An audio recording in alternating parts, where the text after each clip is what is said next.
video for the public. Okay.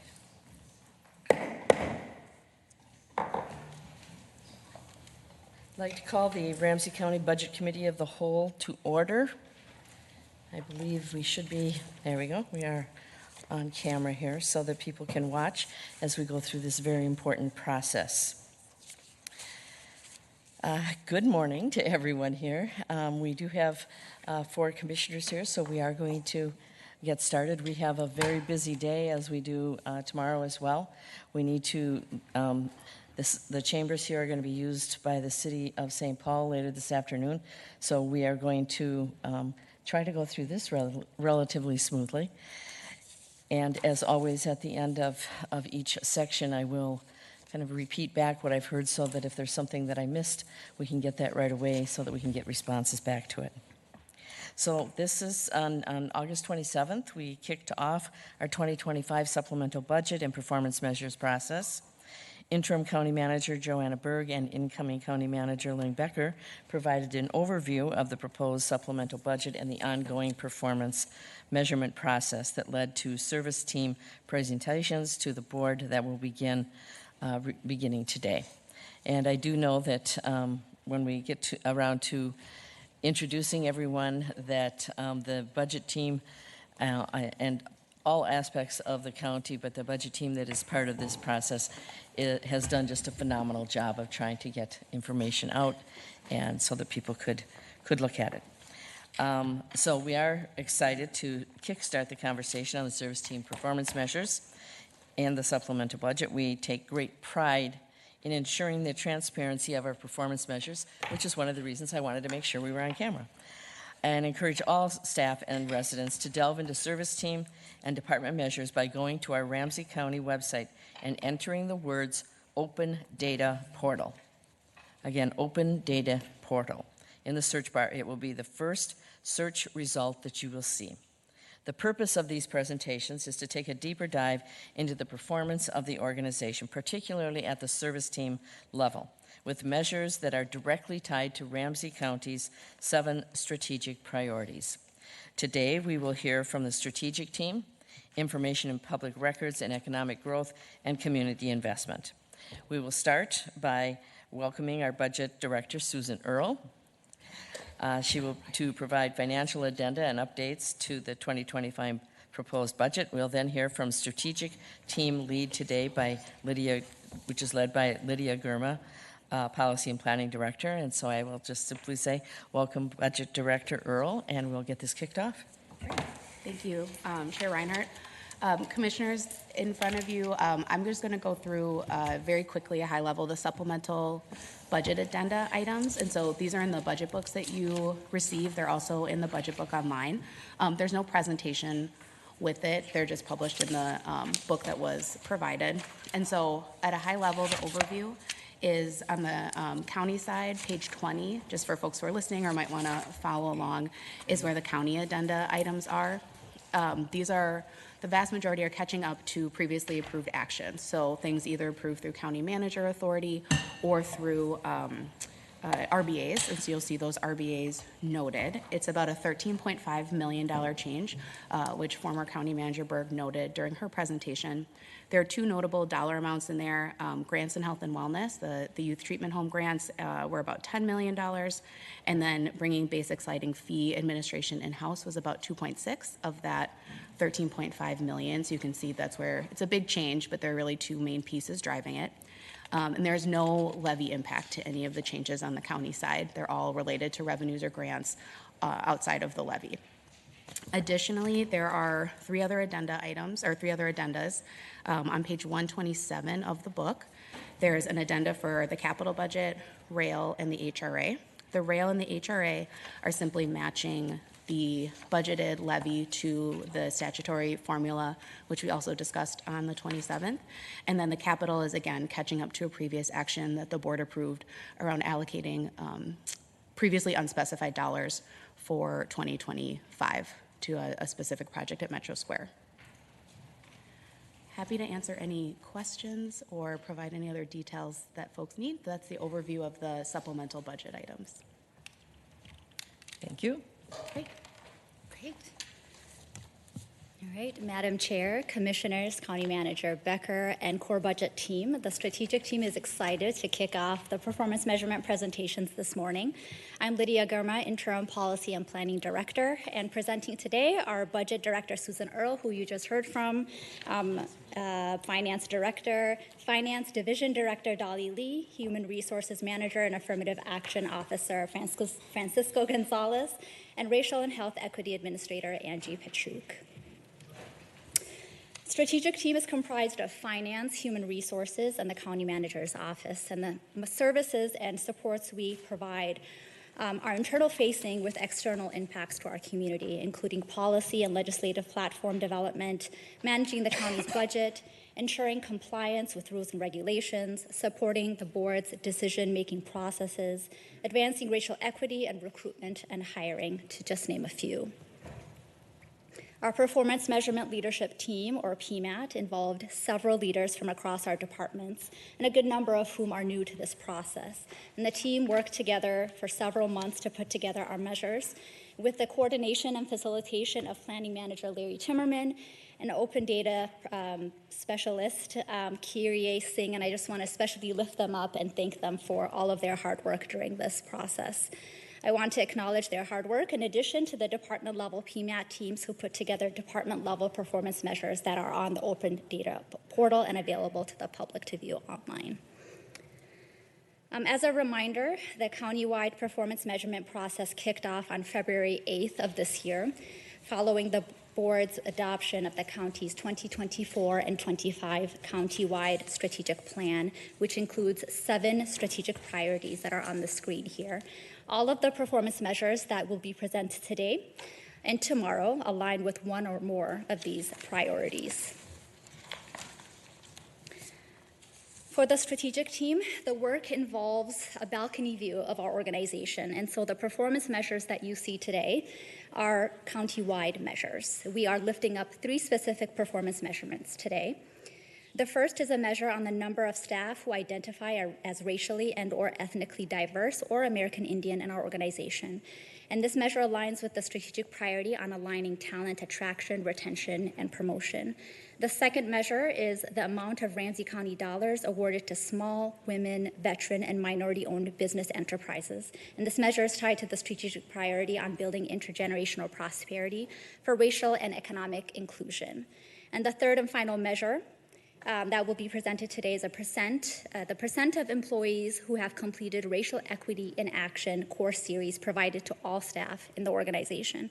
And this measure aligns with the priority on advancing racial and health equity and shared community power.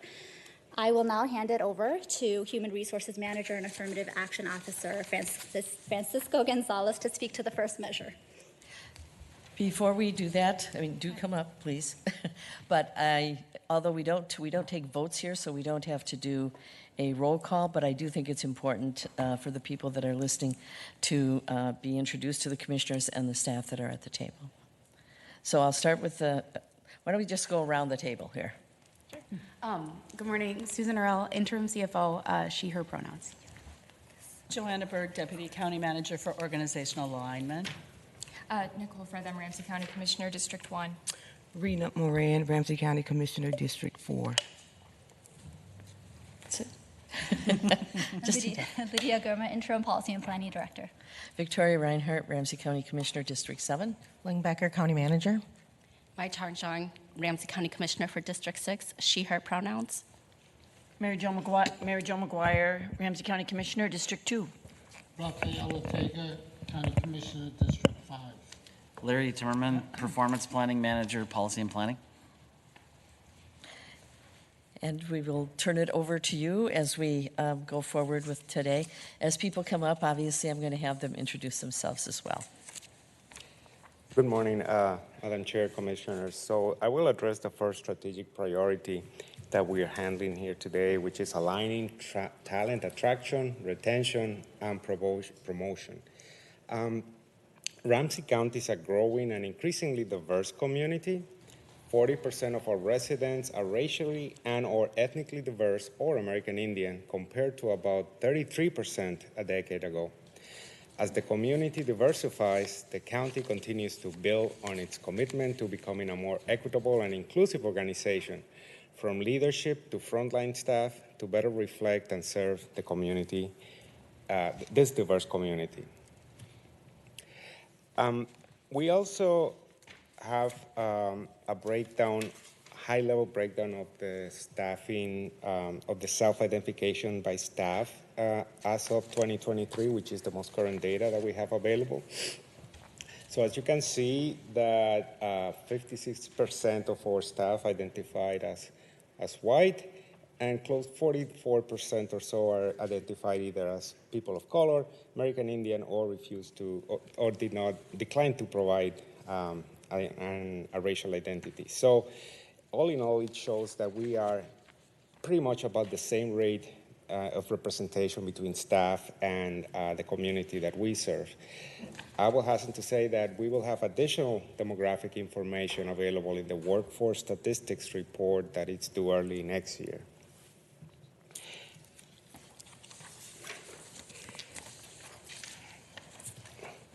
So some of the strategies that we're using to improve the percentage of staff who identify as racially and or ethnically diverse or American Indian, we're moving forward to fully incorporate disaggregated data and ethnic data and targeted recruitment, promotion, and retention efforts. Broad racial categories such as Black or Somali or Black or Asian mask real work difference in work participation and experiences of communities such as Somali or Hmong. In partnership with the Racial and Health Equity Administrators and Talent Acquisition, DIOD is assisting in the development of a hiring for equity guide to address existing biases in the hiring and recruitment efforts and to create process centered in partnership and race equity. I will add that the disaggregated demographic data that we intend to implement will allow us to address actual underutilization rates of specific communities. And the hiring for equity guide that I just mentioned will include a process for recruiting and training community members to participate in hiring committees and interview panels, bringing their perspectives into our talent acquisition processes. As to how the strategies are designed to improve the number of staff who identify as racially and ethnically diverse or American Indian, currently human resources rely on departments to fund and implement their own targeted recruiting efforts.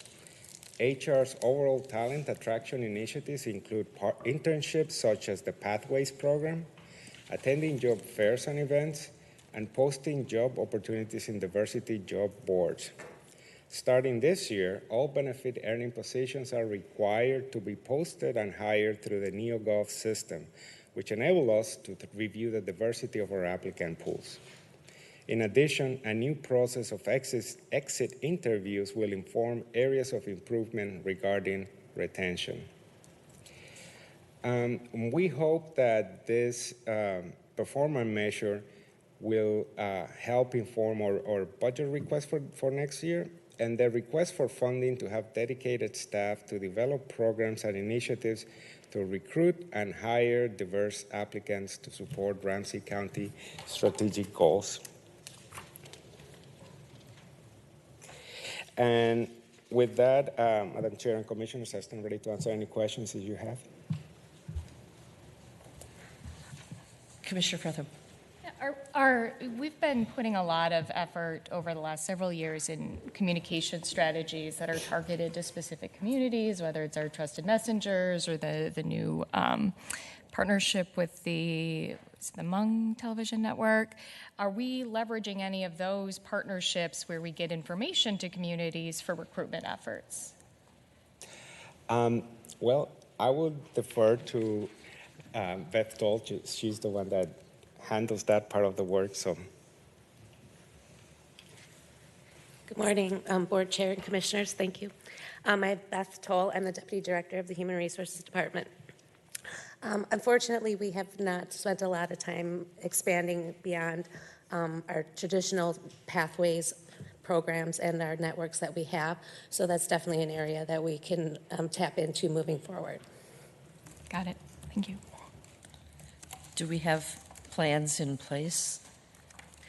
They're being So, developed. I mean, is it, what I'm trying to get to is, saying it here is one thing, but actually taking action on it is another. Yes.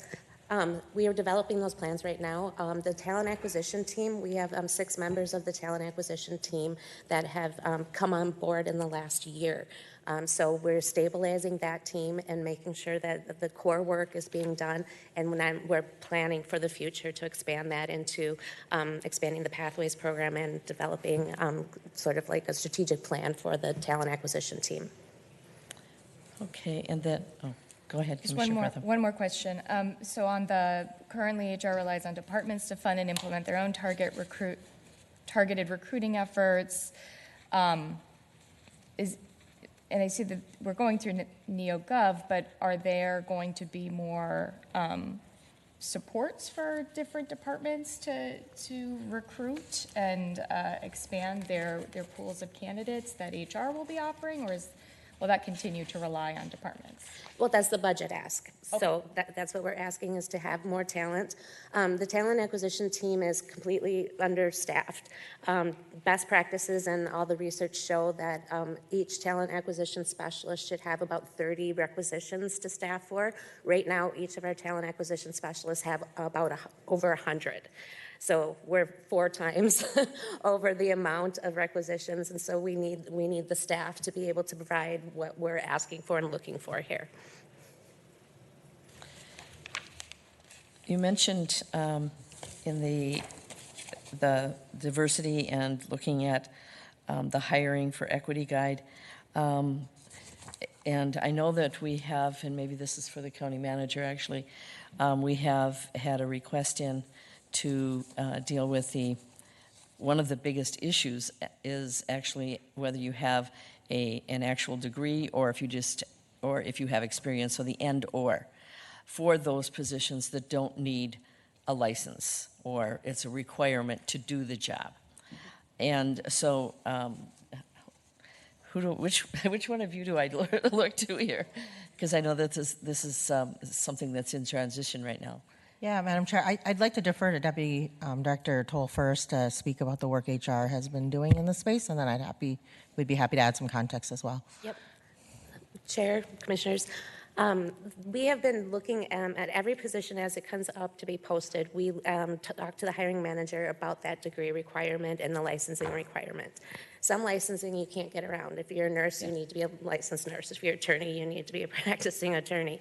But in terms of the degree for, say, my position as a deputy director, we put into place what are called substitutions. So the degree requirement is still there for classification and compensation reasons. If you remove the degree from the minimum qualifications, it could affect how we compensate people.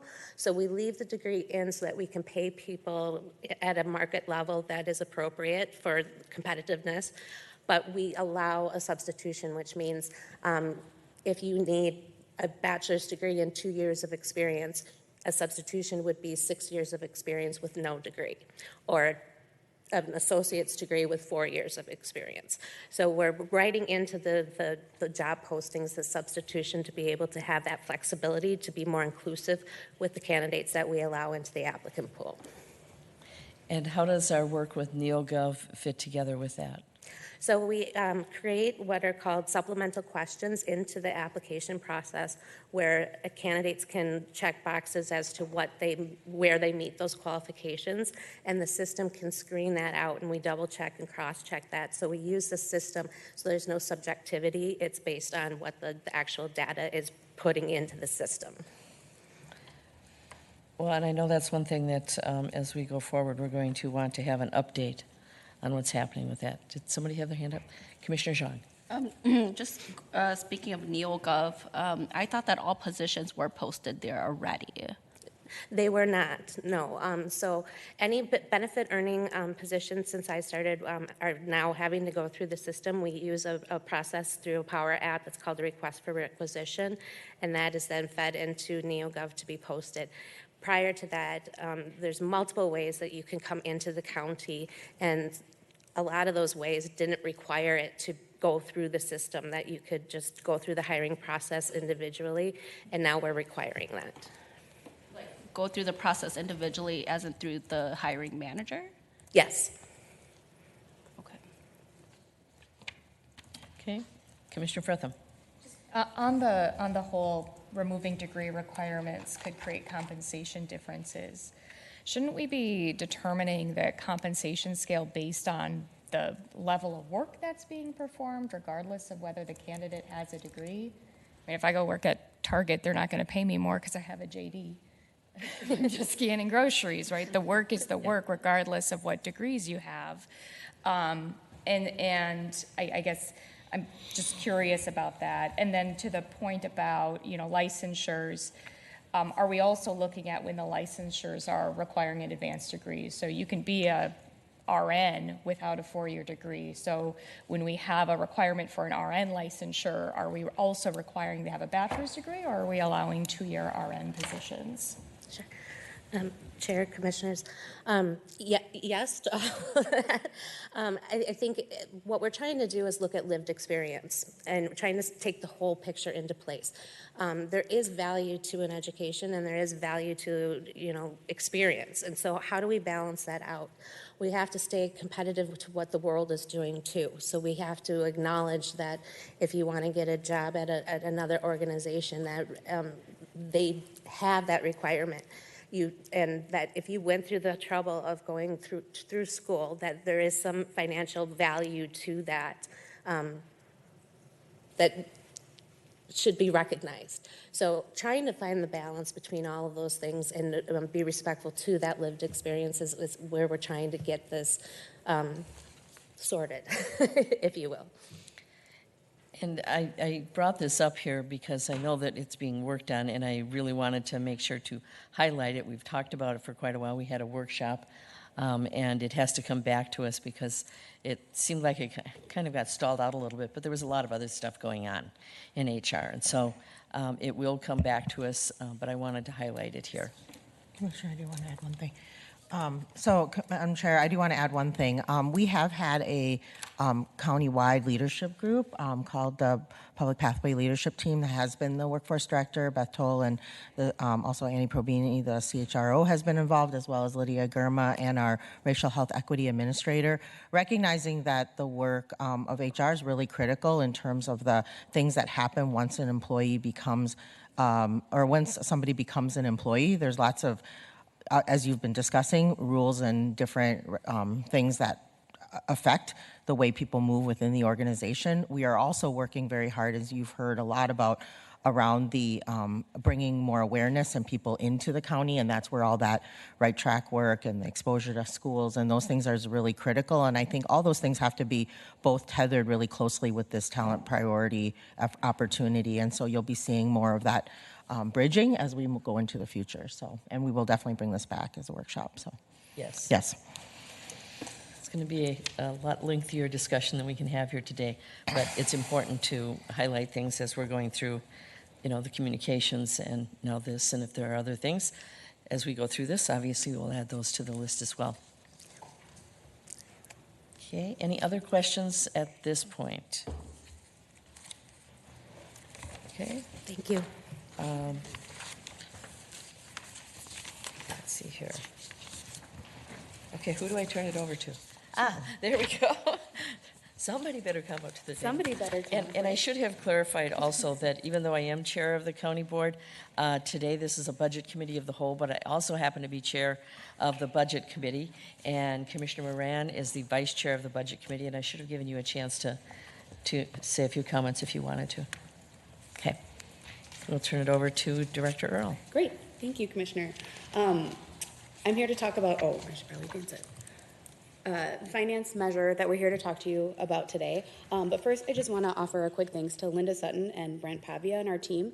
They're our department PMAT team, and they did a lot of work around this and other performance measures work in our department. So wanted to make sure that I thank them and everyone in finance who contributed to the work of this presentation and our performance measures work in finance. What we have for you today from finance is a measure that supports the strategic priority of intergenerational prosperity for racial and economic inclusion, specifically the procurement dollars for spending for small, women, veteran, and minority-owned businesses. And actually, I'm excited to hand it off to Dolly Lee, who's our division director for procurement and for purchasing and contracting. She's been with us since April. And is building out and leading the consolidated procurement and contracting team in finance and working hard with that team and many folks across the county to implement procurement modernization, which is slated to happen at the end of this month, which is really exciting. So I'll hand it over to Dolly to talk more about this measure and the work that we're doing in finance to support it. Good morning. Thank you. Good morning. So in 2023, we started to improve and trend in the right direction after COVID challenges. 2023 was our highest spend at $30.9 million. And also in 2023, spending with minority-owned small businesses increased over 20%. And a note for 2024 is that we are trending at 10% year-to-date for procurement dollars awarded to small, women, veteran, and minority-owned businesses. Going forward, we plan to measure both percent of spend and total dollar amount. In finance, we acknowledge that we did not make as much progress as we had hoped for. However, we are trending in the right direction with Alex Gutza's effort with partners across the county to get the purchasing and contracting transformation, also known as PACT, to where it is today. On the verge of full implementation, slotted for September 30th, as Director Earl stated. This will help to drive faster growth of diverse spend in 2025. So you can see here our goals around CERT spend and total contract value by the end of 2025. In addition to what's noted on the list, my team and I are working to implement the following strategies to get the county to these goals. It will be a priority for procurement coordinators to advocate for CERT vendors when working with service teams and departments. We will require service teams and departments to justify why they choose not to work with CERT vendors when the opportunity exists. We will gather metrics to better understand how the county chooses to do business and report back to leadership on missed opportunities. We will also celebrate and highlight service teams and departments that choose to partner with certified businesses. And to the point regarding CERT vendor management, we are working with a consultant to manage the CERT program. The consultant is cleaning up all vendors in the CERT database, including working directly with vendors to fully complete profiles, correcting wrong information, and this will help with improved searches and also improving business descriptions. So far, the consultant has cleaned up about 500 vendors. Additionally, they are processing applications now so that will help improve the flow of applications in the pipeline. Could you, okay, I'm trying to put it into perspective, the 500 that were looked at and determined to be or not, what does that research or evaluation entail? Sure, Madam Chair, Commissioners, currently the CERT database contains about 1,300 vendors. And the county, along with its partners for the CERT program, City of St. Paul, City of Minneapolis, and Hennepin County, has contracted with a consulting firm, Strong and Starlight Consulting, to help us with cleaning up the database, improving vendor engagement by holding monthly workshops, and then also assisting us with the applications. So those that maybe were on the list that no longer exist and new ones that have come in, is that what that is about? To make sure it's up to date. Madam Chair, Commissioners, Okay. that is correct. Okay. Yes. Commissioner McGuire. And maybe I could let you finish too. I just have Sure. a general question though about how long does it take to become a cert vendor? And because I talked to a business this past week, and they said they've been waiting months to be certified. They've got all their application in, they're waiting, they know they can get work here, but they can't be certified, they can't be on the cert list. So are we taking, how long does it take for them to get on the list? Madam Chair, Commissioners, I'm Commissioner McGuire. The consulting firm that we're working with is taking like a three-pronged approach to improving the certified business database. And goal number 2 is the application processing. So that is true that the application process has taken several months to do. And it is in our goals to improve that timeline. So the work that they're doing is that they are identifying all pending and unassigned applications in the process. They're processing phone calls through their call center. They are taking, like on average, their phone calls take about 20 seconds on a wait time, and they talk with vendors for about 5 minutes max. But as far as like reducing the timeline and providing a metric, I don't have that information right now, but I can go back and gather that information. That would be great. So I'll just refer them to you because I think they've been waiting longer than 2 months. I think they've been waiting like 4 to 6, I think April or something. You know, I mean, they've been waiting a really long time, and it seems like a really long time to Yeah, wait. absolutely refer them over to me, and I can certainly reach out to our consultants. Thank you. And, Thank you. ask specifically about that. Commissioner Moran. Thank you, Madam Chair. Can you again explain what is CERT, what does CERT do, and why is it important?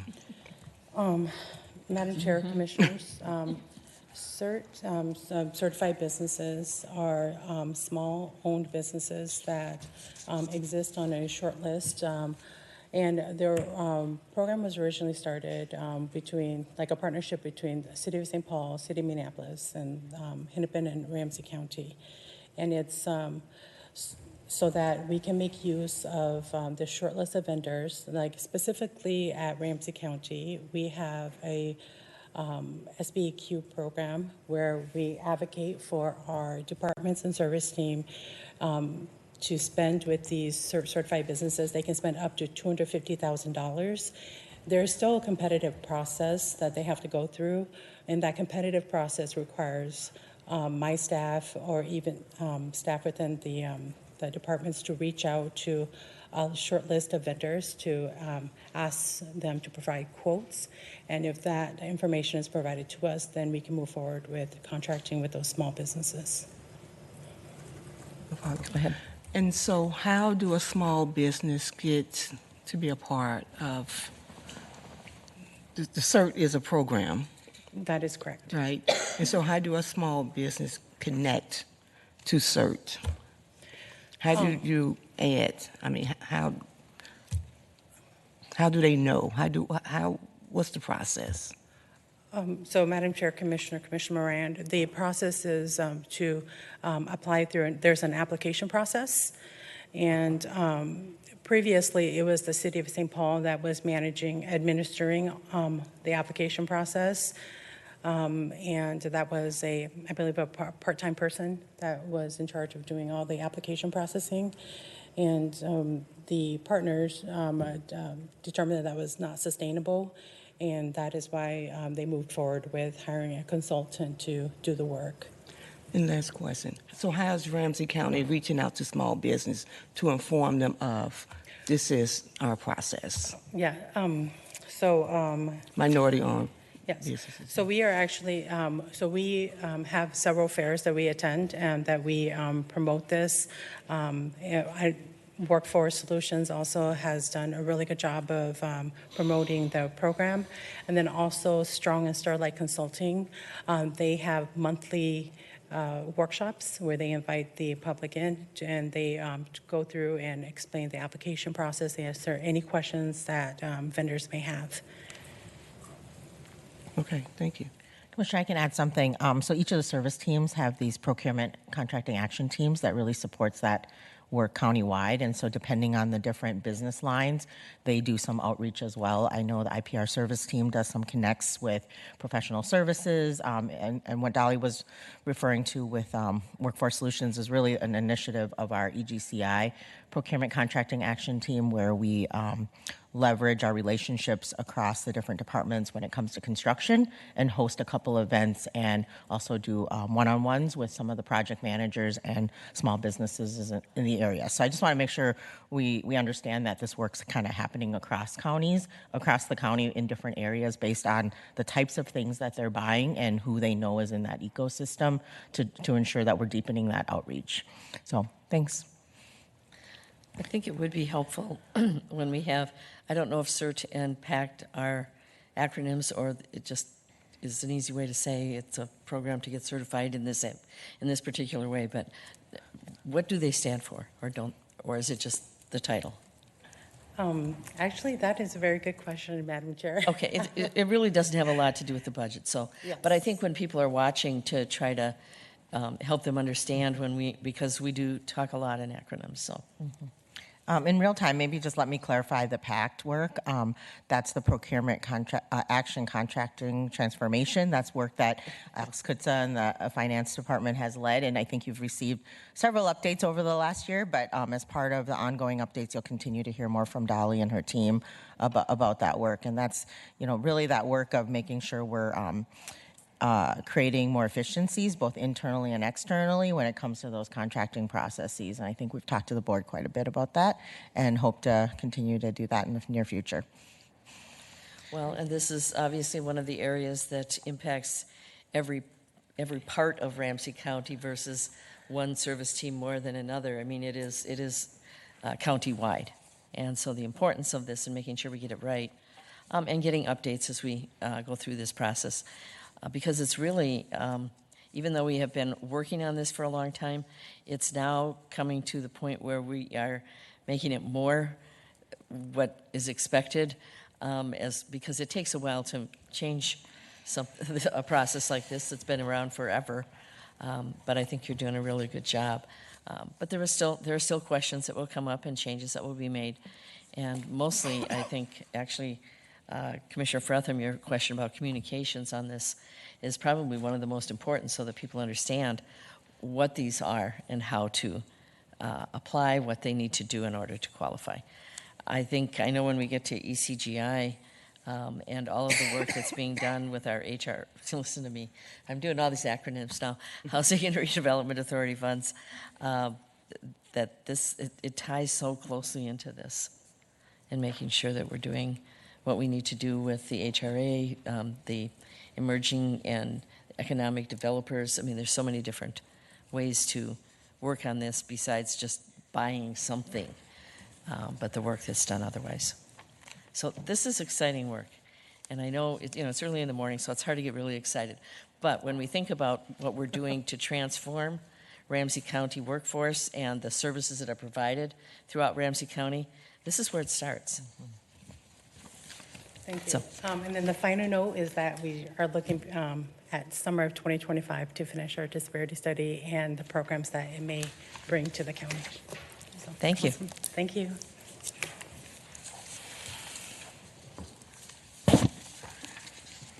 So, Commissioner, first, just thanks to Dolly. Their team is doing so much, and it's just really great to see it all coming to be.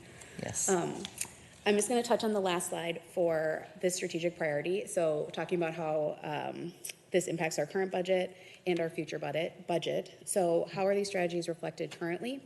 PACT work is funded through foundational excellence in the budget for 2024 and 25. That's how Dolly and her team are funding the majority of their work. And then also through existing funding in the finance department of that team and the work that had always been done and the budget that had always been allocated to finance for procurement work. And in addition, as Dolly mentioned, the disparity study funding was secured, and so that is progressing. And then in 2026-27, our PACT will be fully implemented, and once we have the results of the disparity study, we'll adjust our 2026 and 27 budget to align our resources with the strategic priority and to continue to drive an increase in diverse spending across the county.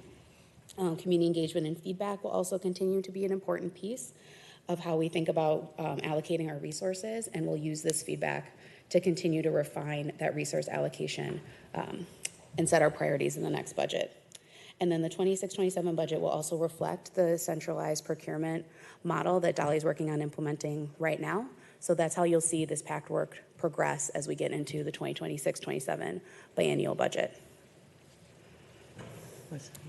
Commissioner Moran. Madam Chair, are we working on a 26-27 budget already?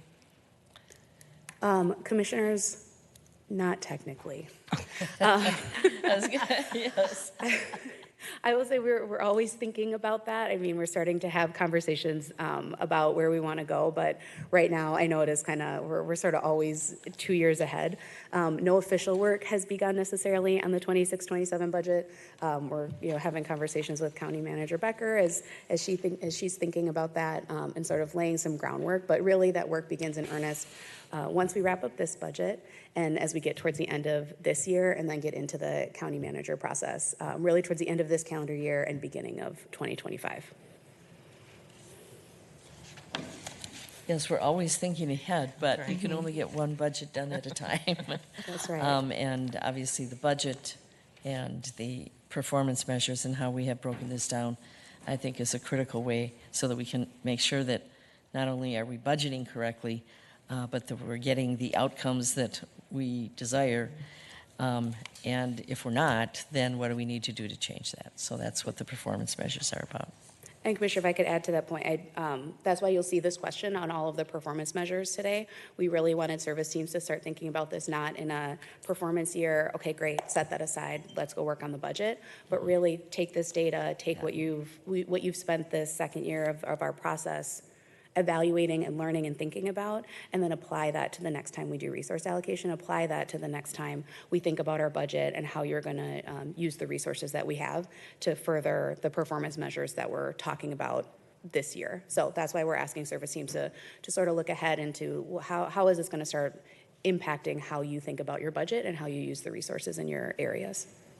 Well, and again, for those that are listening, we try to choose some performance measures that we can really do a deep dive in. And so it's not everything, but the performance measures as we go forward, they are expanding so that we have more and more. But that's how come we're taking specific ones and diving deep into them. That's probably more for the people listening than the commissioner sitting around here, since you know that. But I do think it's important. Okay, That's what we have for you on our measure from finance. And so I'll hand it over to Angie to talk about the advancing racial and health equity and shared community power strategic priority that she'll be presenting.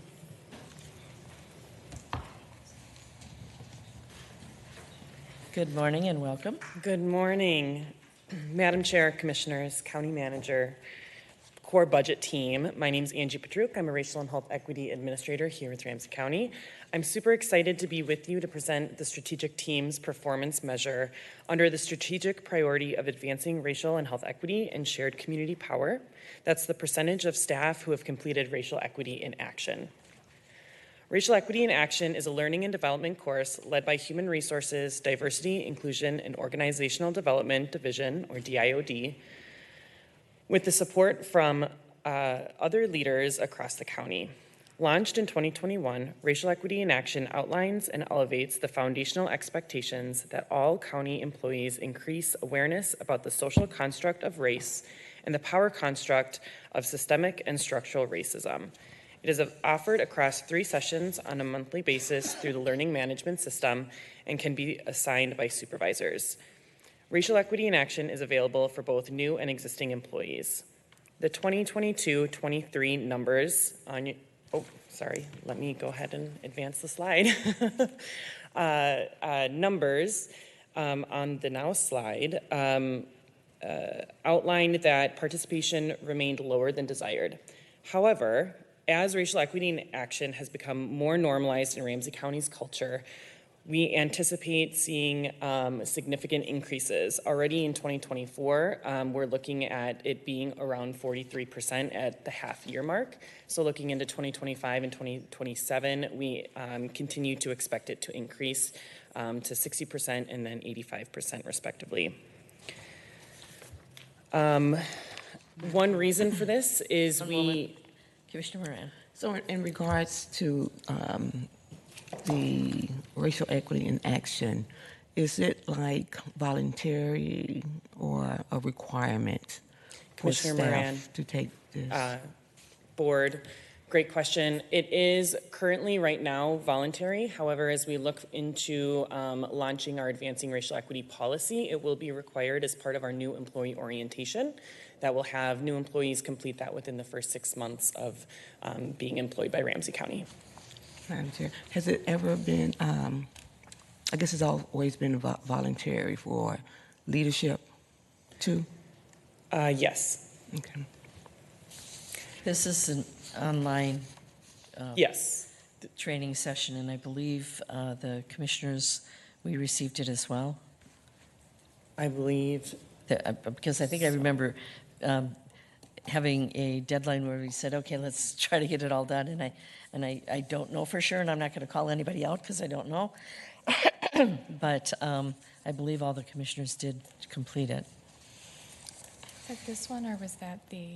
Yeah, I'm trying to think of I which think one. it was the ethics policy.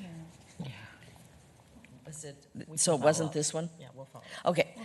Well, I do think that it's important that the leadership, not only as far as commissioners, but also the leadership and staff, lead by example and get that done. Thank you. We can follow up with that and more information on that. Okay. Yes, so as mentioned, we anticipate those numbers to increase in alignment with that policy, again, to be launched this fall. Commissioner Zhang. Just following up on the program too, are there additional like follow-ups or work that's done after the training, after they've completed the training? Commissioner Zhang, Board, great question. I'll get to that in my presentation. Oh, okay, perfect. Thank you. Thanks. Okay, so as we think about strategies to improve this performance measure, again, of the percentage of employees who have completed our racial equity in action courses, we have a handful. First is racial equity in action, as I mentioned, will be required as part of new employee orientation starting in Q4 of 2024. Currently, racial equity in action is offered on a monthly basis by DIOD, and we're currently expanding partnerships and assistance from racial and health equity administrators and liaisons and other strategic partners to ensure capability to continue offering this on a monthly basis. As racial equity in action is a major strategy to further our strategic priority of advancing racial and health equity, we have to be flexible and responsive to the unique needs of our business areas from across the county. For example, we've created opportunities for areas that provide 24/7 assistance or services to receive the training outside of traditional working hours to make sure that we are coming to them with this important information. We have also had opportunities for whole departments and divisions to go through the training together and provide other accommodations as necessary. This is another area where that increased participation partnership and capacity will support the accessibility of these courses to all Ramsey County employees. As we think about how this is reflected in our budget, since its launch in 2021, Racial Equity in Action has been a core function of the DIOD team. 3 employees devote at least 10 hours a month to ensure it is offered to our employees on a regular basis. Racial Equity in Action is one option of a suite of learning and development courses offered to our employees. In 2024, the Racial Equity budget allocated $100,000 towards offering regular training related to advancing racial equity. These training topics focus on areas such as microaggressions and bias in the workplace and continue to expand looking forward. This performance measure will improve outcomes because, of course, increased knowledge of systemic racism for employees across the county will enable departments and divisions to address inequities so that race can no longer be used to predict life outcomes, and outcomes for all, including both residents and our employees, can be improved. We have received feedback from employees that they would like additional resources to continue to expand on lessons learned from racial equity in action.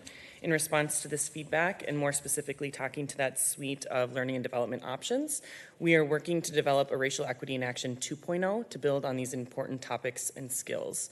We've also piloted a racial equity development guide that is a self-guided experience targeted to develop key areas of knowledge, skills, and abilities necessary to operationalize racial equity within each department area.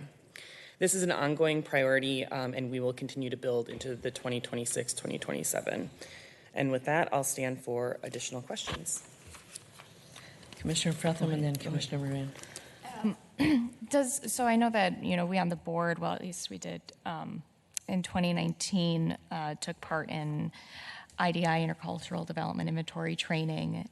Is this training developed to hit a certain IDI level, or do we have trainings that support folks at different levels? Because the development that they need is very different if you're moving from minimization or acceptance or adaptation. Commissioner Fretham, board, great question.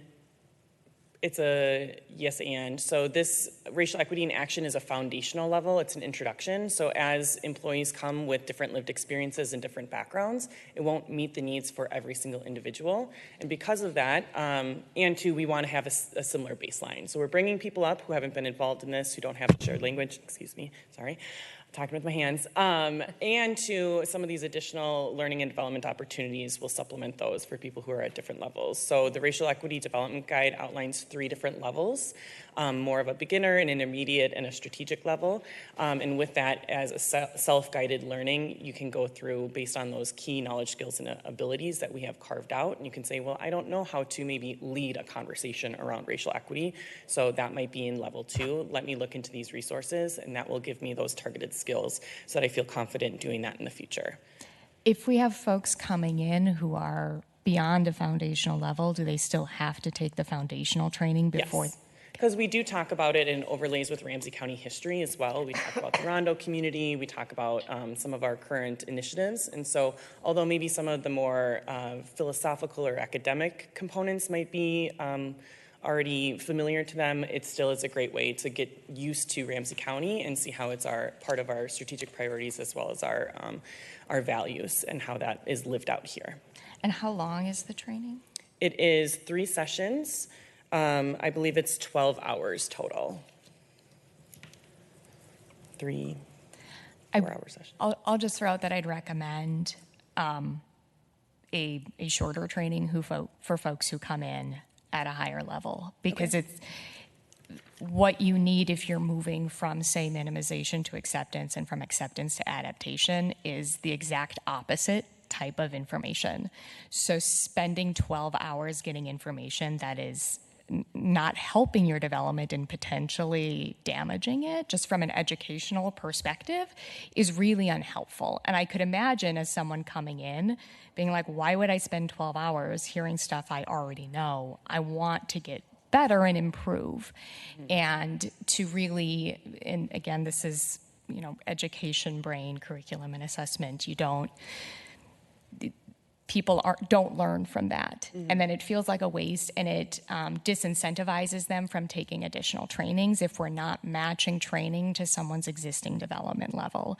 So being able to recognize that people are going to come in here having done the work, many of them, that's why they want to work for Ramsey County, having some sort of approach to understanding where folks are at before assigning them a training is going to be more valuable in the long run and will promote more development faster. If I have to spend if I've only got a certain number of hours a year that I can use for training, and I have to use 12 of them to really not learn much other than, uniqueness to Ramsey County, that's going to delay my own development into the next year when I have time for more training. So to the extent that we can recognize that people come in here at different levels and have been invested in this work in different degrees, and there are other organizations investing in this, being able to target folks and help them understand at a way that's meaningful is, I think, could be very productive. And I wonder whether some of the not taking this training is due to folks who have already done work and being like, I've already done that. I don't need to do this training, and wanting something more. And I think one of the biggest challenges if you're doing work on race equity is finding training at an acceptance level. Almost everything out there is tailored for folks in minimization. And it's really, really hard to find good stuff at another level that's actually going to get our staff to the level we want them at to really be able to adapt. Thank you for that, Commissioner Fretham. I think that's really good for us to bring back in workshop. One potential is thinking about the Racial Equity 2.0. That's really looking at more developing actual skills rather than developing content knowledge. And so maybe we could think about how that could be a substitute as well. But more to come on that. Commissioner Moran. I will open up by saying 12 hours is a lot. I'm thinking it's 4 hours per session, right? And it could be, I don't know, depending on the individual who is hired, a turnoff, right? When they could be coming to do the work, and that's the way they may see it, right? And so I think I was like, wow, 12 whole hours. But I do think and would recommend that deputies, deputy directors, and those in leadership who have the power to create a culture of, or at least trained in racial equity in action, because I think they have the ability to create a culture of how we practice, how we see the work, and the necessity to educate individuals who come from maybe a place of privilege, maybe a place where, you know, life is just about doing the work and not knowing that there has been systemic racism that has taken place within government. And so it's just something that you practice, right, that you just do as you are engaging with, you know, your staff and others. So that's what I would propose. Yeah. Thank you, Commissioner Moran, for that. I do just want to acknowledge the first part of your statement in that 12 hours is a lot. And I might have that number wrong. Francisco, you might need to correct me. I'm not sure where you are. But it is across a whole month, so it's across 3 weeks. And for folks who don't see it as part of the work, we really want to encourage them to see it as part of our work, because racial equity is part of all of our jobs, especially here at Ramsey County. It's part of our values. And so I think that's one part of that conversation. And as it becomes required for all employees, hopefully that attitude shifts. But appreciate your comments about leadership taking. And I agree. And Madam Chair, may I say that I'm not opposed to everyone being trained, right, or being more informed and educated around systemic racism in the workplace and in government. But I do believe that leadership should lead. Agree. Thank you. Commissioner Fretham, I just wanted to clarify that when I say the phrase doing the work, I don't mean like processing a bill. I mean like doing the work of learning racial equity and like their own self-development, whether it's in the workplace or on their own. That's what I mean when I use the phrase doing the work. Thanks for the clarification. Let's see. Commissioner Moran, were you complete? Yes. Okay. Commissioner Jean. Thank you. So I would also echo Commissioner Moran's point too, so that like the performance measure that you actually break it down between like supervisor leadership positions and staff who are not in those leadership positions about completion of the trainings. Commissioner John, thank you. I'll ask our LMS administrator if we have capability to break it down at that level, but we'll look into that. Right. Thank you. Thank you. Commissioner McGuire. Thank you, Madam Chair. We all have feelings about this training, which is That's really great. good. I mean, we so appreciate that we're doing this, and I, of course, think we need to require it. I'm glad to hear that it's part of the onboarding that we have at our county. I agree with my colleagues. Although I would say that I think 12 hours is long, but over the span of the time period, this is such important work that I don't know that I think 12 hours online is good. I think some experiential and some in-person experience is probably helpful. That just to do it online that whole time is not as helpful, like for someone like me. But I don't know how that can factor into everything. But I would say that it's, that would be helpful if you could make it more experiential. My question really was about how do we do any, I'm sure you do a pre and a post, online. How do you, how well do you think you know this? And then afterward you say, well, now, do you know it better? Of course, everybody's going to say, yes, I know it better because I just spent 12 hours learning about it. But how, what is the, have we, and it's newer, I know, so are we seeing the results that we really want to see? Because just saying that we have everybody taking 12 hours online, and are we really seeing an impact in the workplace? So I'm sure you're going to be factoring that into all of this assessment, but I just want to add my support for that kind of an assessment of whether this is really impacting the work that we're doing, and I know we all care about that. And whatever we can do, and yes, we should all take it. This board should absolutely take it. All leadership should be a part of this. And yeah, whatever we can do to keep working on this is a good thing. So thanks. Thank you, Commissioner McGuire. DIOD does an evaluation after every single course, and so we are tracking that, and that's exactly why we came out with the plans to advance into Racial Equity 2.0, because some folks, to Commissioner Fretham's point, said this is great, and two, I want more, and so we're trying to continue to provide those opportunities for employees. So thank you. County Manager Becker, you have a comment? Yeah, thank you, Madam Chair. I do want to say that this is one snippet of the work that we're doing across the whole county to ensure some consistency among staff, but there's a lot of work that's happening within those service teams. Again, similar to the procurement contracting action team, as I mentioned, there's work within each service team around some of the racial equity. You might have to help me what this receipt stands for. Racial Equity Community Engagement Action Team. Yeah, so each service team has that team working hard, with the unique nuances of what those staff in some of the different departments need. And then to your point, Commissioner Moran, around the leadership, I do think we have invested in different leadership strategies and initiatives. Certainly, Policy and Planning Director and I, Garma, have been talking about the St. Paul Indians in Action, and we're going to be re-looking at that of like different levels of leadership engaging with the American Indian community. In addition, we've had several groups of directors and deputy county managers and even commissioners participate in those Burns Institute efforts. And I would say I can't speak for other people who've been involved, but certainly for when I was involved as the workforce director in EGCI, those were very transformative leadership experiences with my colleagues. And I would say over the course of a couple of years since we've been there, we've continued to hold ourselves, to some of those conversations, whether it's, when we're talking about something related to public works or around our budgeting or different things, we've had conversations about, recollecting what it felt like to learn those things together and how that changes the way we might want to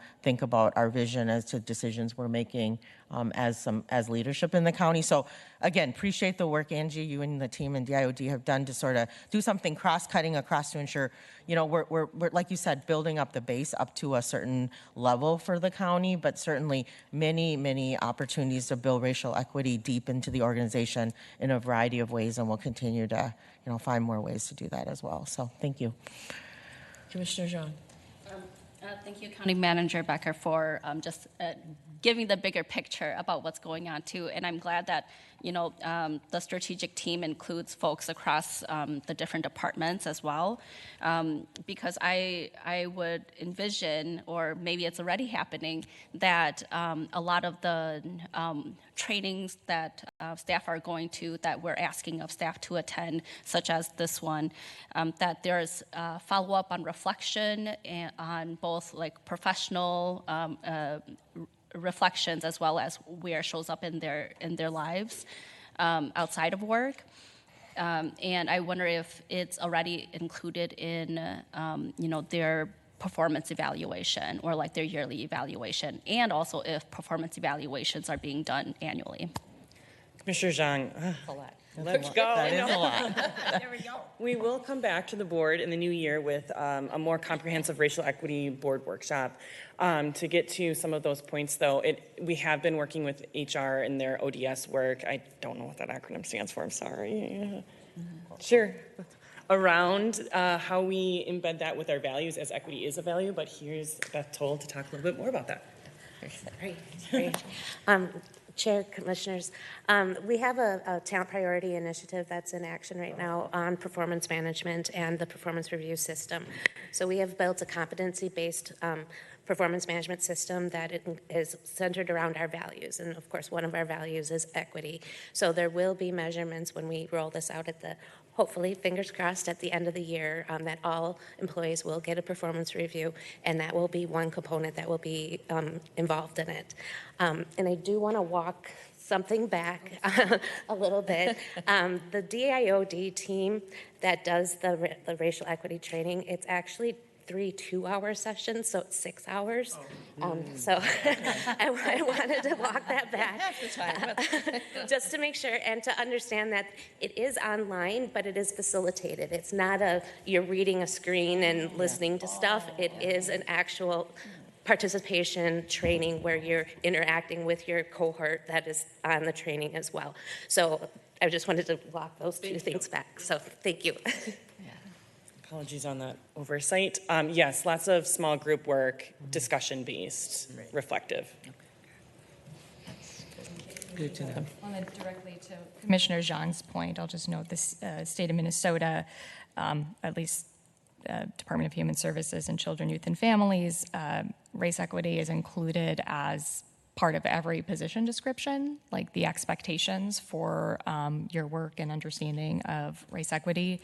Every interview that's conducted must include questions about a candidate's understanding of race equity, and it is part of the competency-based performance review that is done annually on all employees. They are rated on their work related to race equity.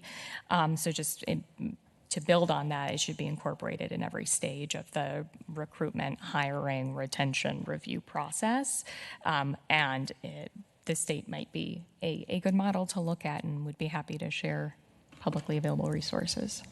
Thank you for that, Commissioner Fritham. As part of the development of the Advancing Racial Equity policy, we did develop some potential standards around that through discussion that's actually HR's purview rather than an administrative policy purview. So that discussion has expanded into more discussions. So any resources on that to help clarify what that looks like in the future would be definitely welcomed, but we are having those conversations about what that might look like.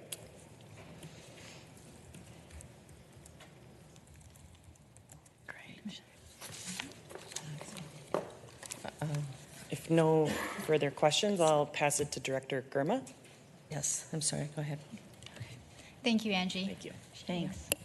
And I just want to, again, lift up the hard work of the racial and health equity administrators, Angie, William, the RIAs that were here before, Antonio, Prince, Sarah. I mean, there are so many leaders in this space. And I also want to lift up Francisco's DIOD team for the hard work that they do to ensure that there's partnership around this work.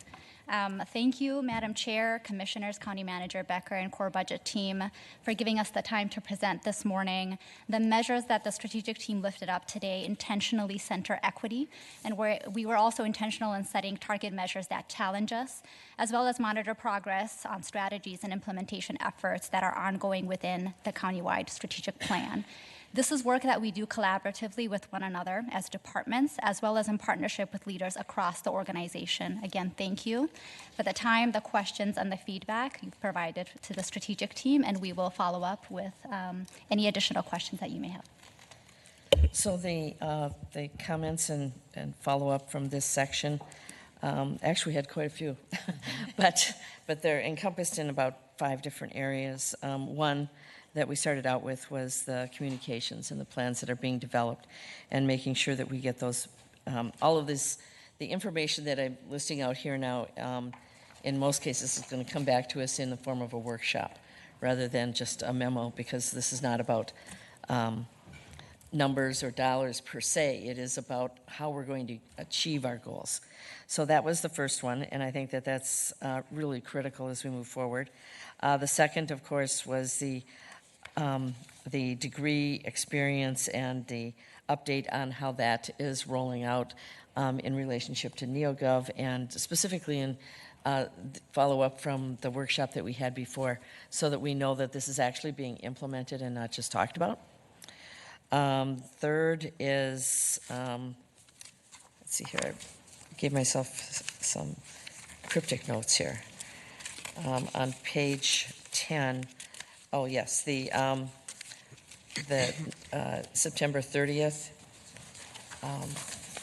date that was listed in here for, I think this is the right one anyway, for the performance measure and rolling out of some additional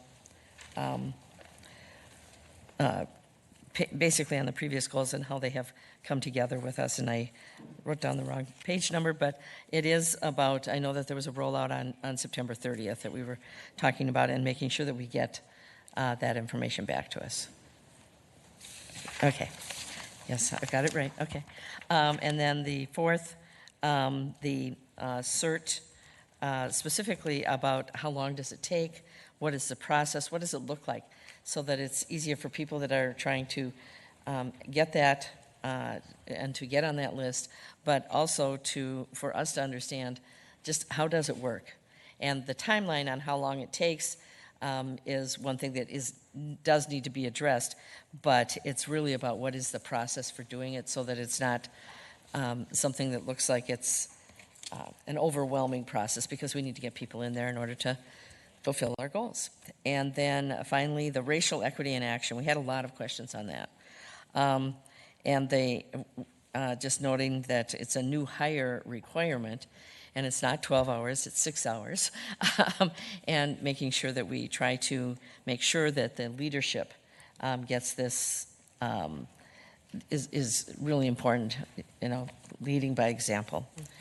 And that we are going to have this again will be something that will come back to us in a workshop, probably more than one, as we're trying to figure out how we are, the performance measures themselves, how does that fit with progress and how we make changes as we go forward. And so this is one that I think is critical for all, including the commissioners, as we are going to onboard some new commissioners, but also for us that, even though I'm a short timer here, I still want to get this information, because it's about how we do our business. Mm-hmm. And so I want to take the training too. Because honestly, it's something that you can not just use for Ramsey County, but you can use in all aspects of your life. And so to offer that to our employees, I think, is important. Okay, I think, did I get everything? All right, then we will take a break until 9. Before we take a break, just for some clarity for me, okay. The strategic team, finance, human resources, and county manager is also the service team performance management leadership? Question. Sure. Can you take that, Lydia? Yeah, our performance measurement leadership team is comprised of different leaders from these 3 departments. Okay, and that's Stacy. Yep. Yep. The folks that you see listed here it comprised that team, and that is the leadership team that put together the measures in this presentation. Thank you. Thank you, Madam Chair. Okay, then we are in recess until 9:30. Back up here, and we'll be talking about information and public records, and moving forward with that as we get into each of the service teams. Great. Okay. All right.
to order the Budget Committee of the Whole for everyone in the audience too. All right. We are on a tight time frame today because of the City Council needing the chambers, and so I'm going to keep us on task as much as I can, even though I don't have a clock up here, but Lydia says she's going to help me with that to make sure we stay on track here. So now up is the Information and Public Records, and Karen Francois, who is the Deputy County Manager, is going to provide opening remarks. And you should have the PowerPoint. As each of these sections come up, we're going to be able to bring up the PowerPoints and so that we can all follow along. Those are available, I believe, on the website for those that are watching online. As we go through each of the when we come back from a break or whatever, I'm still going to go around and have, at least at the table here, introductions so that people that are coming in for different parts at least know who is sitting at the table. So I will start down there. Hi, I'm Tracy Nelson. I work in Information and Public Records. Good morning. My name is Karen Francois, and I'm the Deputy County Manager for the Information and Public Records Service Team. Joanna Berg, Deputy County Manager, Organizational Alignment. Cole Fretham, Ramsey County Commissioner, District 1. Rena Moran, Ramsey County Commissioner, District 4. Lydia Germa, Interim Policy and Planning Director. Victoria Reinhardt, Ramsey County Commissioner, District 7. I'm Chair of the Budget Committee and also Chair of the Board. And Commissioner Moran is Vice Chair of the Budget Committee. Ling Becker, County Manager. Mike John, County Commissioner for District 6, she, her pronouns. Mary Jo McGuire, County Commissioner for District 2. Rafael Ortega, Commissioner for District 5. Larry Timmerman, Performance Planning Manager, Policy and Planning. Okay, and I will turn it over to Deputy County Manager Karen Francois. Good morning again, and thank you, Madam Chair, Commissioners, and County Manager Berg. I'm sorry, I'm looking at County Manager Becker and saying County Manager Berg. And oh, by the way, this is the first time I've been able to say at this table, County Manager Becker. Feels good. So we are here, and I'm grateful to be here to present the performance measurements for the Information and Public Records Service Team. We often say, and I'm sure many of you have heard me say, that we are the heartbeat of the county. And that's because the work that we do in IPR has critical county-wide impacts on how we deliver services to our residents and other customers, as well as how we fund the work to provide those critical services.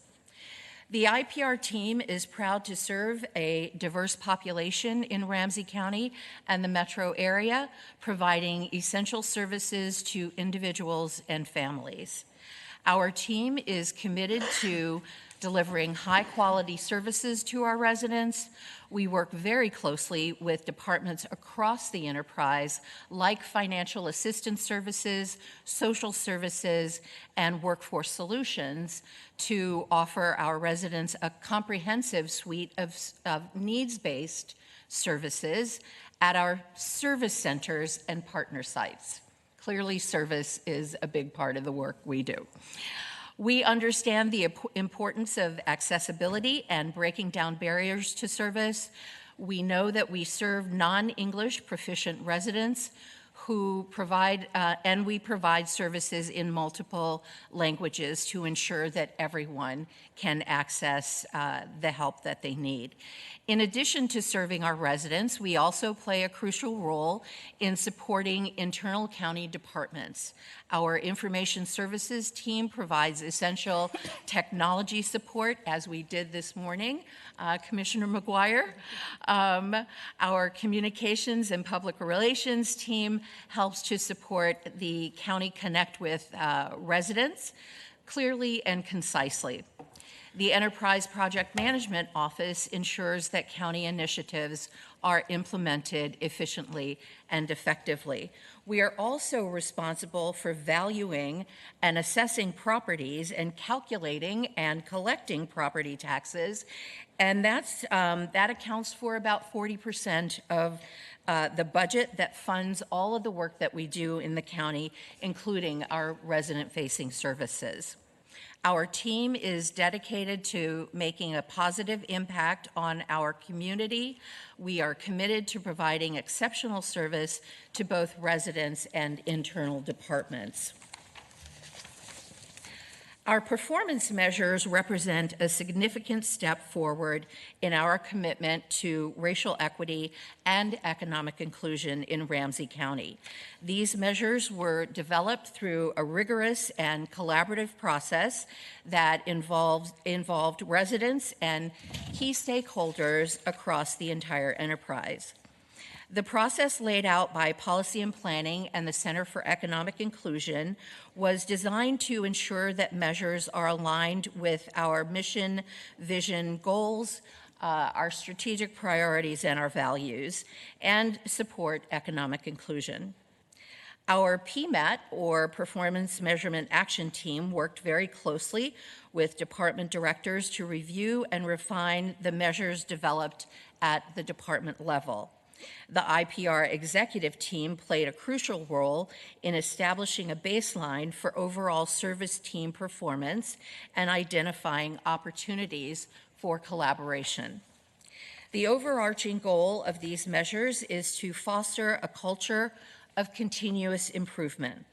By focusing on simplifying processes, improving accessibility, and listening to our residents, we can better meet their needs to achieve our goals. I want to express my sincere gratitude to the team that worked tirelessly to develop these measures. First, I'd like to take the opportunity to thank our PMAT lead, Tracy Nelson. Also, Tiffany Udine, who is no longer with Ramsey County, but did great work along with her colleague, Jimmy Early. Also, Christine Grill and Eve Onderu, who are here with us. Radhika Patel and Tanisha Lewis. Corey Erickson and Aaron Thielen. And Dawn Siegling. Their dedication and expertise have been invaluable in laying the foundation for our future efforts. The IPR measures represent a significant milestone in our journey toward a more equitable and inclusive Ramsey County. By implementing these measures and maintaining a focus on continuous improvement, we can make a real difference in the lives of our residents. And now I'd like to turn it over to our lead, Tracy Nelson. Thank you. Thank you. Thank you, Deputy County Manager, Board Chair, Board, and County Manager. First of all, let me say I'm very excited to be up here to talk about these measures at an overall level. I was new to this process, and I will say walked in with a bit of skepticism, but it really did help bring our service team and our vision and our things, measures more clearly aligned and gives us a roadmap going forward. So thank you. And Larry was phenomenal in helping us through the process. So as we developed the IPR measures, we focused on 3 areas critical to achieving the Ramsey County mission, vision, and goals. As a result, the measures you'll see focus on effective operations, service equity and availability, and improving the resident experience by removing structural inequities. These measures tie directly to the residents first and advancing racial equity and shared community power strategic initiatives and lay the foundation for our work. As the team that you're about to hear from will explain, our measures reflect the multifaceted nature of IPR's work and our commitment to serving both residents and internal staff. These measures showcase the breadth of our services and, more importantly, our ongoing collaboration with other county departments. Along with our partners in FAS, social services, veteran services, just to name a few, we are making strides to improve in areas like customer service, resident experience, and breaking down both internal and external barriers. We are proud to serve a diverse population in Ramsey County and provide essential services to residents across the county. But we want to acknowledge while we've made progress, we recognize there are areas in which we can improve. That's where this lays out a nice foundation. We're actively working to understand the needs of residents who may not seek our services directly and to offer services, alternative service delivery options. Developed through and by the support of the Residents First program, we initiated our Resident Experience Advisory Council Hub, which is a big, lot of words, but REACH is the acronym. which plays a vital role in allowing us to gather feedback from residents and ensuring that their voices are heard along the journey. I'd also like to stress that collaboration with departments, again, across the county is absolutely essential to our success and to meeting the needs of our residents. We're committed to simplifying our processes to improve efficiency and to make it easier for our residents to access our services. We are also working to break down internal silos to ensure that both staff and residents can access the information they need in a more effective and timely manner. So in conclusion, these measures demonstrate our commitment to continuous improvement, as Deputy County Manager Francois mentioned, and our dedication to serving our residents effectively. By addressing our shortcomings and strengthening our partnerships, we can make a positive impact on the lives of residents and staff. So it's my pleasure to introduce our first speaker, Katrina Mosser, Director of Enterprise and Administrative Services, to provide a more in-depth view of our first two measures. I do think just for people that are watching or people that access this online, I think you do need to put on the full phone number instead of just 68500. Ah, good point. Thank you. Because I was like, that's not really a number. So I was like, oh yeah, that's for internally that works, but it doesn't work for people that are calling in, and I think that's a really important performance measure. Thank you, Chair. Thank you. Mm-hmm. All right. Thank you. Good morning, everyone. Great to be here today. Chair, Commissioners, County Manager Berg. It's a pleasure, like I said, to be here today on a Monday morning. I hope everyone is doing all right with the heat out there in this odd September weather. I want to thank, as Deputy County Manager Francois said, thank her, Tracy Nelson, the entire PMAT team, everyone that's worked across IPR to get us to where we are today, and specifically the folks that are working in the service centers and our navigators and folks across the county that are crucial to the measures that I'm going to be talking about today. So the first measure, actually before I go into the first two measures, I want to note, kind of to build on what Deputy County Manager Francois said about IPR being the heartbeat of the county. One of the really important things I think you'll see across all of our measures is they're not just measuring what IPR does, they're really measuring what the entire county is doing, whether it's through service centers and services that are offered from all of our service teams through service centers, or technology and access that people are getting throughout our county in order to access county services or other things. So it really does have that county-wide lens on everything that we're talking about today.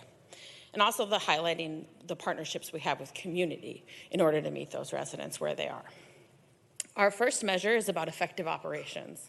Said another way, it's measuring how well are we doing what we say we're going to do? How well are we providing services to our residents?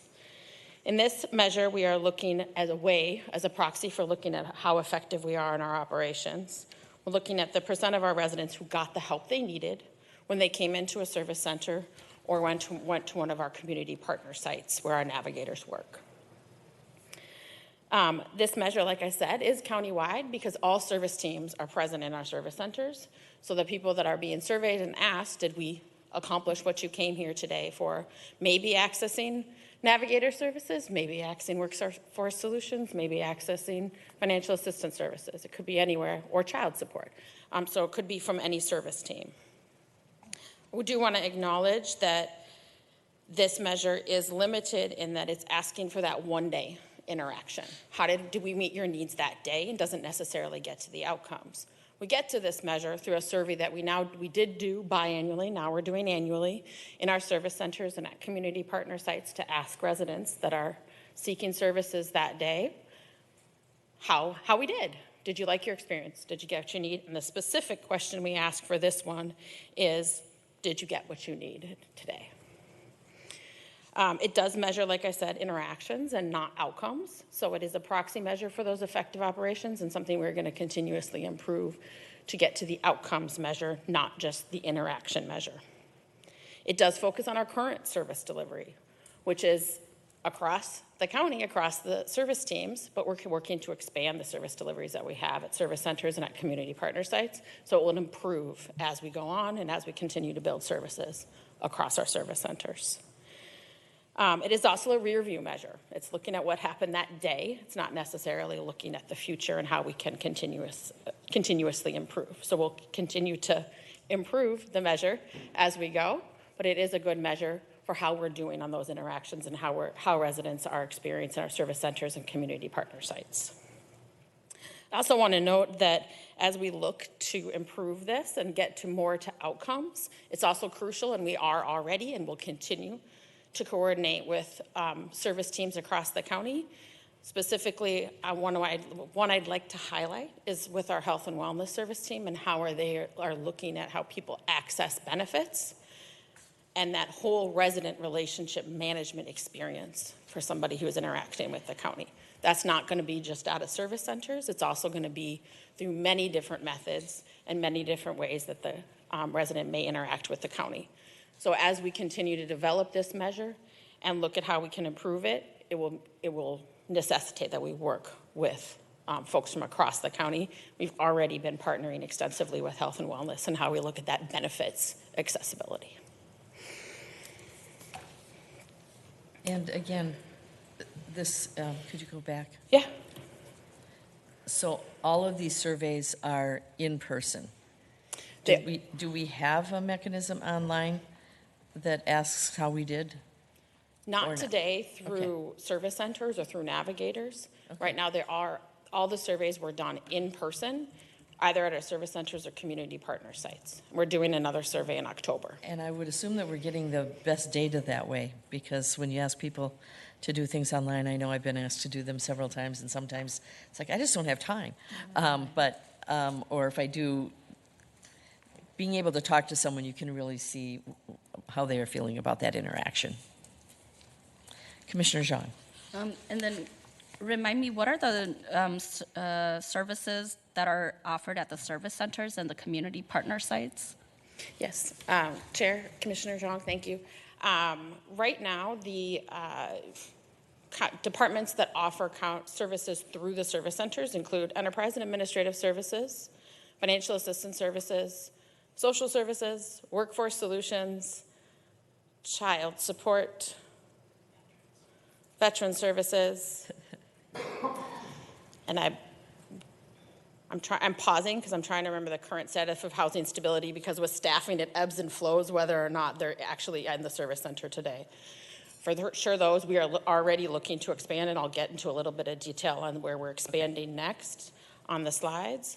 And at our community partner sites, those are navigators through enterprise and administrative services. And I would stress again that navigators' goal is to connect a resident with any county service. So while FAS may be, financial assistance services may be sitting next to the navigator at a service center, if somebody from crisis and social services is not there that day, the navigator can help them connect to it. Okay, great, thank you. Thank you. Commissioner Moran. Could you share with us how the surveys are done? Definitely. Chair, Commissioner Moran, definitely. The surveys, like I said, have been done twice a year up until now, and now we're going to once a year as we worked with our evaluation folks, and they recommended going to that cadence as we develop and grow in the service center.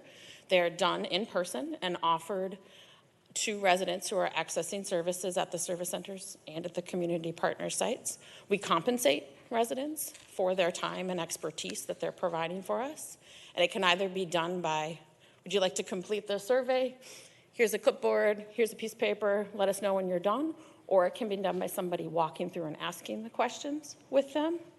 And it can be done with one of our language-specific navigators helping them if they're somebody who may not be proficient in English, walking through the survey with them in their language of choice.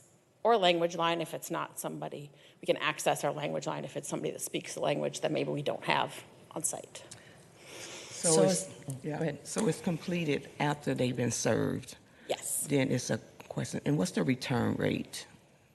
Sorry. What's the return rate on that process if people follow through and do the survey? I don't actually know how many people were asked. I do know I looked in the last survey we did it over the course of 2 days, and we got 363 responses. 363. 363. Out of how many people showing up? How many people came to the service centers? At that time, it probably would have been, over the course of 2 days, that's probably about half of the people that would have been, had an interaction at the service center. Trying to think back to because our numbers have been increasing at service centers lately. So thinking back to the time when that survey was done, it probably would have been about 40% to half of the people that would have come through the service center. Well, and it should be noted, rather than handing them the survey and say, give it back to us, if they didn't want to take the survey, they just wouldn't take the survey. So it's done one-on-one, it sounds like. And so it's over a 2-day period, twice a year then? It was twice a year, and now we're starting to do it once a year. So we're gearing up to do it again next month. Okay. And we try to time it well with a time when lots of people are coming in, but not necessarily conflicting with elections time or a very busy time of issuance at the beginning of the month. So we try to time it at a good time where we're going to get people who are able to respond. How many locations is this done in? It's done at all 3 service centers. To remind everyone and everyone listening, we have service centers in downtown at our Metro Square building, at Maplewood Mall, and at Roseville Library. Okay. And then community partner sites, we have at a number, it's about 15 locations now, so it depends on where they are those days. Okay, Madam Chair.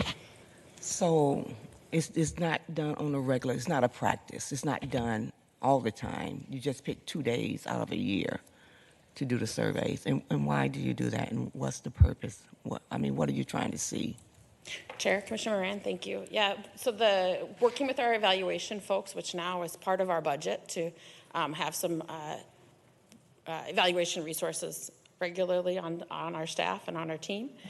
That was a point-in-time survey to understand how we're doing at that time. And that's why we do it around the same time every year, to understand how we're doing and have a measure against. So if 1 year gets better, 1 year gets worse, we have a way to kind of gauge that. One of the things which I will get into as we continue to talk and look towards the future and how we're continuing to improve this measure and how we truly get to effective operations countywide is to broaden how we are asking these questions, not only the point in time, how well did we do, but also get to that outcomes measure.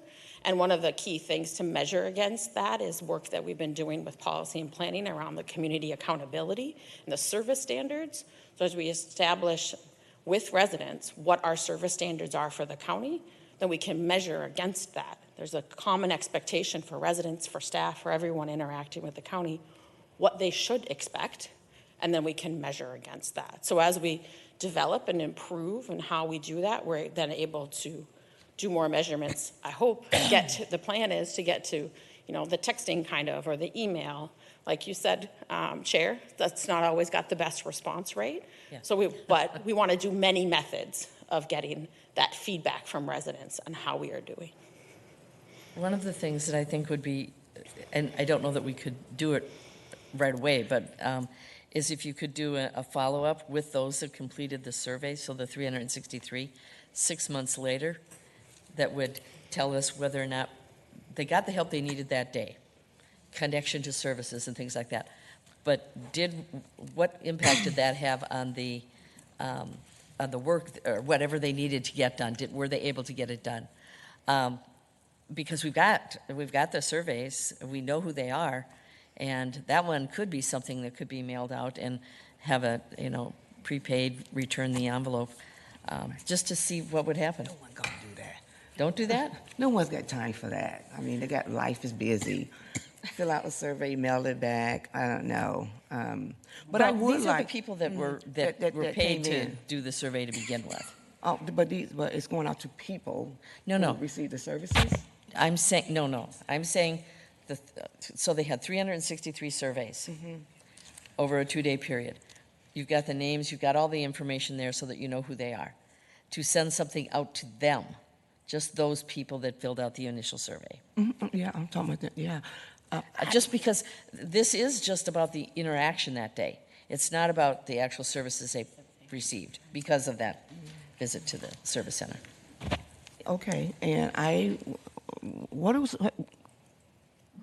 so you do know the results when you tally it all up. It tells the story, right? Have you been able to do that? Because that would tell a story too, if they would just tally up how people experience were that day, right? Well, and it looks like, okay, that just tells us who filled out the survey, or what are the percentages there? Could you remind me? I'm sorry, can you clarify the percentages of what? I'm sorry. Okay, Madam Chair. and the strategic priority, you have the performance measure. Yeah, the effective operations, percent of residents who got the help they needed. So it's not just that they were there or filled out, well, they had to fill out the survey, but we've got, so the actual for 2022 was 93%. Yes, so 93% of the 363 Okay. that filled out the survey got the help that they were seeking that That's day. the answer. They, in the interaction, it wasn't that the service was provided, they were provided information how to get to that service. Well, they said they got the help they needed. Well, the help That's they what it needed says. in the interaction, and it was very, I mean, it measures interactions, not outcomes, and I'm talking about outcomes. If they got what they needed, that's the outcome, isn't it? It does, the way this is presented sounds like they got what they needed and their issue was resolved. Yeah. That's what And that's not what this means.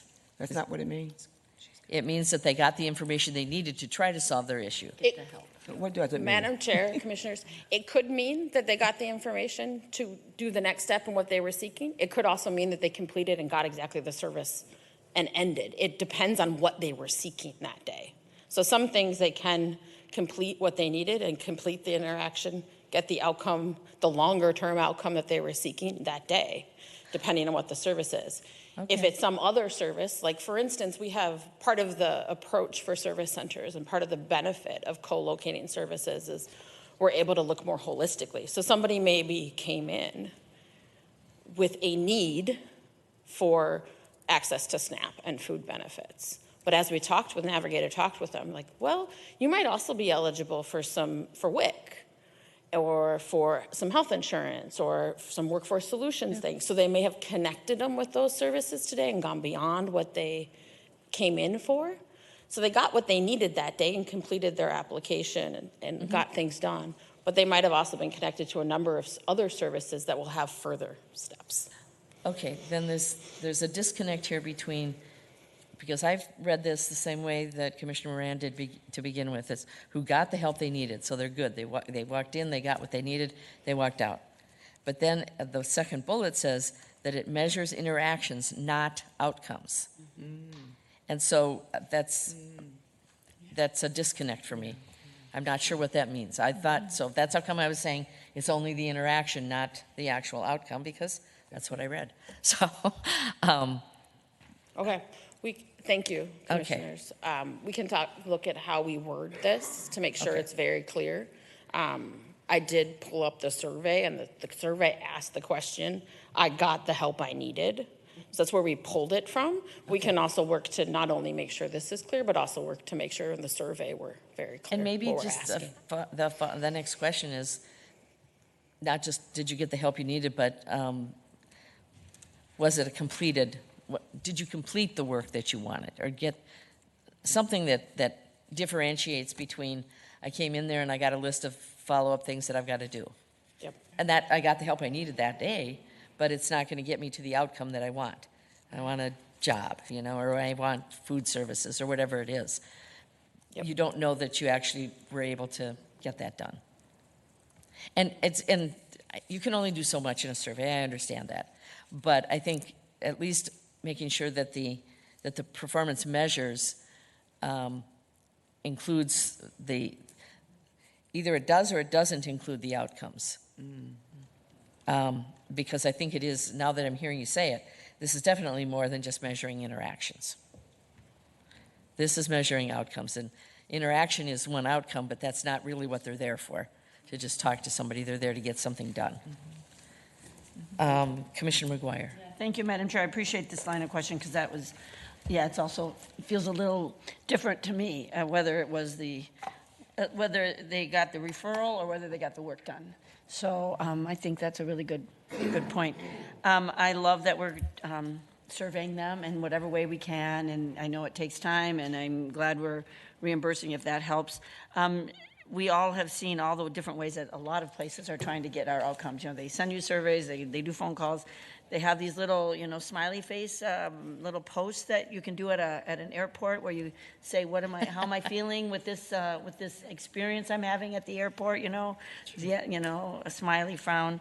And I'm wondering, now that doesn't tell you very much, but it does tell you how sort of the people walking by, and it's really fast. So I'm just wondering if we're going to, you know, how creative we want to be on, you know, we surveyed half the people that, you know, if there's the other half, want to just let us know, how are they feeling after this experience? I have no idea what these little posts, you know, take, but I do know that I also like to have little place where you can do comments, you know, like just a little space. Costco does it, you know. I love to tell Costco what I think. They need to do more composting. But you know, where you can fill out a little form that says, you know, how was my experience? Where people usually do that if they're irritated about something, but hopefully they'll do it if they had a really good experience. So those are just some really basic, you know, non-technological ways that sometimes we can just offer to people. Like, let us know how your visit went. And just have a little form that they can check off and stick in a box if it's, you know, handwritten, or a little thing they can push. Just brainstorming with you because we all want to know how our residents are feeling about these things. And sometimes, you know, I know it's really great to get those in-depth surveys, and those are super important, and I'm glad we're doing those.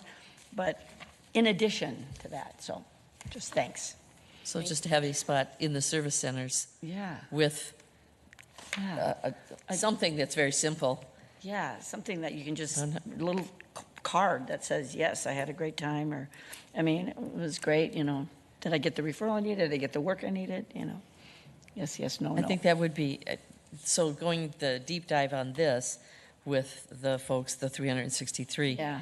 But, yeah, I think, and if people want to fill it out, they fill it out, and if they don't, they don't. They don't. But at least it gives them an opportunity to let them know we care. Commissioner Zhang. Director Moser, I think with this, I've been tracking this conversation too, and I think what I think may be challenging too is just also that about like the outcomes may be hard because what if they're applying for SNAP and they're not eligible for SNAP, right? Yeah. You know, so the survey will show that they didn't get the help they needed, right? So I think that's a challenging point, and we're also at around like 98% already for the service centers. So I would actually encourage you to look at what are other ways in which you can measure residents' first, effective, efficient, and accessible operations. To my mind, sometimes people would come to the service centers because they want to make sure that the paper gets to the county. They want to ensure that there's an actual connection and talk with a staff person to relay their message or to relay their circumstance. So I think it should be more focused on like the customer experience then, if that's what we're trying to track at the service centers. But again, we're also missing all these other parts of the county's services that we have to about their experience. So I would just encourage you to think about that. Thank you. Okay. Oh, Commissioner Fartham. Yeah, I'll add to Commissioner Zhang's point. Once something's at 98%, we should move on to a new goal. We want to track it. We want to make sure it doesn't go down. But once you're above 95%, I feel really good about that. And I want to see what more can we do.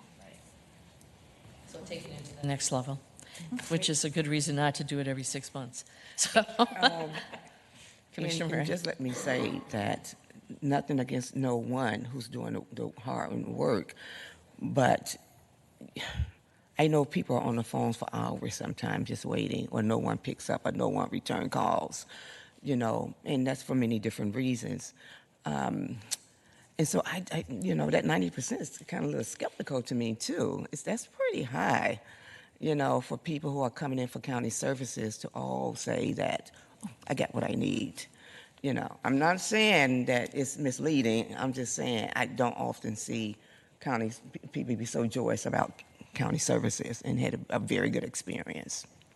Well, it didn't say they had a good experience. Well, necessarily. 'cause we're not but measuring this that, is right? at the service center, which is different than being on the phone waiting for someone. You're at the service center, so I can see why the it would be more of a positive outcome because I got to talk to somebody. And it was, I don't know how long the waits are at the service center to talk to people, but it's still that you are there and you can physically talk to someone. So it should be a better experience. Let's move on to But we phones. do know that half of the people that came in didn't participate either. So did it mean they were just too busy? Probably. If they were really angry, we would probably know that. And it's only 2 days. It's only 2 days. But anyhow, so I think, Commissioner Fretham, your point is well taken that, well, first of all, we need to make sure we're defining what we're measuring a little clearer. And maybe there is a second part of this that is actually about the outcomes, meaning not that you got the result that you wanted, but that you got the answer that you needed. Because if the answer is I don't qualify for SNAP, you need to know that in order to figure out what your other options might be. Okay. I have one more question. Yes. Can you describe what is I don't know what the rear view mirror, I missed it. Or did you get there? Yeah, Oh, sure, okay. happy to. Madam Chair, Commissioner Moran. So that's looking at, what we did. It's not necessarily looking at what the future is and where we're going. So a way to potentially look at that is, did you get the help you need? Did we meet what you were coming in for that day? But it gets to the outcome, the thing we've discussed about how we get to the outcome and the eventual connection you might have made. But also, it's not necessarily looking at what else could we have helped you with? How can we continue to improve that experience as we go forward? It's looking at that point in time, one interaction that's, by the time we have the survey results, it's in the past. Well, and in many ways, it is about customer experience. I forgot who said that. I pointed to you. But okay, Commissioner Jean. Go ahead, Deputy County Manager. Madam Chair, Commissioners, I just wanted to say that when we get to the next slide, we're going to talk a little bit more about the strategies to improve performance of our effective operations.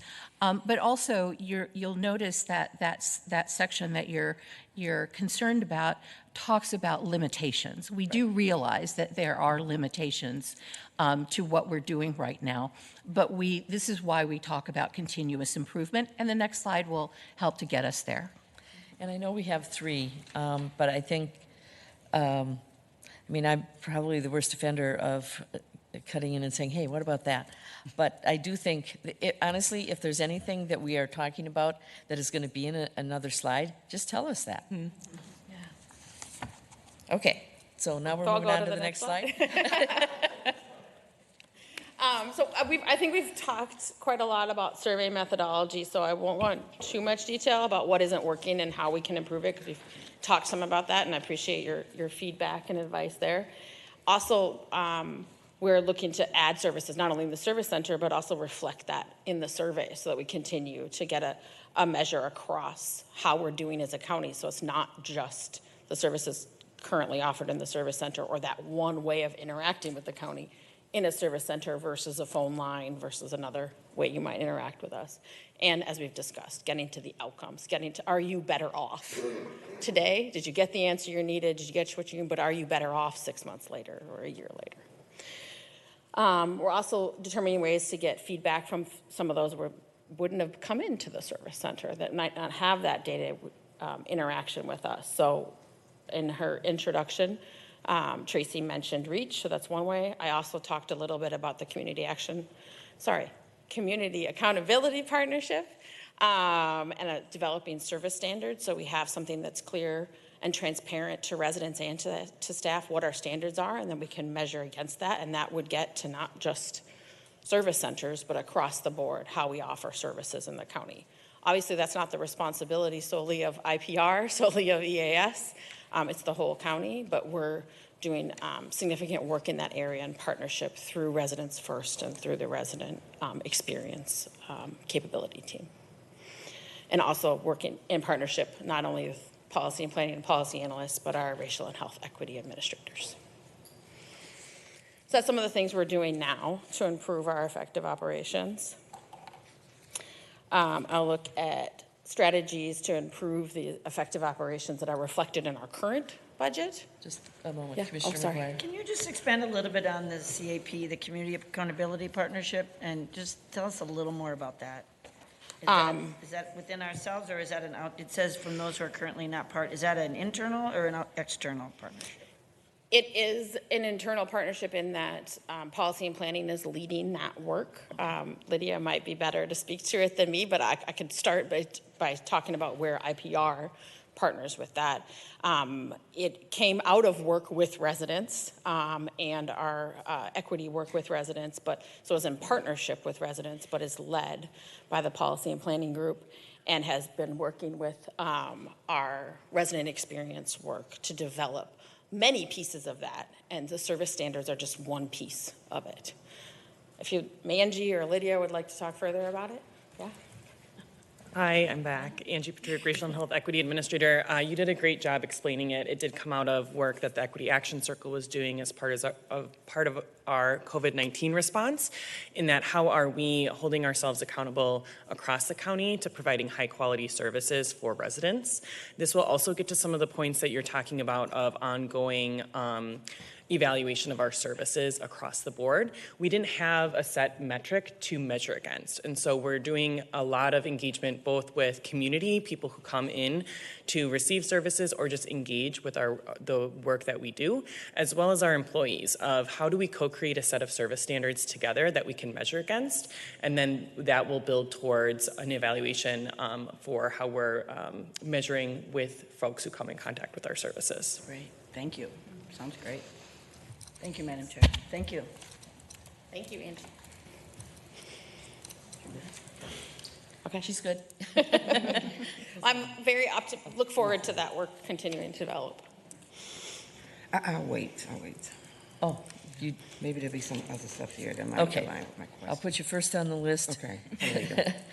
You can just raise your hand when you want it. Okay, go ahead. All right. So in our current budget, we've already referenced a little bit our resident experience design work that came out of work with Residents First, was first funded by the Residents First program, and then now is in our budget in Enterprise and Administrative Services to build that resident experience capability across the county to provide tools and resources and that county-wide capability to really lead with the resident experience first. And all the transformation, all the improvement, all the innovations that we're doing in the county, that we look at it from the resident lens with residents. So REACH is an important piece of that, as any other resident body that we have in the county, to have that lens that we look at the resident experience first as we're improving things. We've already talked a little bit about how we're working with policy and planning on the Community Accountability Partnership, as you just talked about. And then through Residents First funding, so this is not IPR funding, this is not EAS fund, Enterprise and Administrative Services funding, but through Residents First funding, we are working to improve, modernize, and expand our service centers, both at Maplewood and downtown. This is not only physical improvements to make it a welcoming space, add some more space, particularly in our downtown location, which if you've been to the Metro Square, there's a lot of people coming in. We want to make sure it's a welcoming space that all can feel comfortable in, adding improvements to have child-friendly areas, local art, lots of different pieces to it to improve the physical space that also have operational pieces to it that are necessitated by the different space, but also help to transform and innovate how we deliver services by virtue of the physical space that allows people to move much more naturally and much feel included and inclusive in the space.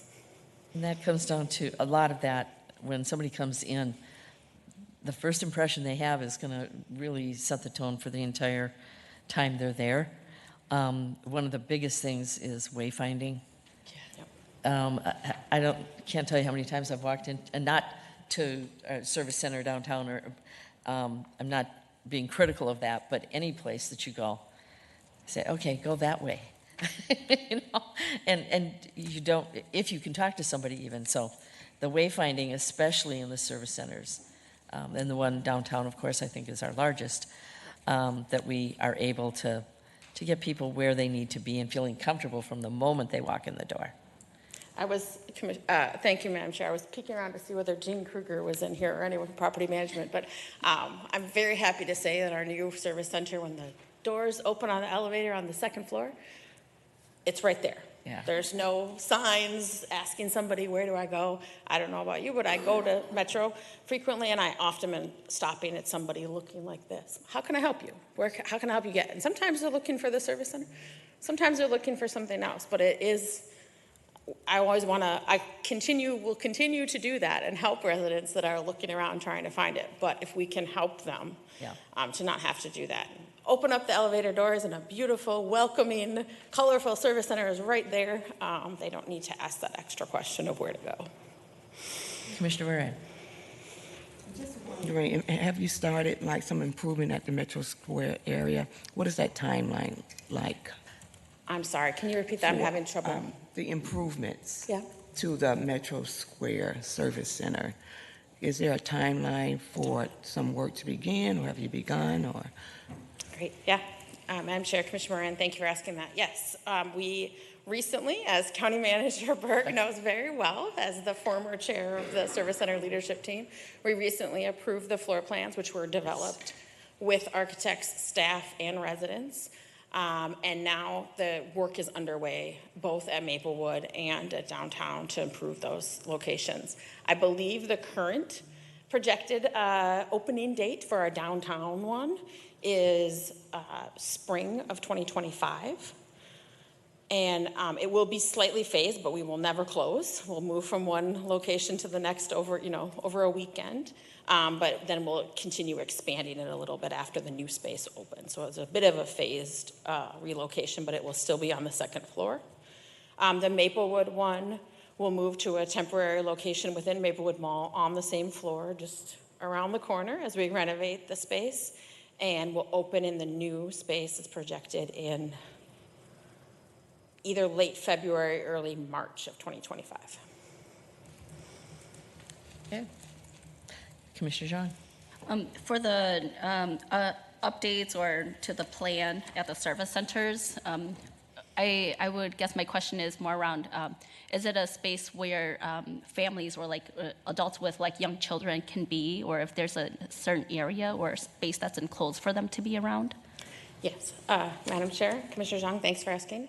Yes, both of the new locations will have a child-friendly space in the waiting area lobby space with some, appropriate sized furniture and toys and things like that.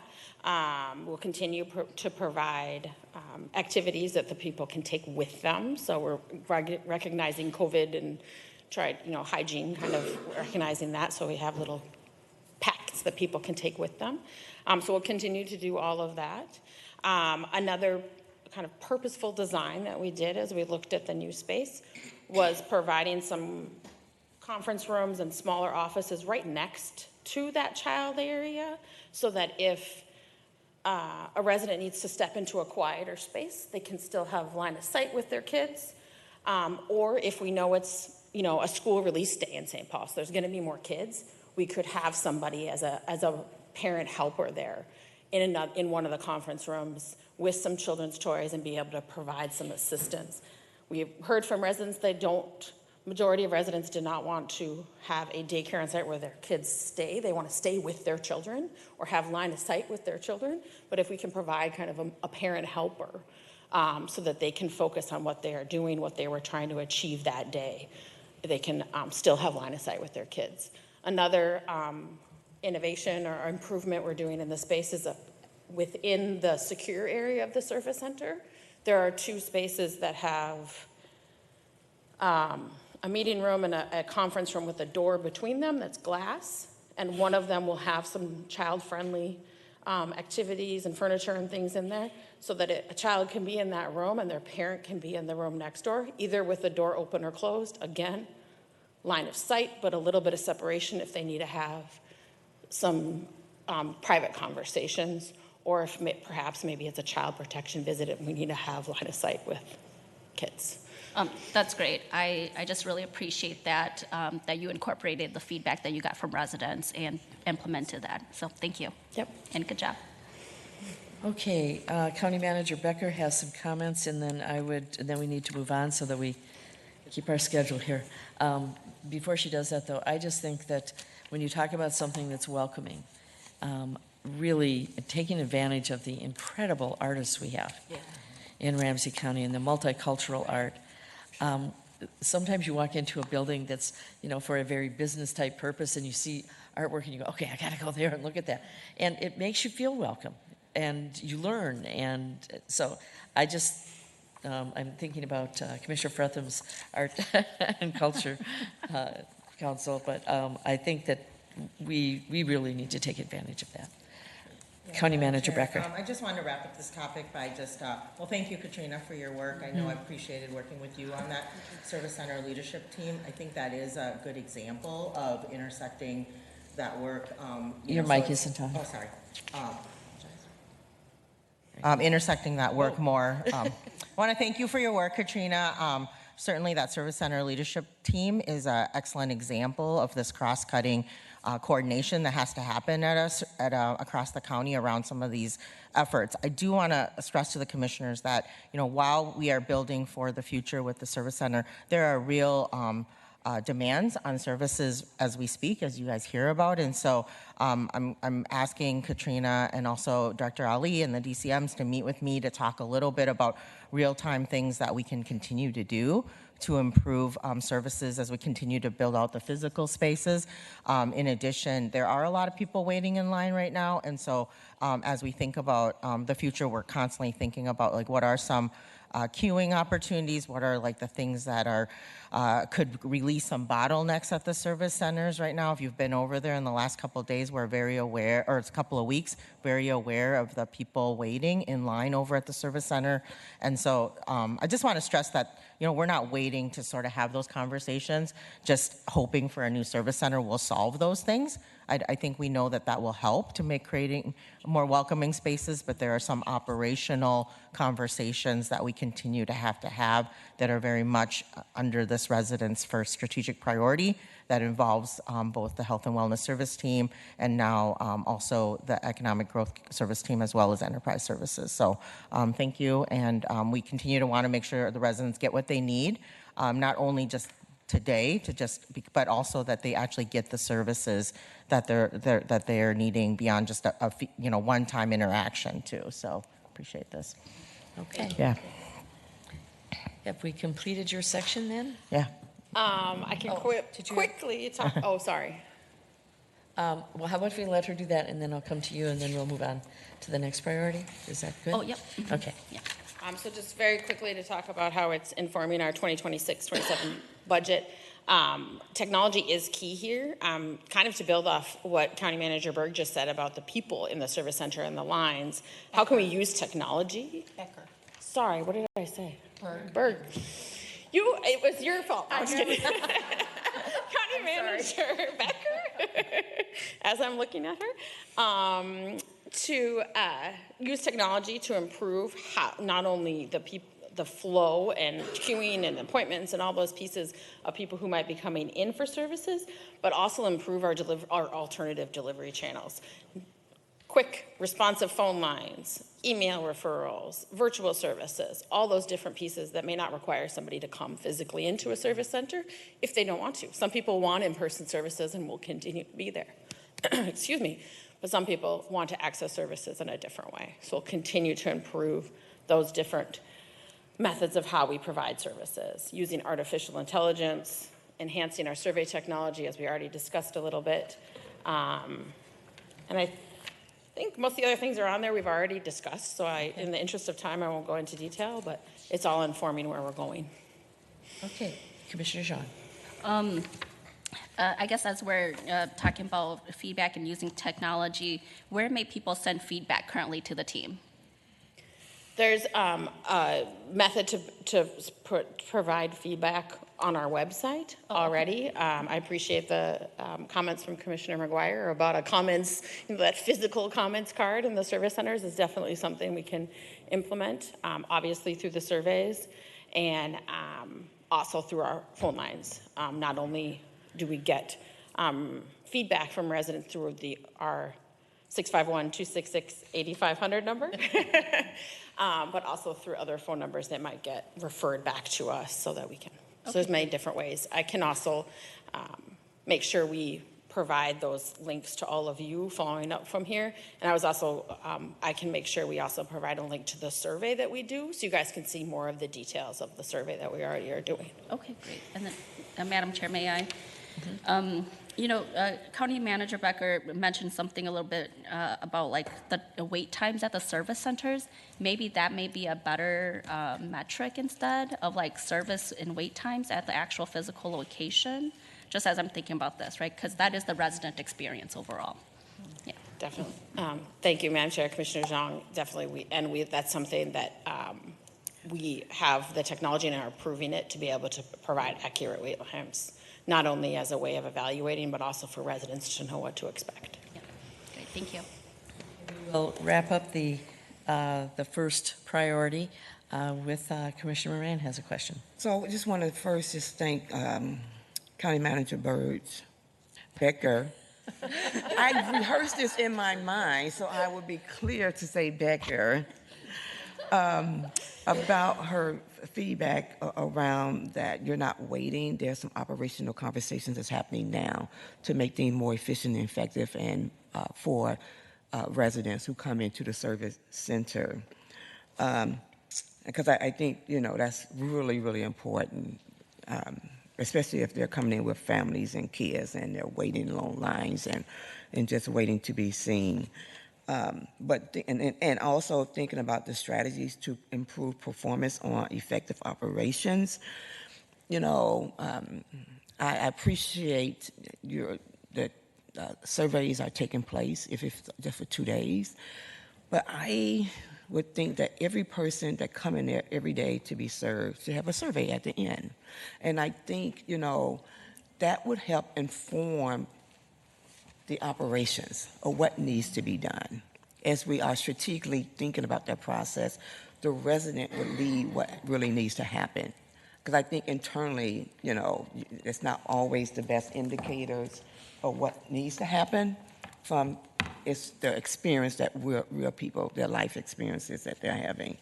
And so I just wanted to say that why not have a survey for every person once they complete, before they leave out, you can request, can you fill out the survey to share your experience with us and have some pointed questions on there that can help direct, but leave a space for them to also share if they choose to.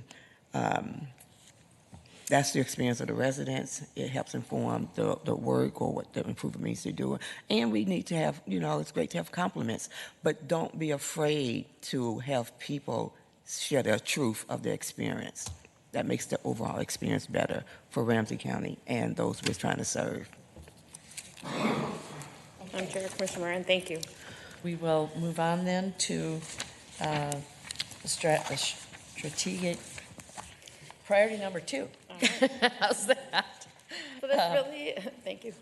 So this really does build on the last one. This one is focused on service equity and availability, building on our advancing racial equity and shared community power, strategic priorities, and residents first. Another way to say this measure is, are we meeting residents where they are? And this measure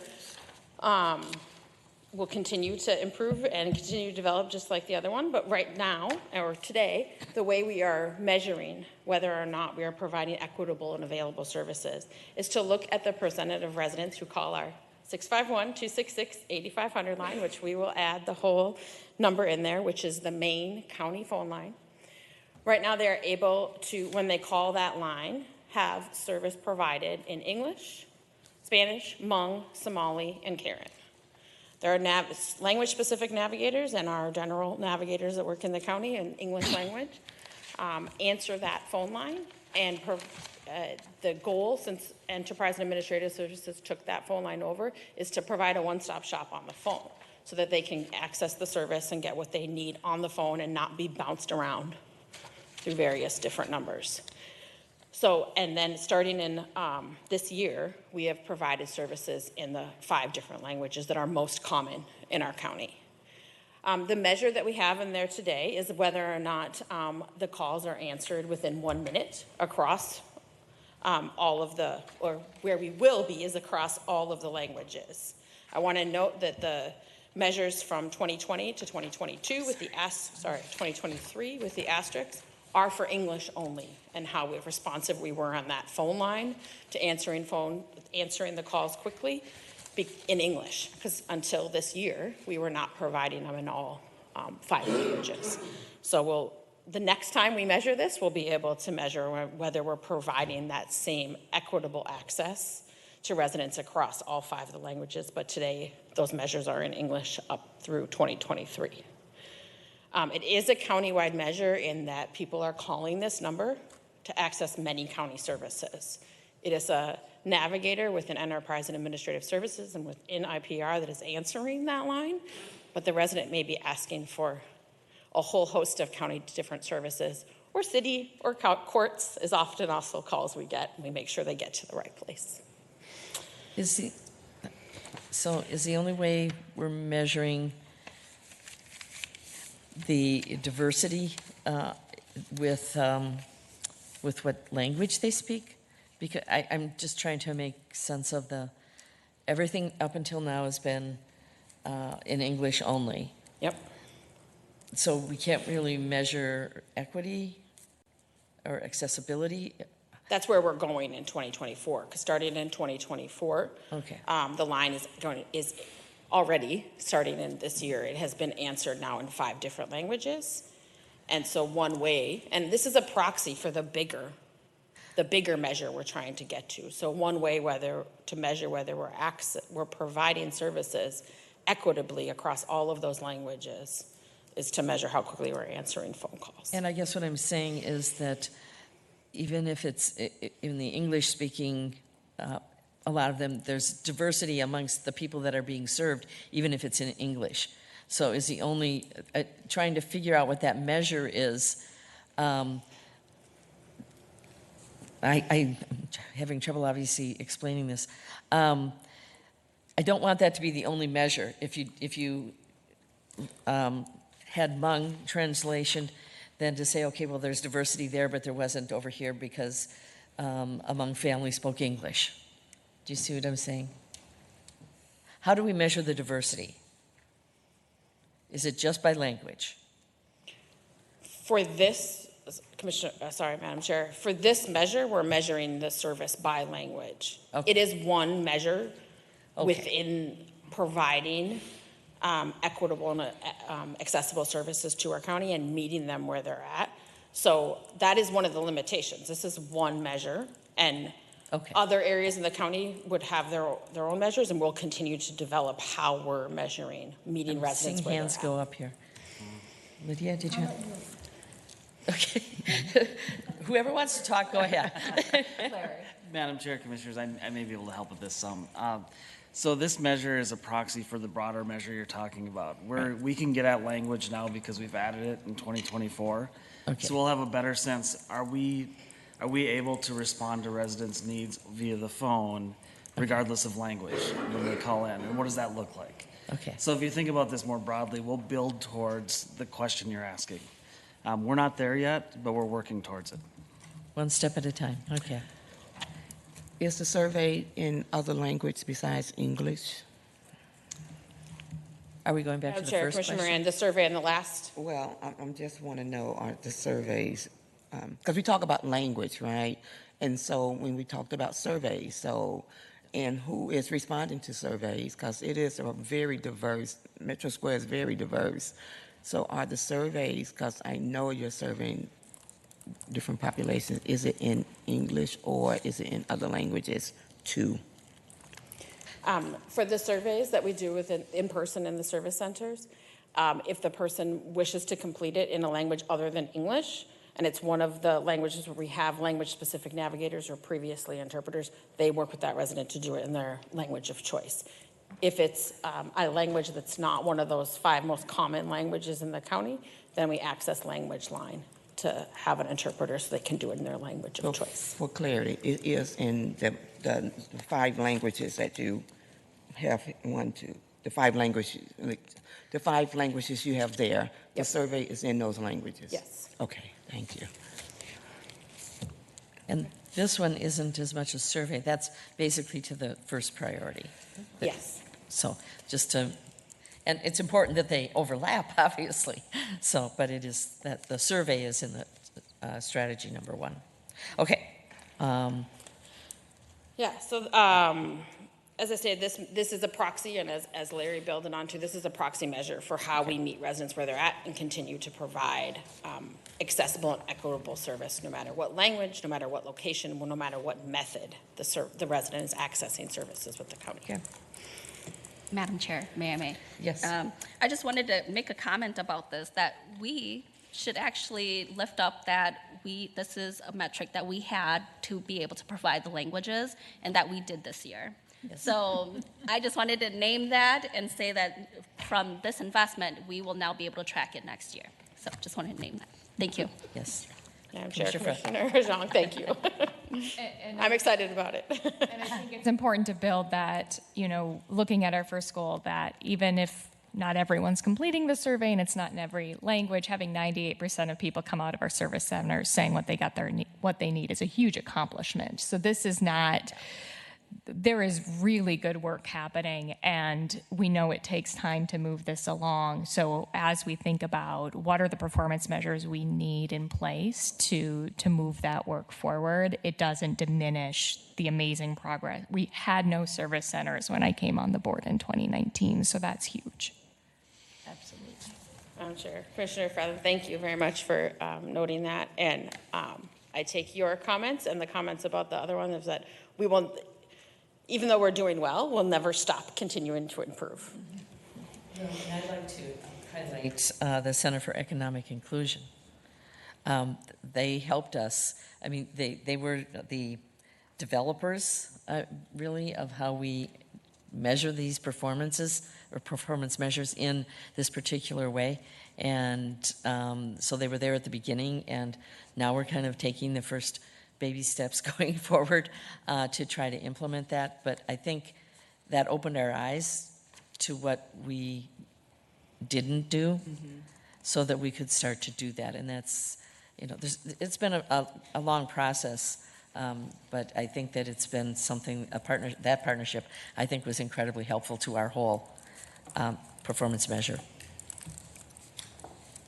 I just wanted to add, Madam Chair, if possible, I do want to give huge kudos to Larry in this space. It's a partnership with CEI, but Ramsey County had a foundation built, and this work has really evolved over the years, how we do performance measurement and management. That culture has evolved even since I started 7.5 years ago. The improvement is massive, and so the measures and the conversation that we're having here today, we did not have this quality of a conversation then. So I just want to give credit to Ramsey County, our internal staff that have done really hard work to get us to where we are, and acknowledging the partnership of CEI and how they've helped us in this space. Yes, I do not want to downplay the, in fact, I want to uplift the amount of advancing that we have made in these particular areas. And a lot of that is just, working from the heart. And when we think about county services, much of that is really working from the heart to help people through difficult times or to celebrate when there's times that are good and moving forward. So, yes, Larry, you've heard a lot of, I'm sure your ears have burned a lot when we talk about bringing this forward and all of the work that goes into it. But I know it's a whole team. But Larry, you have been a star in that team. Okay, not sure where we're at. I will go to the next slide talking about strategies we're doing to improve equity and availability of services in the county. Survey mechanisms are noted here, and I will say that this expands on the survey we talked about the last time, but continuing to improve our survey mechanisms to understand whether residents are getting equitable services, are accessible, are getting what they need. And that's something we'll continue to improve on and continue to work on as we go and develop more and more measures for how we evaluate whether or not our services are equitable and accessible. This will hinge on, and the foundation will be laid on, expanding our service delivery paradigms, the how, where, when, and what people are accessing. So the methods, whether it's in person, on the phone, email, virtual, language that they're accessing, what time they're accessing those services, whether it's a real-time interaction or somebody can set up an appointment at 1 a.m. when they can't sleep and remember they need to set that up, and they don't necessarily need to be interacting with a county worker at that time, but can take that next step in whatever they're trying to access. So all the different methods and ways that residents can interact with our services. We are working with residents to understand what their preferences are and be flexible to different communities about how they may wish to access services. One example I use of that is we have seen through our work in hiring language-specific navigators that we have a lot more interaction on the phone with people who may choose to speak in Spanish, and there may be varying reasons behind why they choose to interact with us on the phone. But somebody who is first or chosen language is Korean is more likely to come in person and want services in person with us and not so much over the phone. So we want to be flexible and adapt to what the community's needs are and providing the services in the way that community is seeking. In person, virtual, phone, email, whatever that way may be. So when we're looking at ways that we're improving our equity and availability of services in our current budget, we are already, as County Manager Becker said, improving the way we provide services, and we're not waiting for our new service centers, not waiting for all of the technology to kick in, but continuing to improve as we go. Some of these is through technology. Communications and Public Relations is going through a website replatform, which will improve the accessibility and stability of our website. We're also looking to expand virtual services and using artificial intelligence. I know Director Ganatra did a workshop recently on artificial intelligence and talked about some ways we may be able to use that to improve our service delivery.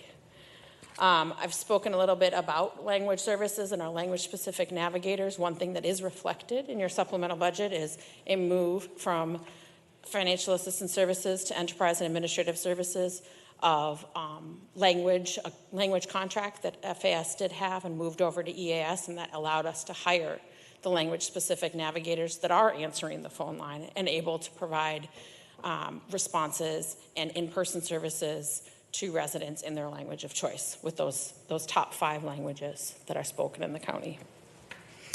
We're also working on to build on the AI and the advantages that may provide for our language accessibility, working to improve some of our responses on the phone line, using artificial intelligence to have language-specific responses to common questions that we get from residents so they can quickly access the information they're seeking for in their language of choice. And I've already talked about service center modernization and some of the work we're doing there. As we look to the 2026-27 budget requests, technology funding will continue to be an important part of how we continue to improve our service delivery and language solutions going forward. This will not only be through our department budgets, but also through use of Residents First Fund and the technology, in the budget space, we call them ITP funds, right? Not TGC. So the technology funding that we have.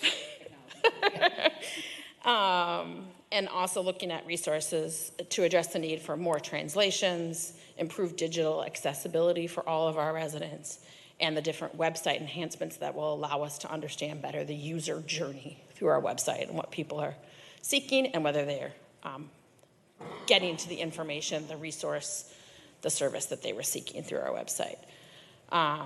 Leverage additional funding sources for language access and expansion. Like I said, we're working within enterprise and administrative services to improve our language capability across the county.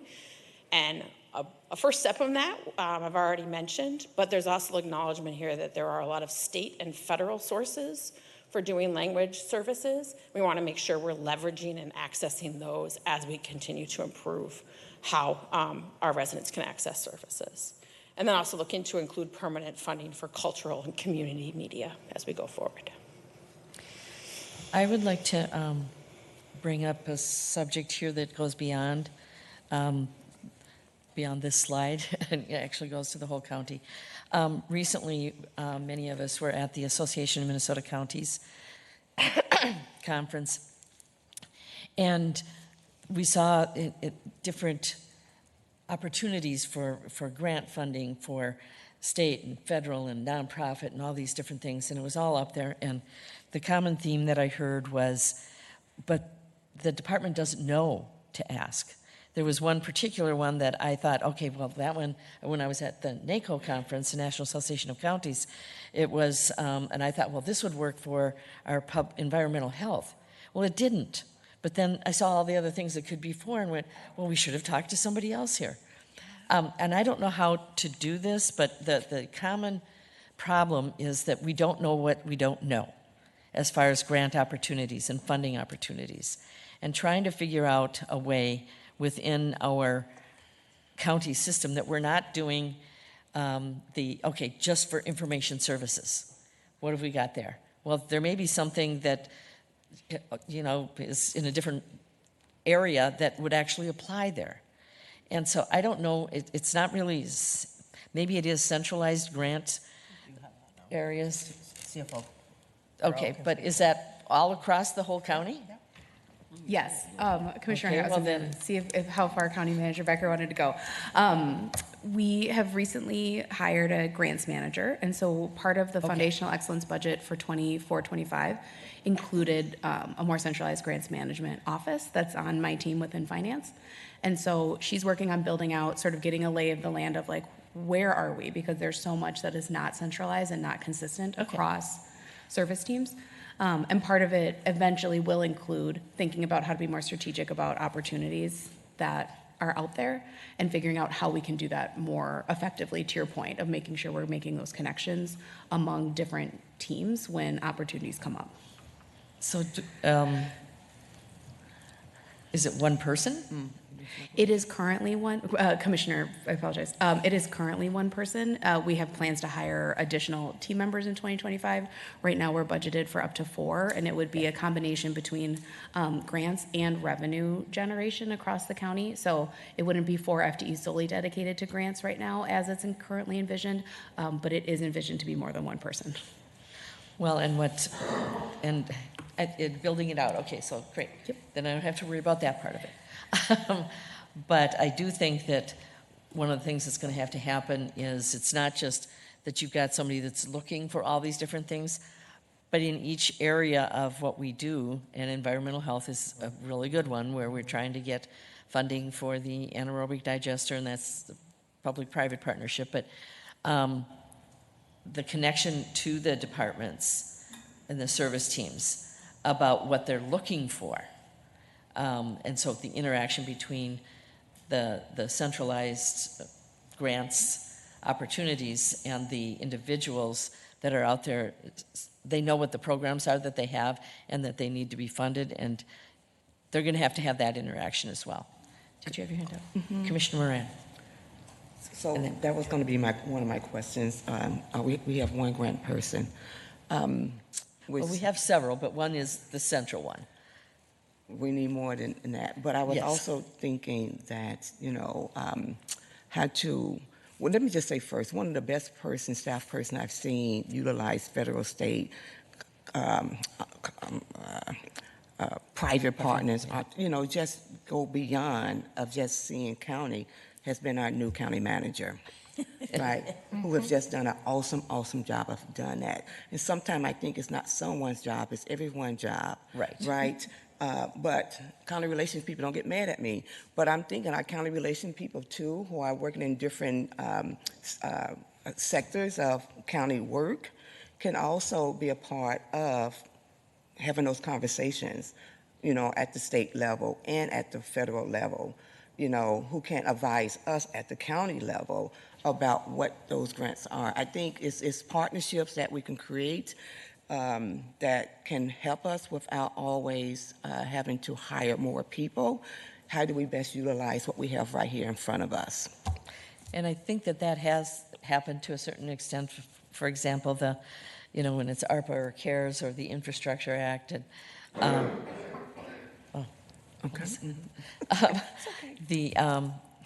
that they do let us know what's there, but then someone has to pick it up and carry it. You just have to not know what's there. But they could be more involved.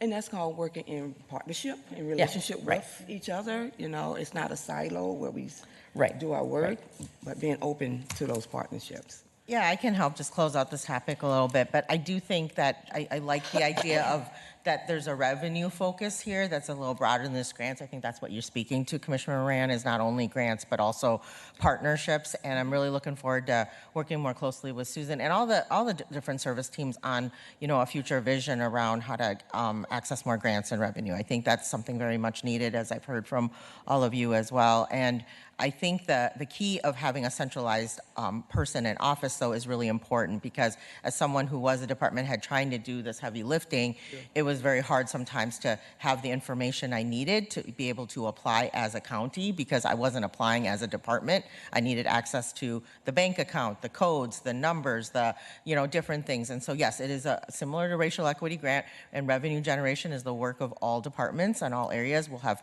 functional leads, hopefully, that will connect well in with the grants office. That work is already happening, particularly in areas like workforce and public health, who get a lot of grants today, but we need more departments to be thinking about this and building their muscle. But having that strong centralized infrastructure will make it actually possible for everybody to be able to do that, because the subject matter experts are good at that. We need somebody good at just the grant transitions part of the work. And I truly mean it's a transition, like logins, passwords, you know, things like that. And so it is a very difficult thing to access some of these grants, and also, you know, to be the voice of our partners, whether it's with philanthropy or community orgs, to think of what is our decision-making matrix of when we apply and when we let other people apply and we support them in our community. So lots more to come on that. I think it's a great opportunity to talk about it, but probably you need to move on today. So, but yeah, hopefully that helps. Yes, and I mean, the whole point is that it doesn't overwhelm. Yes. If you've got a central location.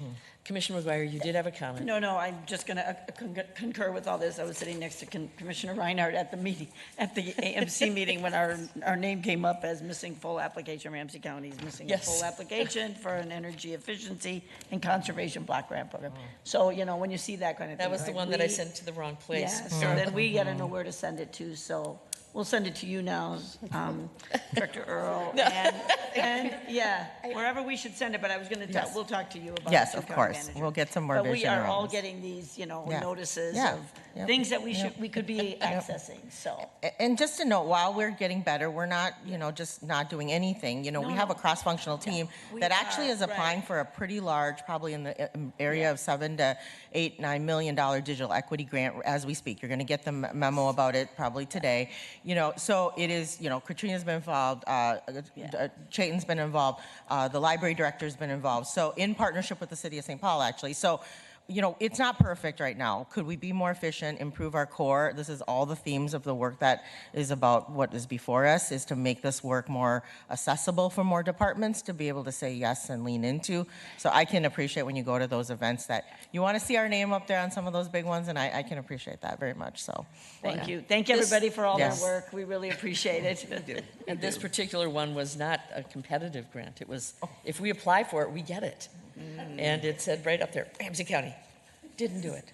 But we have a chance. We have a chance. It's till October 31st or something, so we'll get it done. Okay, so. Let me know if that's an area I need to apply for something. I'm happy to take it. All right, we'll move on. All right. So I will now hand it over to my colleague, Director West, for the Property Tax Records and Election Services Department. Thank you all. Thanks, Katrina, and Chair, Commissioners, County Manager Becker. I'm Tracy West, Director of Property Tax Records and Election Services, also County Auditor. All right, so our third service team metric is to simplify and improve resident experiences by removing structural inequities.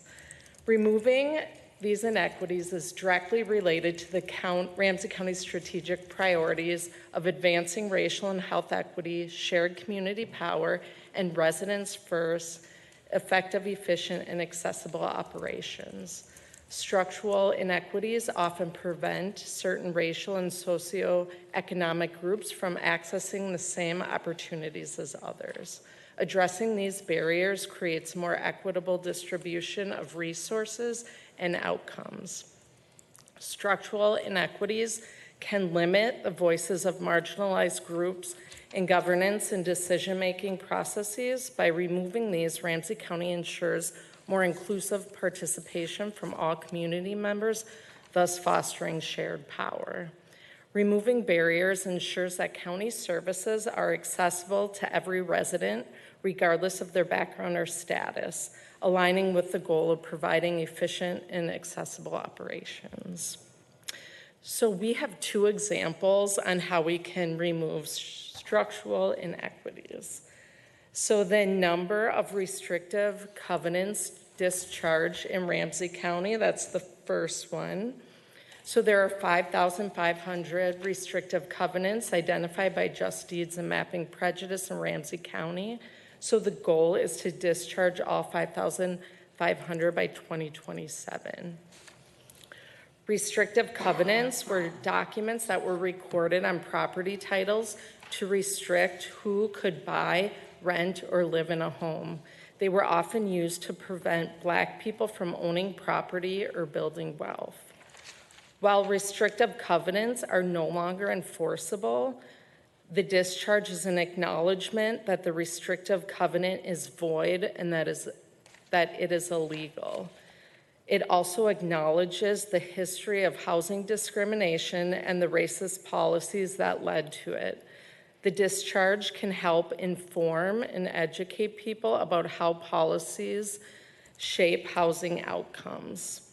Discharging a restrictive covenant allows homeowners to reclaim their homes as equitable spaces. So I'll hand it over to Jan. Madam Chair, Commissioners, County Manager Becker, I remembered it. I'm Chetan Ganatra. I'm the Chief Information Officer for Ramsey County, and I'm excited to be here to talk about these important measures. As you see, we are focused on simplifying and improving the resident experience by directly addressing structural inequities. Director West addressed one of the key areas of discharging restrictive covenants. Another critical focus is expanding access to technology. As you may recall, in our last supplemental budget cycle, we were closely monitoring the enrollment in affordable connectivity program across our county. This was a key indicator for us in gauging our progress towards bridging the digital equity gap in our community. Unfortunately, the federal government discontinued the affordable connectivity program, leaving a significant void in affordable internet access for many of our residents. We believe that everyone deserves the opportunity to be informed and engaged in our increasingly digital world. One of the ways we are tackling this challenge is by expanding public Wi-Fi access at our county facilities. When I say county facilities, I mean public-facing county facilities.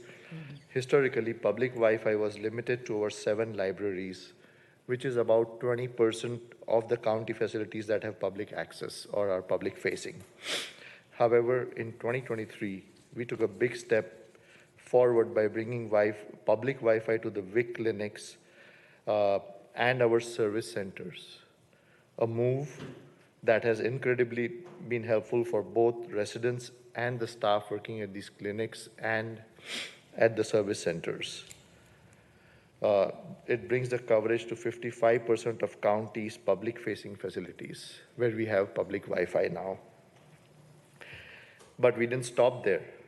Thanks to the support of Capital Improvement Program team, our county manager, and this board, we secured the funding in 2023 to upgrade our Wi-Fi infrastructure across the county. This will enable us to offer public Wi-Fi at all public-facing county facilities or all county facilities that are open to public. We are aiming to have public Wi-Fi available at 75% of the public-facing county facilities by 2025 and at 100% of the public-facing county facilities by 2027.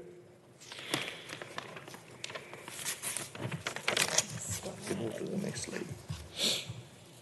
All right, so the next slide, strategies to improve performance to simplify and improve resident experience by removing structural inequities.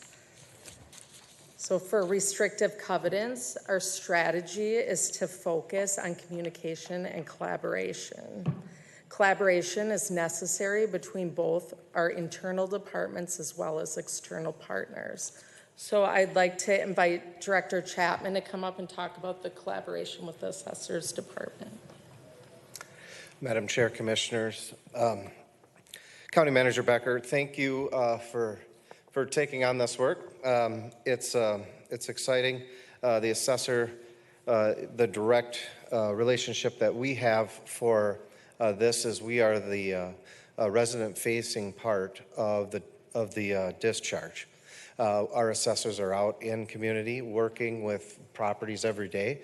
So inside of our computer-assisted mass appraisal system, we have identified the properties, if they have a restrictive covenant, if their torrens are abstract. So our assessors that are out there each day can see if this property has been impacted, whether it's been discharged or not.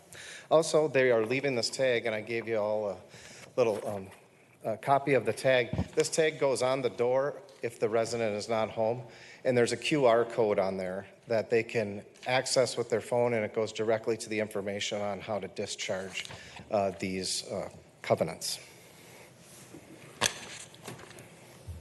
Thanks, Pat.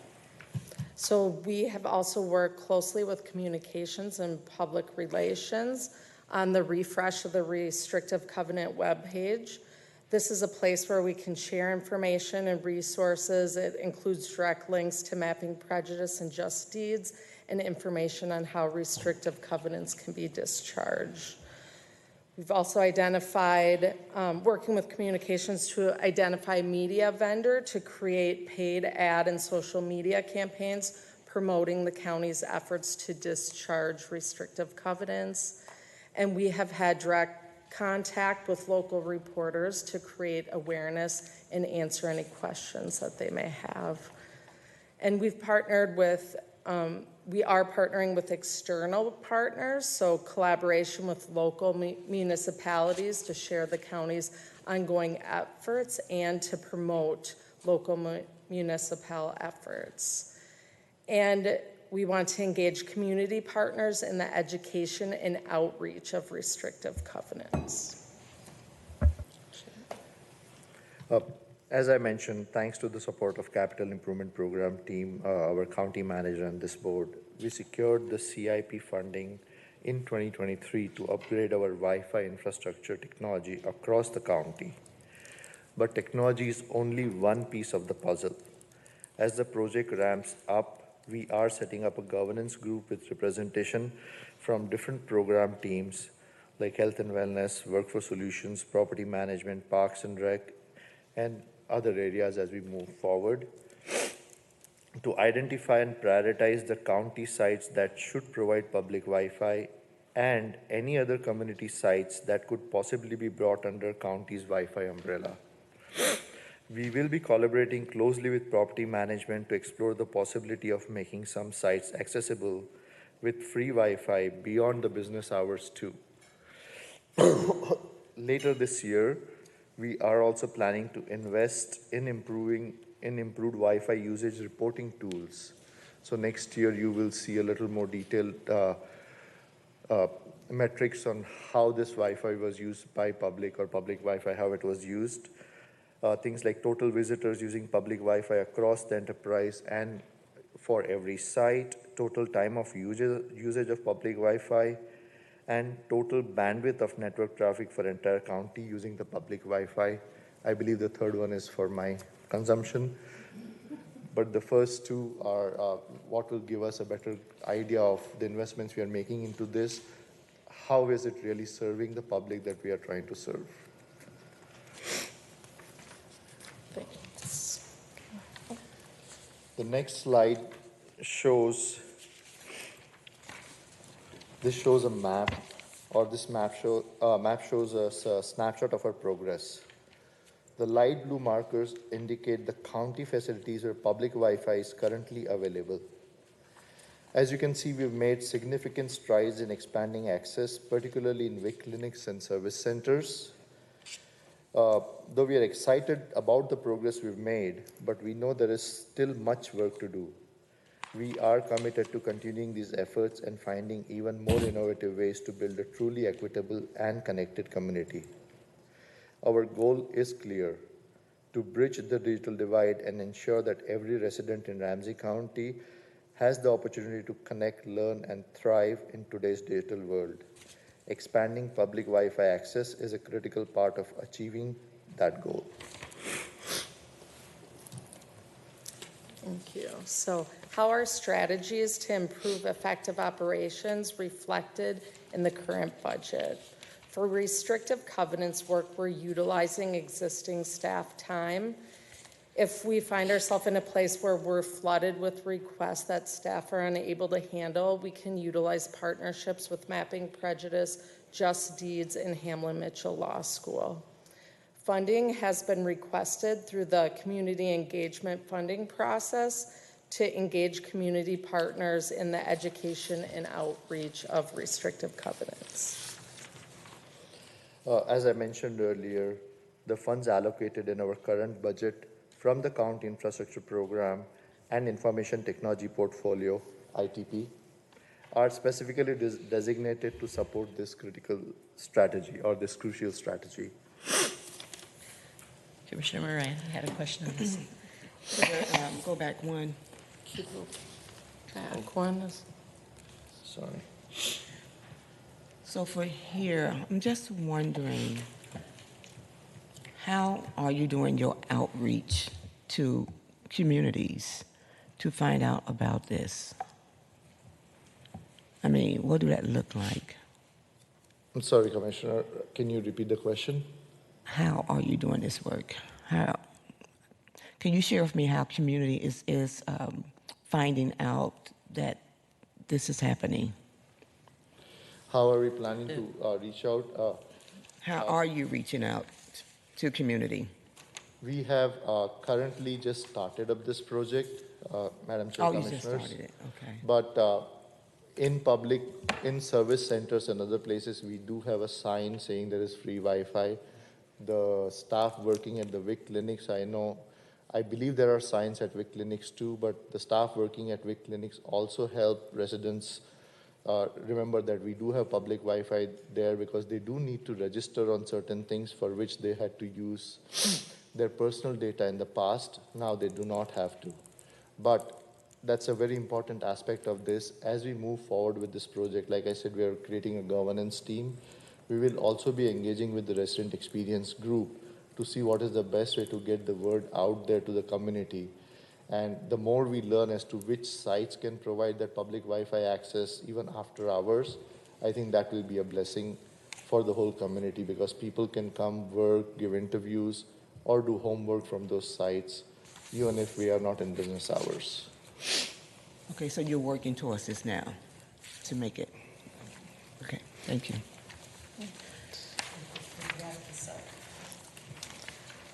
All right, so how will this performance measure improve outcomes and inform the 26-27 budget request? So we know that these restrictive covenants are already illegal, but discharging the covenants eliminates any lingering legal or symbolic endorsement of exclusion based on race, ethnicity, or religion. While these are no longer legally enforceable, formally discharging them removes any remaining influence they may have and ensures that no discriminatory language or intent is attached to property titles. In terms of how this will inform the 26-27 budget request, we will continue to support the work with existing staff and utilize partners and one-time funding where needed.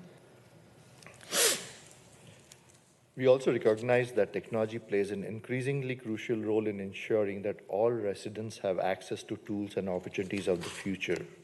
That's why we are prioritizing several key strategies. We are committed to expanding Wi-Fi access for public throughout the Ramsey County facilities. Bridging the digital divide is essential for enabling education, economic opportunity, and civic engagement for all. We are exploring the innovative potential of artificial intelligence. We are very close to rolling out a county-wide AI usage policy. AI can streamline county services, improve decision-making, and enhance resident experience in numerous ways, like Director Moser mentioned, from providing instant information through chatbots to optimizing resource allocation through predictive analytics. We are also committed to working with Workforce Solutions to identify ways in which we can contribute to improving digital literacy for the residents. Empowering residents with skills to navigate the digital world confidently and safely is crucial for their full participation in our increasingly connected society. Finally, we are committed to expanding our virtual service offerings. By making more services available online, we increase accessibility and convenience for everyone, particularly those facing mobility challenges or time constraints. These strategies, while ambitious, are essential for a thriving Ramsey County. They will directly inform our 2026-27 budget requests, ensuring that we have resources necessary to implement them effectively. We firmly believe these investments will yield significant returns, fostering a more equitable, connected, and vibrant community for all. Thank you. Thank you. Did you? Okay. All right, I will very quickly go through, and some of these things have already been addressed. The idea of interactions versus outcomes and the customer experience, the survey at the end in different languages, those all kind of came together in different parts of the presentation today. So making sure that we have some clarification on some of those things and what can be offered to kind of expand it a little bit. The wayfinding and the welcoming, just encouraging those to go forward and really expand into different areas like art and different aspects of art, multicultural art. Technology, the options that are being made available, and the ease of understanding them. Shinatra, you have just done a fabulous job. And I can say that from personal experience because I don't always understand the things, and so it's just, I was going to say it was the way of the future, but it's the way now and into the future. And so keeping abreast of that and making sure that all people in our community know how to get to Wi-Fi and different things, I think is incredibly important. So for the multifaceted options to the internet. And then on the discharge, I'm going to add one thing that I think would be very helpful. We know that there are 5,500. That's a pretty small number when you think about the whole county. I see no reason why we would have to just put out this notice when you're at once every 6 years, I think it is, 5 years? Okay. Once every 5 years when you go out and do an assessment, physical, going out to the site, and you leave this letter. Why not mail it out to the 5,500? Because it's a very specific thing, and note that it is, the costs are being covered by Ramsey County. And if it's a limited period of time that we're going to do that, because the cost is normally, what, a couple $100, or what is it that we're covering? Sorry, in the middle of my statement, I'm asking a question. So, Madam Chair, so there's a multifaceted approach to letting people know. This is just one piece of information. Okay. This is what the assessors that are in the neighborhoods have as something in their toolbox. We're also engaging in many other ways, from community newspapers to regular interactions, but also with the assessor's office, we plan to do a more focused approach because there are neighborhoods where this is really prevalent. Okay. As Commissioner McGuire is very familiar. I have that address right here, 1529 West Iowa. So we are going to get at this a bunch of different ways. This just happens to be one that we highlighted. Well, and I get that. What I'm saying is that I think that doing a personalized or a mailing that goes directly to these 5,500, and they can hear about it from other places, but if there is a cost savings to them to do it now, I think that that's an incentive as well, because there is a cost normally associated with this, but we're not charging that cost. Correct. Chair, Commissioners, correct. It's a $46 fee that we're waiving for these. And we are planning to send out letters to all 5,500. We did take a sample group and we did mail them out just to see, like, will this work? What is the response we're getting from these? It was a very small percentage, but like Director Chapman said, it's a multifaceted approach. We have to. That's absolutely true. Okay, did I miss anything as far as going forward? Okay. Madam Chair. Oh, go ahead. You Commissioner didn't Shaw. miss anything, but I just wanted to add about the AI piece, that I think it's super important that we do invest in it now too, because what could happen is it could lead to like very predatory things. So I looked up rent assistance, St. Paul, and some of the ads that came up were like for fast loans. So that's just an example of how people are using technology currently, but if they aren't aware of the different types of resources, it could very well lead to those predatory practices that we have already also seen in veteran services. Thank you. Okay, it is 11:15 right now. We have gotten through what we needed to get through this morning.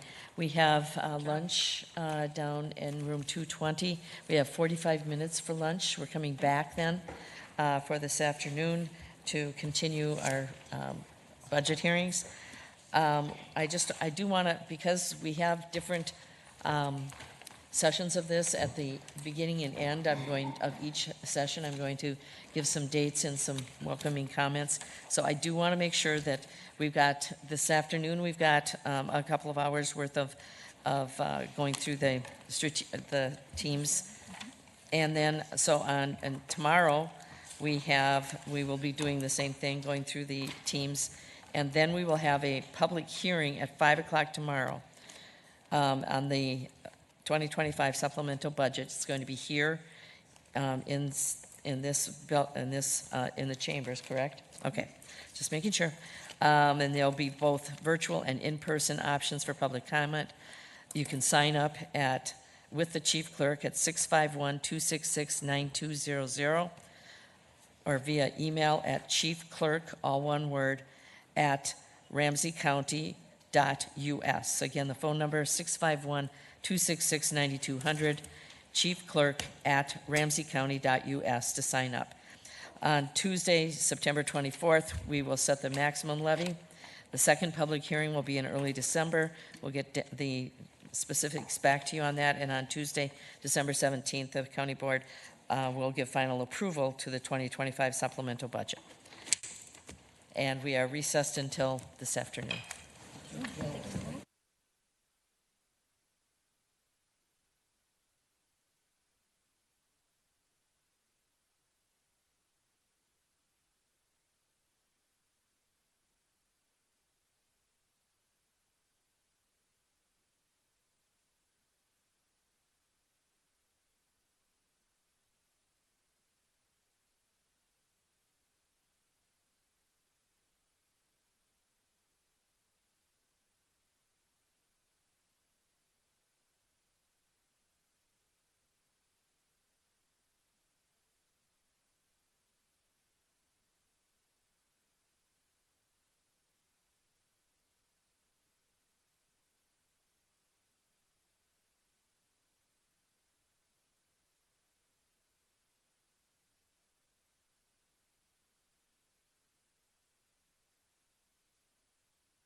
to order the Budget Committee, Ramsey County Budget Committee of the Whole. We have the second part, and we have a hard stop at 2 o'clock. Not that we can't get done earlier than that, but we do have a hard stop. We need to be out of this room. And so I will start out with, let's see here. We'll go around the table. Everybody's, oh, well, Nicole's she's on her way up here. So why don't we start over there, and maybe by the time we get around there, she'll be there. Okay, go ahead, Susan. Great. Susan Earle, interim CFO, she, her pronouns. Larry Timmerman, Performance Planning Manager, Policy and Planning. Rafael Ortega, Ramsey County Commissioner, District 5. Mary Jo McGuire, Commissioner, District 2. Mai Chong Zhang, Commissioner for District 6, she, her pronouns. Ling Becker, County Manager. Victoria Reinhardt, Ramsey County Commissioner, District 7. I'm Chair of the Board, and I'm Chair of the Budget Committee. Lydia Gurma, Interim Policy and Planning Director. Rena Moran, Ramsey County Commissioner, District 4, Vice Chair of Budget. Nicole Fretham, Ramsey County Commissioner, District 1. Johanna Berg, Deputy County Manager, Organizational Alignment. Carrie Collins, Deputy County Manager, Economic Growth, and for the Economic Growth and Community Investment Service Team. Josh Olson, Economic Growth and Community Investment PMAT Lead, or the Performance Measurement Action Team, and also moonlighting as the CED, Community Economic Development Director. We have lots of transitions going on. Okay.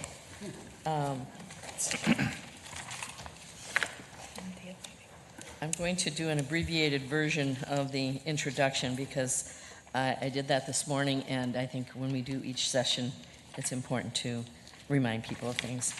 This is, the budget was kicked off on August 27th, and it's the 2025 supplemental budget and performance measures process. We do have a 2-year budget process. The first one is basically all about the money, and the second one, actually I should say it focuses on the funding.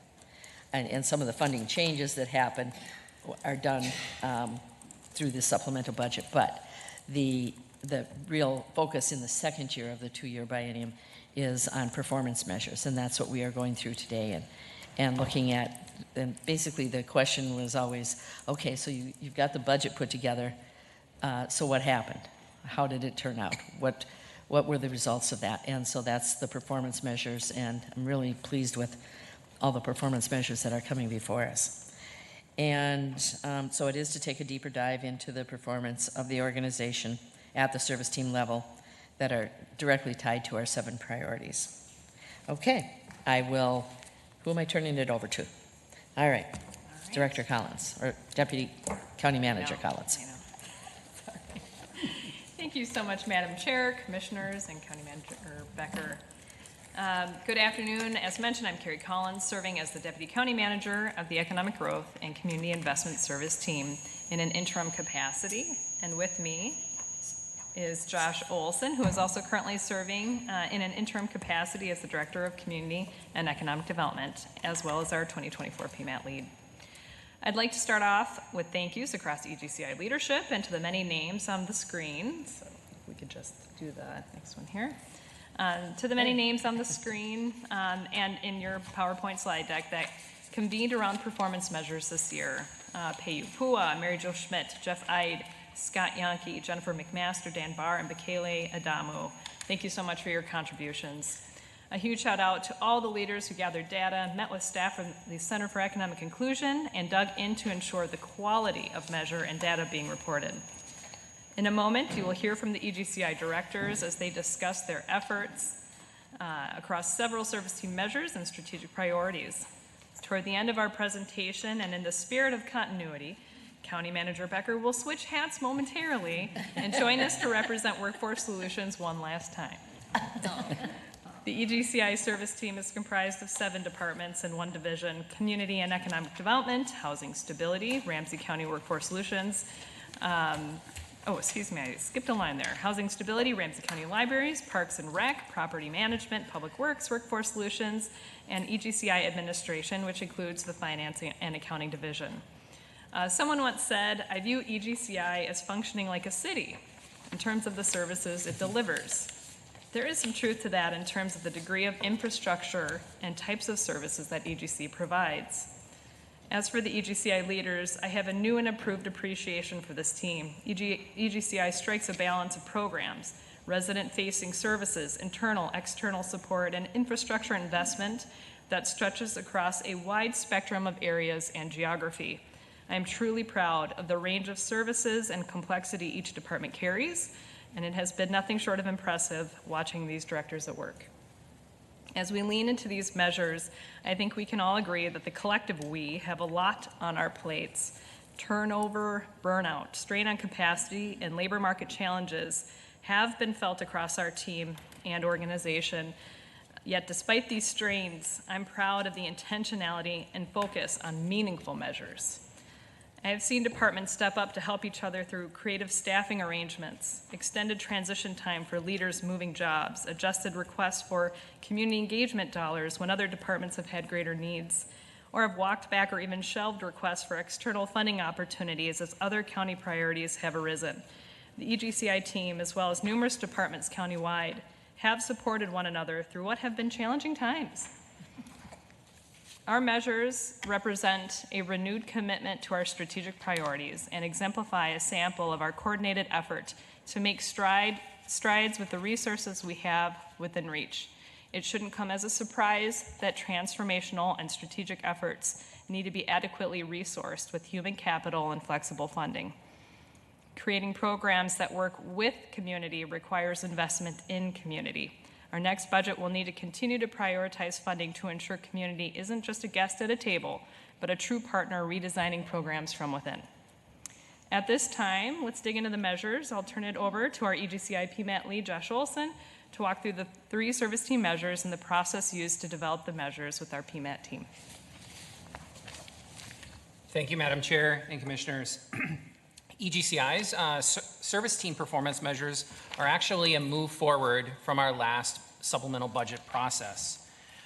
This includes energy consumption of buildings and fleet, and these are the broad titles, and we'll kind of dig into them a little bit more in subsequent slides. This particular measure directly connects to the board's climate change and climate resiliency strategic priority. The major program project co-creation measure, this connects to the residents first strategic priority, and the construction workforce diversity connecting to the intergenerational prosperity strategic priority. Climate change continues to impact the health and well-being of Ramsey County residents with severity to people of color and socioeconomic disadvantaged communities. Ramsey County is committed to leading in the mitigation of climate change. Reducing our fuel use and our energy consumption in buildings are significant steps towards mitigating and addressing climate change and the desperate impacts it has. The EGCI service team, arguably the most involved and influential in the built and natural environment. And so ensuring effective involvement and engagement with diverse communities, in particular communities who have been disproportionately impacted by projects in the beginning, the middle, and in the evaluation process, is a part of our strategic priority as a service team to evaluate major projects and programs as part of our approach to centering residents first, centering our residents first strategy, excuse me. The county invests in the community through infrastructure projects, no secret there. EGCI is heavily involved in this work, and so this particular focus was a target for our measure around construction workforce. And particularly our diversity of our construction workforce component. So we view this area of focus, excuse me, this area of focus was targeted as our ability to propel residents, particularly those who are from racially and ethnically diverse communities, into family-sustaining wages, housing stability, and wealth-building opportunities. As investments are made to ensure Ramsey County is a thriving place to live and work, these investments can be coupled with intentionality to ensure career opportunities to those who have experienced barriers to economic opportunity. Lastly, EGCI's last service team measure is a way to look at the collective impact of EGCI's construction contracts, supporting that wealth creation within communities.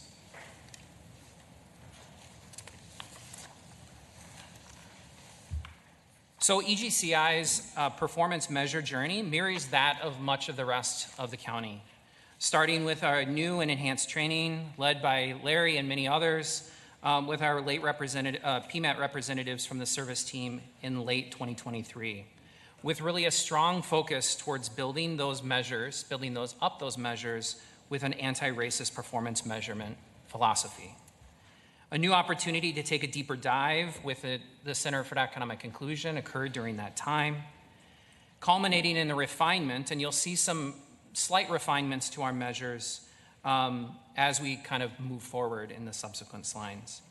We also had a strong opportunity to really coordinate these efforts with our other action teams. For example, as a PMAT lead, I joined our purchasing and contracting action team earlier this spring to talk through our 2023 results. This ongoing coordination and collaboration will be helpful as we work to strengthen the methodology as well as the data collection of these performance measures.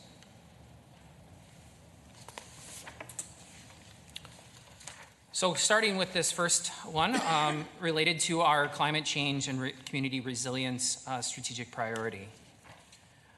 This is actually a composition of 3 measures, one related to buildings, the other around fuel usage, and then as we brought forth to you at the last supplemental budget process, a composition of the 2. You'll notice with the building results, actually across almost all categories, that we're trending in a favorable place. I do want to call out that we kept our goals on the right-hand side. We did not develop new goals as we're going through a process amongst our EGCI service team to adjust our methodology and to keep up. So one thing I just would call out is we changed a number of our variables in our data collection process over time. We're getting better at this. And unfortunately, as we get better each time, it's harder to go back in time and tell you exactly how we've changed. So what we wanted to do today was to put forth as close to as possible an apples to apples comparison of where we were and where we're going. So that's why the goals that you see presented on the screen are not our goals for this next year, but rather a reflection of our previous goals and how we've been working against them. So again, we're working really well. We're hitting our goals and we're actually surpassing them with some great abilities. Yeah, I think that's good. All right. This is me, right? Yeah. All right. So one thing we want to call out is the connection to the Climate Equity Action Plan. And so as you'll hear from several departments momentarily, we work, across the board, whether it be through investments in our public facilities and our kind of enterprise-wide revenue-generating facilities to really track and monitor energy reduction. So whether it be kind of our vertical assets or it be our fleet, we want to make sure that we are tracking against the Climate Equity Action Plan and really making strides collectively to reduce our carbon footprint to the degree possible. So that's what we're working on together as a Climate Equity Action Plan, and you'll hear more from the departments on this particular service team measure, starting with property management. Okay, right before now. that, Commissioner Ortega. One question, I'm sorry, go to the previous. Yeah. Why is the usage of number of gallons, why does it go up it looks like it goes up in 85, am I reading this wrong? In 25. And in 23 it was 320? Yeah, so Madam Chair, Commissioner Ortega, this is what we wanted to call out. This is a particular area where, so recognizing this is not a new goal that our EGCI service team has put forth. This was our goal from 2 years ago. And you'll notice from our tracking of the metrics, so if you look at the column 2023, you'll notice that we're tracking substantially below what we had projected in 2025 and 2027.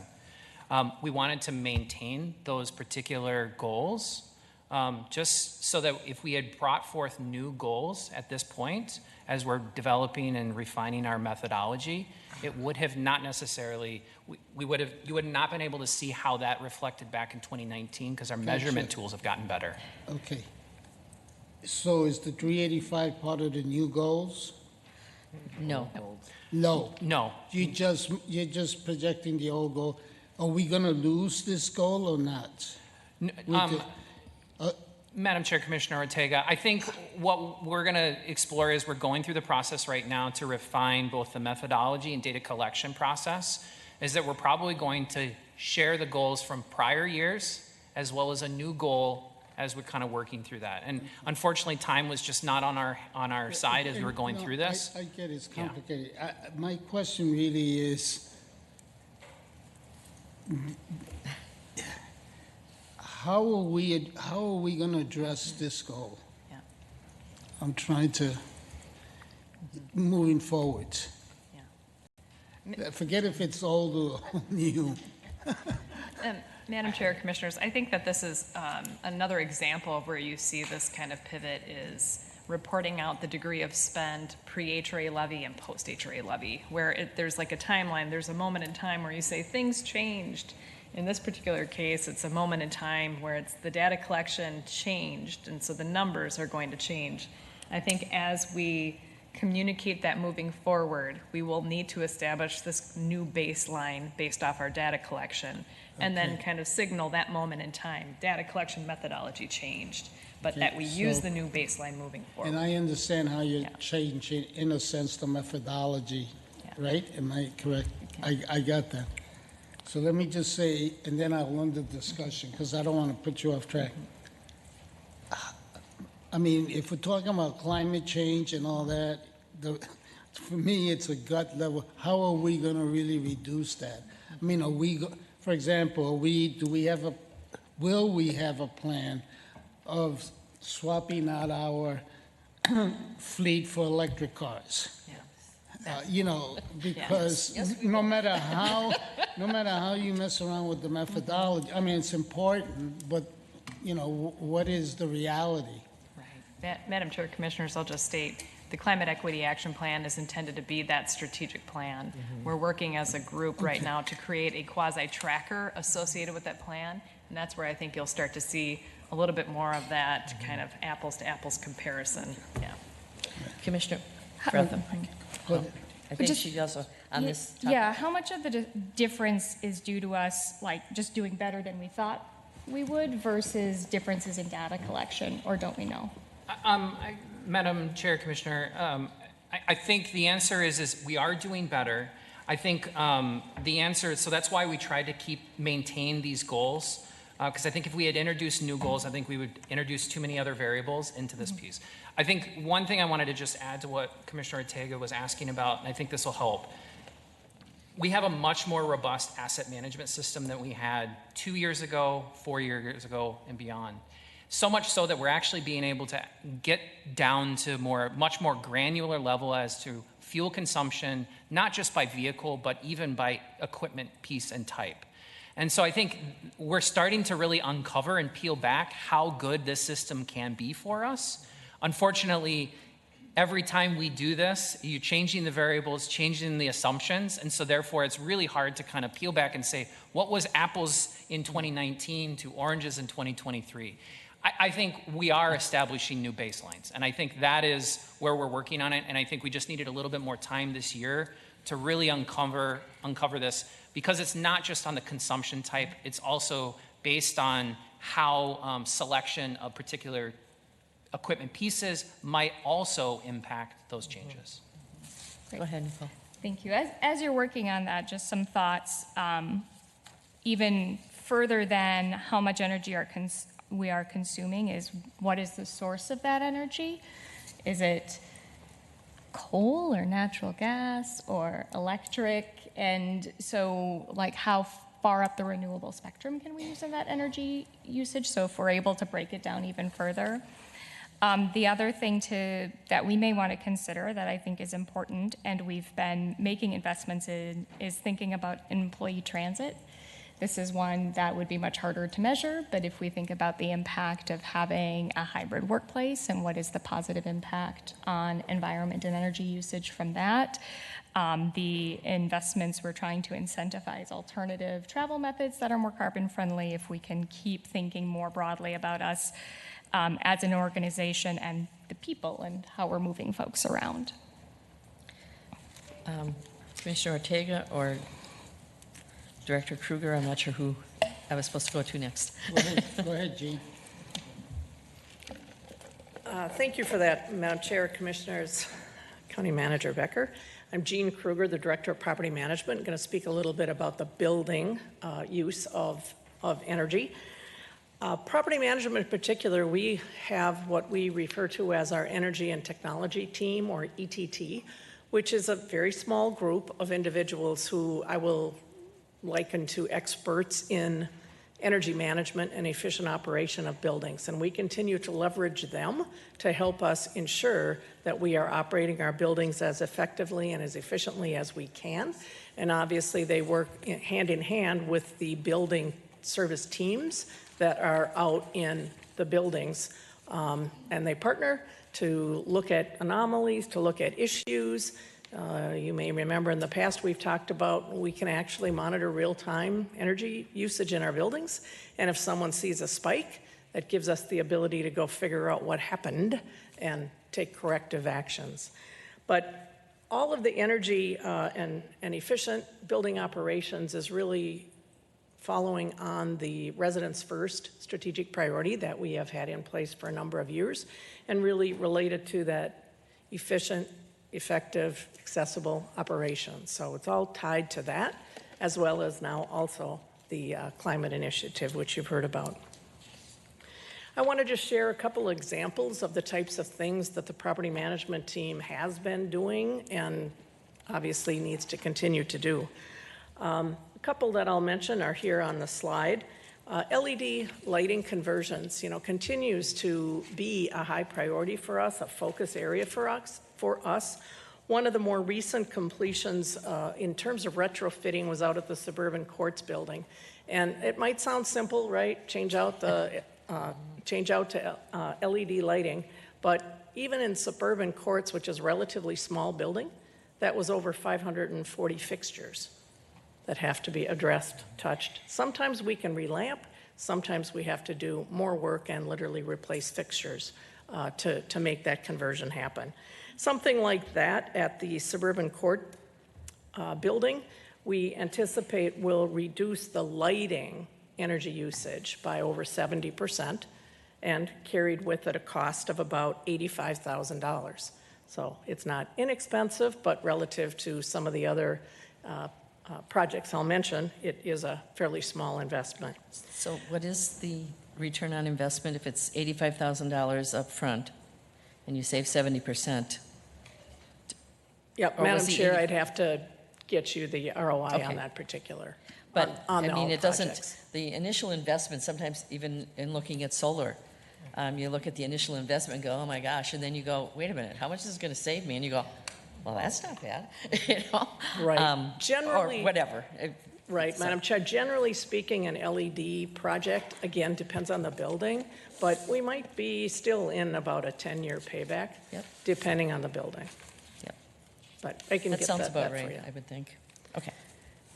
Some of the larger cost initiatives are things like installing and or upgrading our building automation systems. We talk a lot about that, but that's what really allows us, you say automatically, right? Someone has to have the intelligence to set up what that program should do, but then the building and the systems can adjust.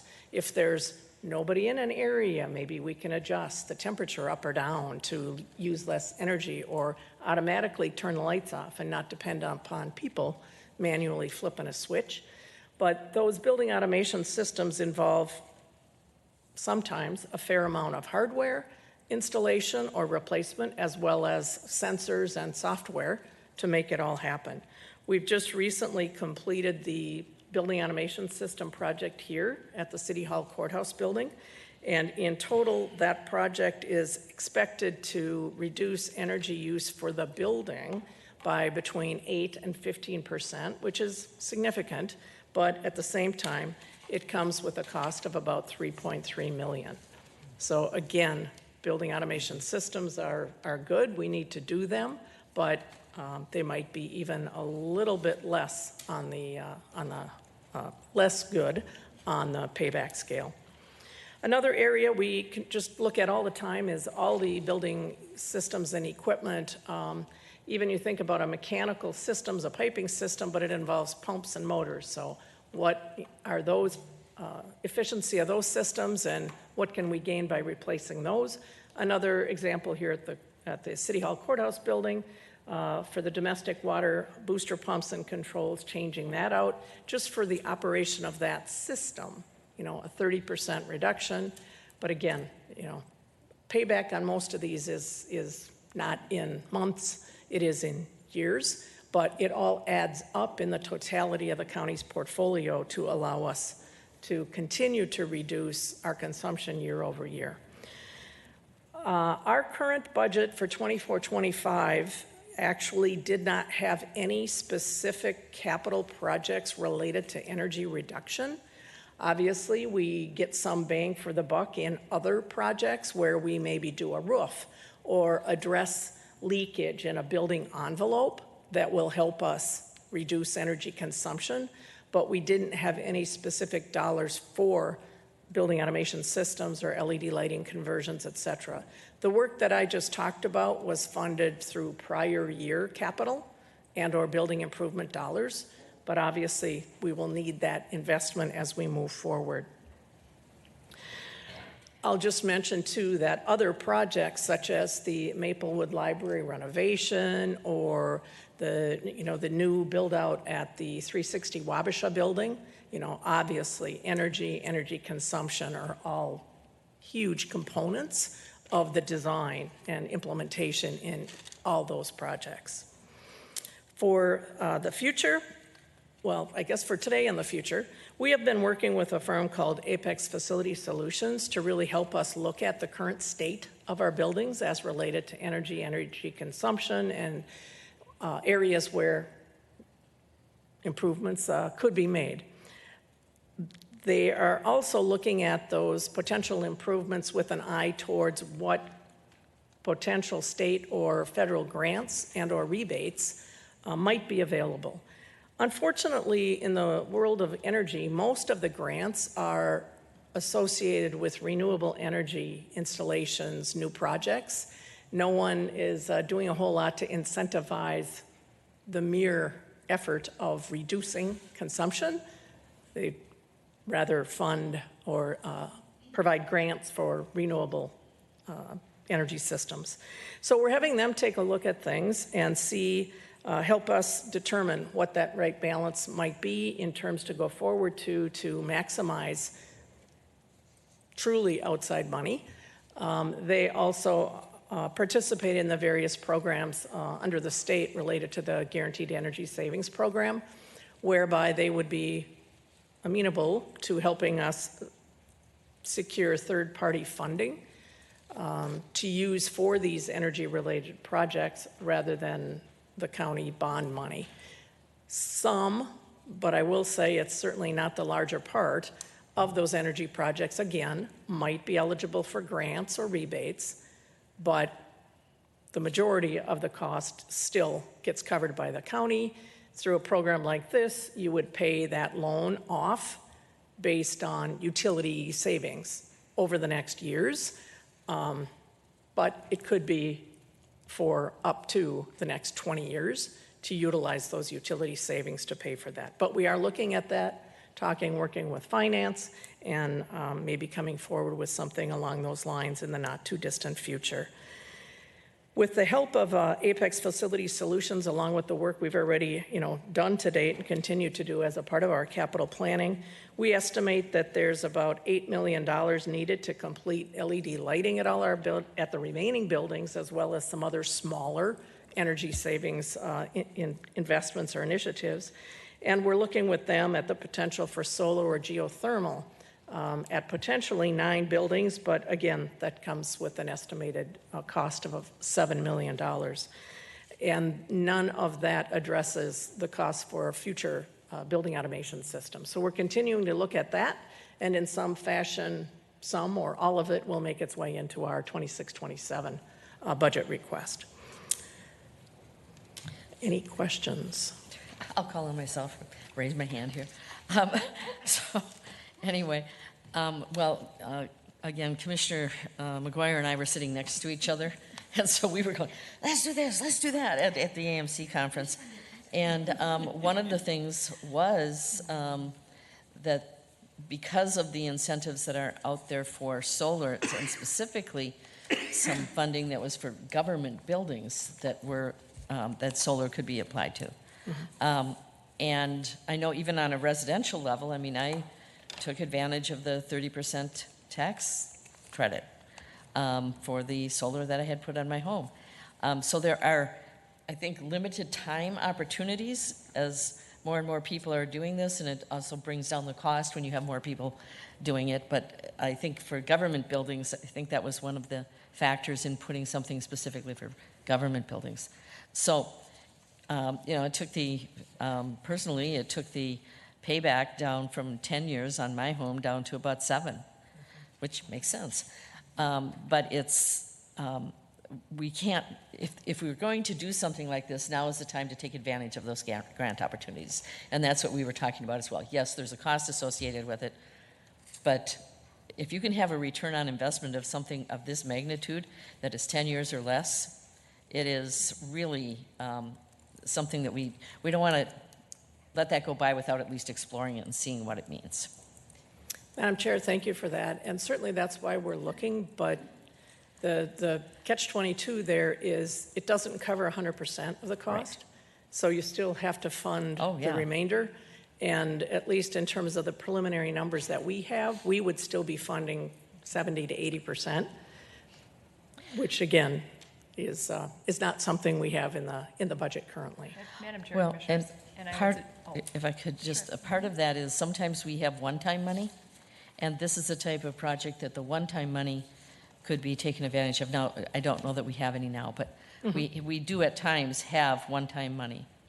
Yeah, Madam Chair, Commissioners, I would just suggest, various initiatives this morning, I would suggest a future board workshop on this, so we can get into the details of that. Yes. This is also comparable to the exploration at Aldridge Arena right now and the investments made there, so we can kind of look at this more globally, but for purposes of time today, we might want to dig into that in a workshop fashion. Oh, definitely.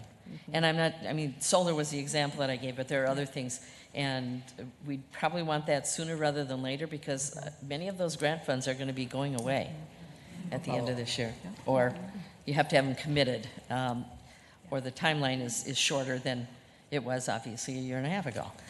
So, any other questions on this section? Thank you. I think I'll turn it over to Brian. Oh, just wait 1 second, actually, because we did talk about electric vehicles. Oh, that's what he's doing? Okay. That's right. All right. Good afternoon. How we doing, folks? Good. Good. Welcome. Brian Isaacson, Public Works Director, Ramsey County. Glad to be here to talk to you about this performance measure, and I'll be brief. I think we all know that the county transportation system has a clear nexus to climate. There's lots of things that Public Works is doing, ranging from working on transit projects to All Abilities Network to more multimodal components. So that's aside from this measure. Where it really meets the connection to this measure is about how fleet is working to implement more climate sensitive efforts. And so when we look at what are the things that Public Works is going to do to try to move towards improving the climate, certainly fleet has a turnover of vehicles on a regular basis. We're looking at hybrid vehicles as options for those, and we've been doing that aggressively. The bonus to that is that it doesn't require a huge change in infrastructure for us for charging or other things. It has to have some charging, but it doesn't require that same level of charging that an electric vehicle requires today. So we're making that stepwise improvement. there are a number of pieces in the fleet that are gas-powered or have historically been gas-powered that we've been transitioning to electric, and everything from weed whippers to lawnmowers to all of the things that you might think about in terms of how we maintain the county right-of-way. So those things are huge emissions contributors, and so transitioning those to electric will be important.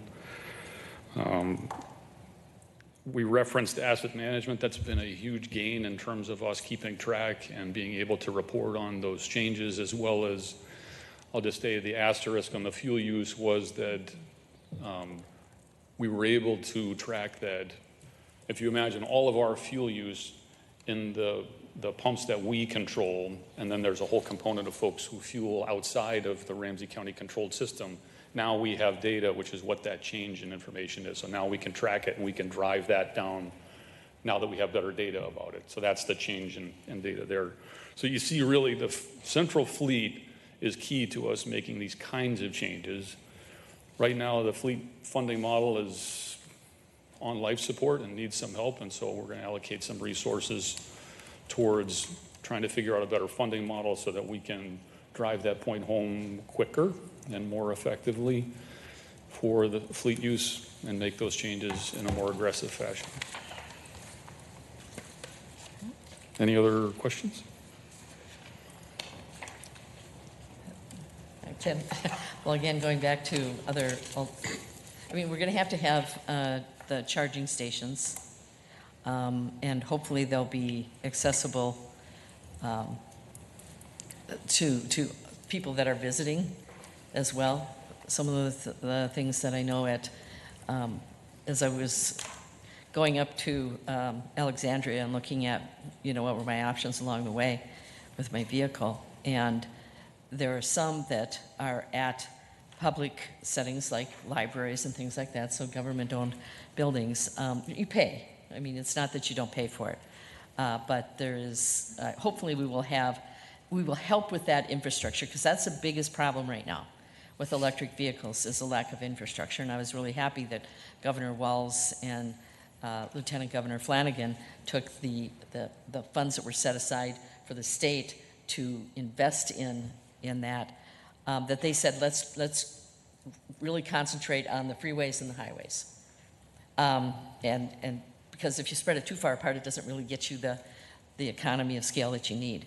And so I hope that we can be a part of that solution, because you're going to have the charging stations. Or you wouldn't have charging stations in the building, but you would have charging stations that would be available. I would think you would have something that would be pretty, not like a little charger for every single vehicle that you have, especially for the big vehicles. So I don't know what that looks like, but it would be different than what I'm used to seeing. So just keeping that in mind to be part of the solution for our residents as well, when we talk about residents first. So, Madam Chair and members, I would say that right now our focus has been the things that we control. Right. So right now, the only thing we're thinking about is how do we transition our fleet? How do we need to support that? And I think you need a comprehensive plan to look at where we would locate those things, which then brings into some of the things that Jean raised about, now we're talking about access in public buildings. I think our experience has been that as we put different charging things in place, it needs a security component to it. Yes. I think we're seeing that with individual vehicles, and I think we're seeing that around the region, that as we put in charging stations, they need their own type of security, which is new to all of us. And so that's going to be part of the challenge too. So right now our focus is this big, and even that is in the, it's not single millions, it's a lot of millions for us to start to implement that kind of a plan for the county vehicles alone. And what I'm trying to say is, obviously it is Ramsey County first and our needs. Sure. Mm-hmm. But if you are installing all of the infrastructure that you need to put in a charging station, the odds of it being a lot more to put in 2 more in your parking lot are probably, at least explore it. Because when you buy in bulk, you get a better price. So rather than to go back and try to do it later. And I know this is a ways down the road. Yeah. But at least keeping that in mind, because it's the infrastructure generally that is the cost of actually the physical And Stations. I'll say generally, that's how Public Works functions, that we look at capacity for lots of things, Right. and that's how we're going to think about it for sure. And Yes. Madam Chair, Commissioner, I'll just add to, I do want to celebrate and highlight the work of, this is certainly not an EGCI thing. This is a county-wide exploration of Yes. energy reduction tactics, and call it the work of Abby Phillips and Public Health, Environmental Health, who work alongside us to do what we've just described in terms of order of operations, fixing what we can within our fleet and the walls of Ramsey County, knowing that, we get kind of tugged and pulled in all sorts of directions, whether that be stations at public libraries or our parks buildings and our public buildings and beyond. I think we'll just need to think about order of operations, one, fleet, and then two, if that's infrastructure that will yield a high return on investment on behalf of our residents. Yes. Commissioner Moran and then Commissioner Jean. I think I kind of like agree with, I know where you're going because electric is the future. I know that myself and my husband was like looking at the next vehicle, whether it needs to be all electric or whether or not it needs to be some electric or a hybrid type, because the infrastructure is not out there yet. And I'm thinking maybe the conversation is like, where do we start to? Like, do we start with county buildings? Does that make sense? Do county workers have electric cars, or will we see a greater need for that? Because, again, I get to, where do we find the need for it now? Where do we find our partners who can be a part of this solution? And it's not just falling back on Ramsey County, and what that look like, because this is not just Ramsey County who needs to be looking at this. There's the cities, there's other private there's an array of that. But I think it is worth at least looking into what that would look like into the future. And I do hope that ultimately we can look at the funding that was available. Was that under the Infrastructure Act? Do you remember, Commissioner McGuire? Direct pay or elective pay. I am not sure. Anyhow, it was federal funds that were coming in, and so, yes, you were there too. You just weren't sitting next to us, so we were going back and forth. Because if that's, if we have an option, and I know there's solar on our jail and different places, so. Commissioner Jean. Thank you, Madam Chair. I just wanted to clarify, central fleet, does that include all of the vehicles that the county owns, including all the various different departments as well as the sheriff's office? It does. Central Fleet manages all vehicles that are owned by the county. Okay, great. So I'm glad that we are going to look into different funding models as well as looking into a county-wide plan for this. And I absolutely want to echo what Commissioner Moran said, that we don't have to do this alone, that we have city partners that we can certainly talk with. And I know that City of St. Paul is already thinking about it too. I'm sure they've been talking about it. Madam Chair, Commissioners, I'll just close with I know you guys run out of time, but also. Well, actually, sorry. County Manager Becker wants to. Oh, I was going to say, I think with the direct pay and those funding streams, that can definitely be something we talk about at a future board workshop quickly. But I do want to say the idea of partnership is absolutely where we need to be in this space. We just actually offered a letter of support for the Federal Highway Administration for a EV. I know some of you are on that email, but like Commissioner Reinhardt signed for the City of St. Paul to work on that. But also I think thinking about where this is where that Climate Equity Action Plan becomes so critical, because in that plan it talks about a lot of the things we can either lead, support, or influence.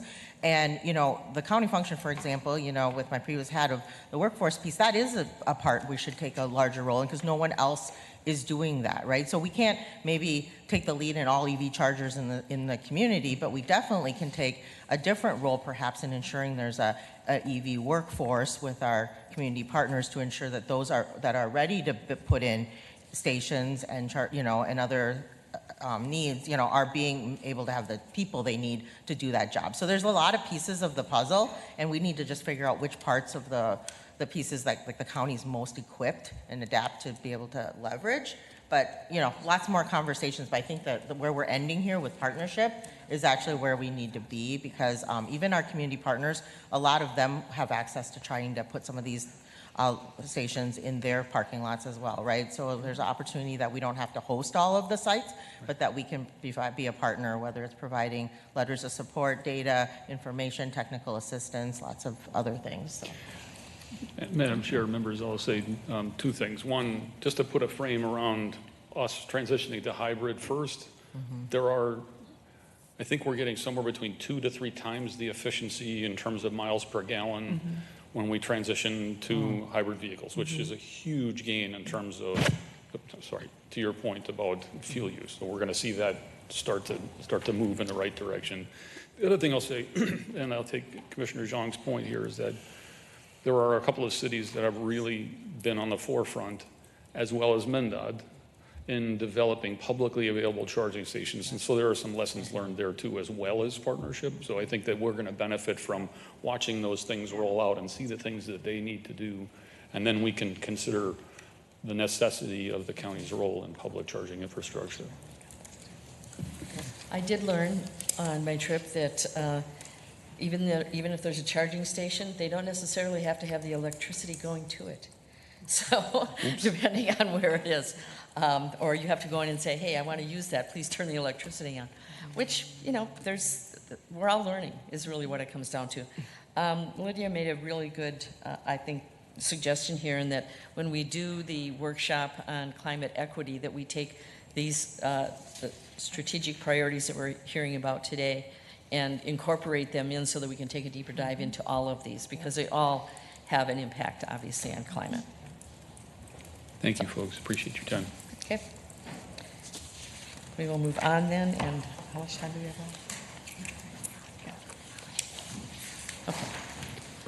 Hello, Madam Chair, Commissioners.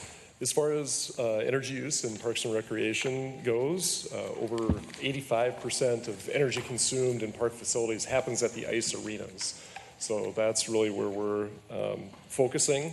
As you know, currently engaged with Honeywell Incorporated to conduct an evaluation looking for opportunities to reduce energy consumption in ice arenas. We've also identified some other opportunities to produce energy through clean energy production through solar arrays. So we'll be we've got a workshop scheduled on October 1st to revisit that whole body of work. And so we'll discuss that in detail with the board at that time.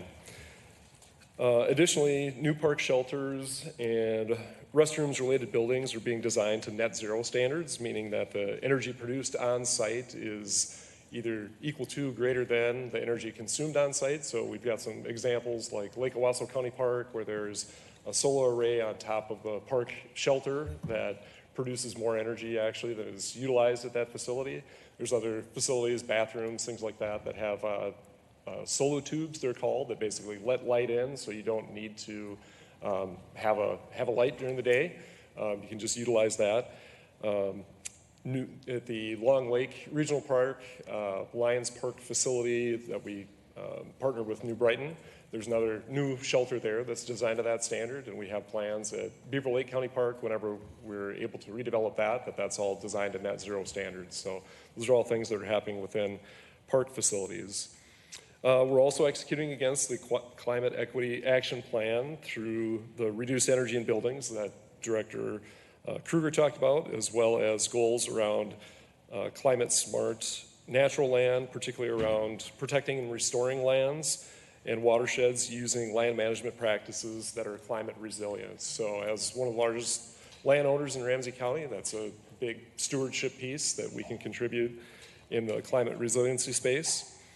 As far as our current budget, we're looking for creative solutions to utilize programs such as the one that we've been exploring with Honeywell to use savings from reduced energy consumption to actually pay for the infrastructure investments that we need. Looking to obtain federal funding through federal programs such as the Inflation Reduction Act for things like the installation of solar arrays. Also, for the current budget, we didn't have standalone funding in either the operations or capital side to invest in energy efficiency upgrades. But again, as Director Kruger mentioned, whenever we have an opportunity to do a capital project, if we're investing in mechanical system changeovers at the arenas or park development projects, we're always looking for that opportunity to reduce energy consumption and see how we can do things better. As far as our future budget cycle, looking forward to putting up capital requests to hopefully make progress in this energy reduction space, as well as partnering with other organizations, working with our team that's working on the Equity Action Plan, and looking through other state and federal funding programs. We're partnering with our government relations people to see what else is available in that space. So that's kind of the body of work that we are engaged in. Commissioner McGuire. Thanks, Madam Chair. Just thanks for all your work. Thanks, everybody, for all your work. Just curious, how are we doing on our lighting of our parks? Do we have good lighting efficiency in our parks and things for all the Madam Chair, trails Commissioners, Commissioner Reinhardt, as far as lighting goes, I would say in the space of the existing lighting that we have, much of it has been converted to LEDs. Some needs to still be converted. Otherwise, from kind of a safety component, there's lighting that some desired lighting that's not in place yet, I would say. So kind of looking at that as redevelopment efforts too, to kind of look at lighting as a piece of security, whether that's parking lots or trails. So I would say it's kind of dependent on when the most recent updates have been made to facilities. Great, thank you. I appreciate that. Commissioner Moran. So mentioning lighting, I like basic stuff. Let's go back to the basic. So one of the things that, in mentioning lightings, is that we can look at as Ramsey County, and that I appreciate during the wintertime, is the warming centers that we had. And what we found at one of the locations on the east side was that the lighting was terrible, very, very dark. And I think if we're going to utilize spaces where we're bringing in people, we need to look at the lighting, right? And so that's something that we did before. If we continue to do that, we need to make sure that we have proper lighting over there. Mm-hmm. It's a public safety issue. It's definitely a public safety issue, yes. Mm-hmm. Commissioner Ortega. Now, what is I haven't kept up, is there a latest technology for lighting our parks that I'm not aware of, but that we're not there yet? When was our last updates? Sure. Madam Chair, Commissioners, Commissioner Ortega, I would say, again, kind of depends on when recent facilities have been updated, but as far as what's the most kind of the technology, I would say, like I said, the Lions Park facility at Long Lake Regional Park or Lake Owasso, those have been updated recently. I think the off-leash dog area at Rice Creek Dog Park. So yeah, in that sense, there's degrees of lighting that we can set to. There are LED lighting. There's also like remote technology for setting timers on when you want to increase, decrease, shut off, things like that. So yeah, just the smart technology that you can access via a mobile app or whatever. I guess I won't belabor the point because we're on the time constraint. But as we travel down the highways, you see the constant change in lighting, right? And there is a difference. So, and so I'm trying to get a handle on majority of our parks. I would say you're not going to see that change in the majority of our parks. Huh? You're not going to see a real time. So I'm talking about most of our parks have 20-year-old technology. Is that right? I would say that's correct. Okay. For most, yeah. So again, we've retrofitted to replace with a lot of LEDs so that energy consumption is less. But in terms of upgrading to a technology where you would be, well, you get more for your money, sense. Right? I mean, you get better lighting, the same structure. Right. But yeah, Madam Chair, Commissioners, I would say like a project Tulu redevelopment that's happening right now at Keller Regional Park, that'll have lighting components and that will have that level of technology that you're talking about. So it's not lit up unless there's somebody there? Correct, yeah. Or it goes up and down depending on how many people are there. And even the light sensitivity, like how much light you have at that time will adjust depending on what's needed. Commissioner McGuire, and then we're going to have to move on. I know we have to move on, Madam Chair, because of course, when we get these amazing departments in front of us, we want to ask you all of our department questions, like how are we doing on this and this? And I so appreciate the work you're doing on the Climate Equity Action Plan. So just on the, community involvement, racial equity front, I know that when we've talked about wayfinding in other areas, and of course, parks is a big wayfinding effort. I know because of our trails, and you want to be able to know where you're going and everything. And I know that I've asked you about this before, but just what's the status of the signage of our parks? And as far as I've had requests from some of our legislators, but to add the native name to our park signs of the lakes and our parks. And so I'm just curious. I said whenever we redo the signs for our parks, it's not that we're going to redo them all now, but when we are ready to redo them, if we could not rename the lakes in our parks, but add the Native American name. And I know there's a process to do that because some of these lakes have multiple names. So I know we're working on that, but I have had requests from since I represented 2 of the Native American legislators in our delegation, they've asked about that. Sure. And I asked about it as well. Commissioner Reinhardt, so as far as signage goes, happy to report we do have an agreement that has been signed with the Wakan Teepee organization to do a historical review of culturally specific areas or significant areas within the county, within the Parks and Recreation properties, and what the significance is within those facilities. And so that first like really formal step into moving that work forward that you've been asking about. Great, thank you. I really appreciate that. I think it's really great that you're doing that. So I'm just glad we get to talk about it, that we are looking at that and how we're partnering with the organizations like Wakan Teepee. So thank you for that. I appreciate all your work on that. On that issue, when I was, again, at the AMC conference and people were talking, especially when you're talking about environment and public lands and some of the changes that are taking place, and I reminded everyone that these were all native lands. Yes, right. And somebody said, well, we bought it from France. And I said, that doesn't mean it wasn't native land. So, but what can I say?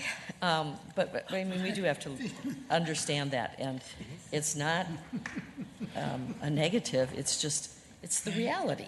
It's the history. Right. Commissioner Jean, you had a comment. Well, more of a question. So thank you, Madam Chair. I know that's not a part of the presentation here today, but I just wanted to ask, since we have both Parks and Public Works here, is who's responsible for the managing of our urban tree canopy? Because I like to think about our tree as infrastructure and as an equal integral part of our conversation in both reducing carbon emission, but as well as plants, trees that will help with that too. Right. Madam Chair, Commissioners, Commissioner Zhang, I would say both of our departments have responsibility. We've each got forestry resources that are designated. Kind of depends on the area of responsibility. So within the parks and open spaces, that's where parks predominantly focuses, and then within public works, all the areas that are public works related facilities. But we are allocating through the partnership with Public Works and then support from Deputy County Manager Collins. We've actually put some more resources into staffing for that and looking at just across our whole urban area and across Ramsey County, not just county-owned lands, as exploring that whole tree canopy piece and what can we do there to invest and be resilient. So that is something that we're addressing this budget cycle is kind of a first step to that additional resource that's being allocated. So I think we'll have more to talk about for the upcoming budget cycle there. Okay, great, thank you. And I just have one other question, and it wasn't something that was covered before. I think is it R22 that we needed to replace? Where are we at in that process? Because I know it was not only expensive, but it also had environmental impacts. Right. Madam Chair, Commissioners, that is part of the Honeywell exploration work that we are engaged with. And so, yep, that is an issue. It has environmental impacts. We do need to replace it. It's no longer being manufactured. At that October 1st workshop, we'll be able to talk about just this body of work with Honeywell, what we will be able to address through that and what we won't be able to. So that is an issue that we need to solve for. So it does have environmental and energy-related impacts. And have we done some of it already? We have not converted any systems. The TCO Sports Garden, when we purchased it, it does not utilize R22. Oh, okay, but other than that, none of the systems have been converted to this point. And you might want to just say that R22 is the cooling, it's part of the cooling system yes, for for the our ice. arenas. Refrigerant. That Yeah, Honeywell, sorry. refrigerant, thank you.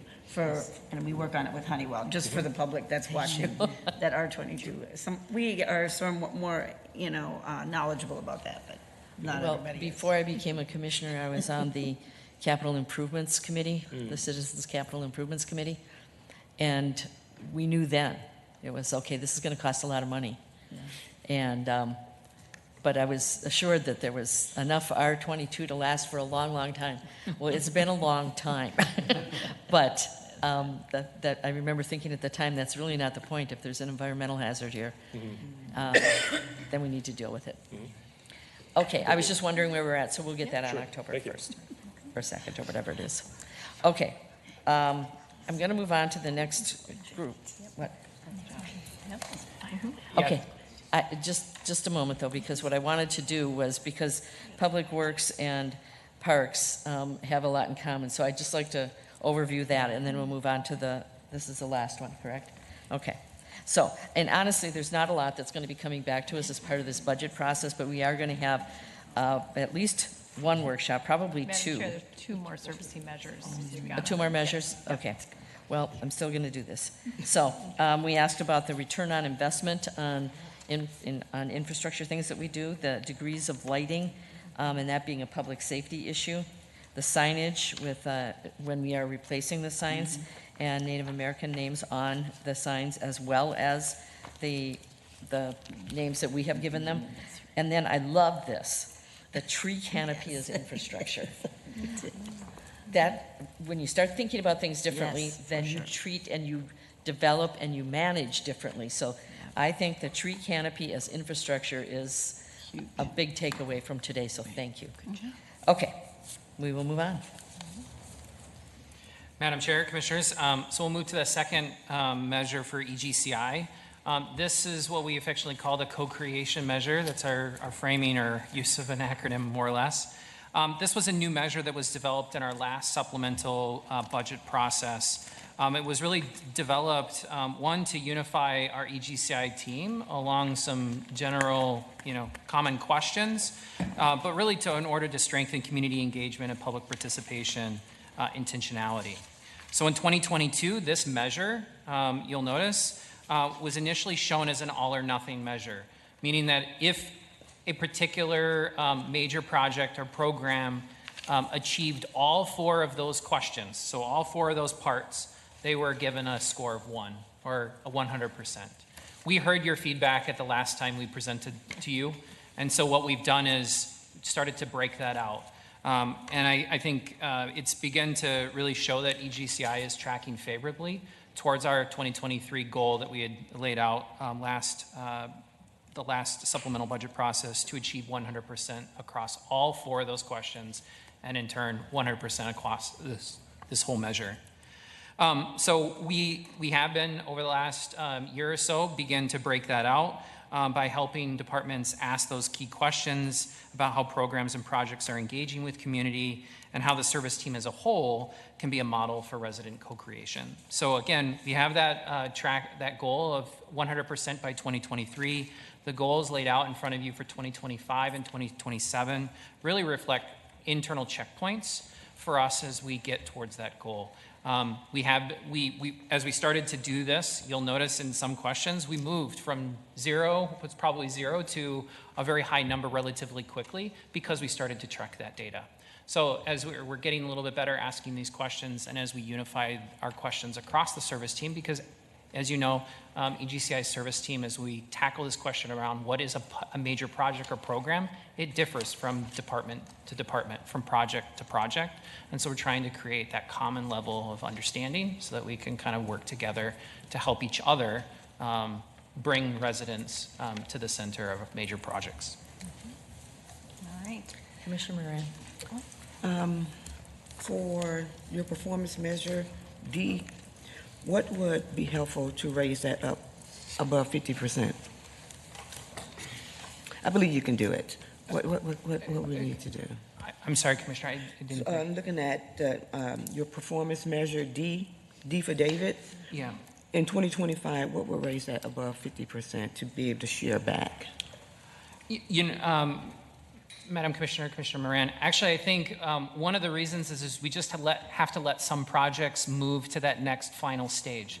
So this is where a little bit of the methodology between department to department plays out, in that some departments have projects that really do truly wrap up year to year or even in 6 months. And so having that opportunity to kind of come around. Other projects, for example, I'll call upon a little bit of our Public Works Department, projects take a lot longer than that. So what we're trying to just ask, and so that's one of those areas where it's going to track a little bit slower as we kind of bring together all of the projects across the entire service team.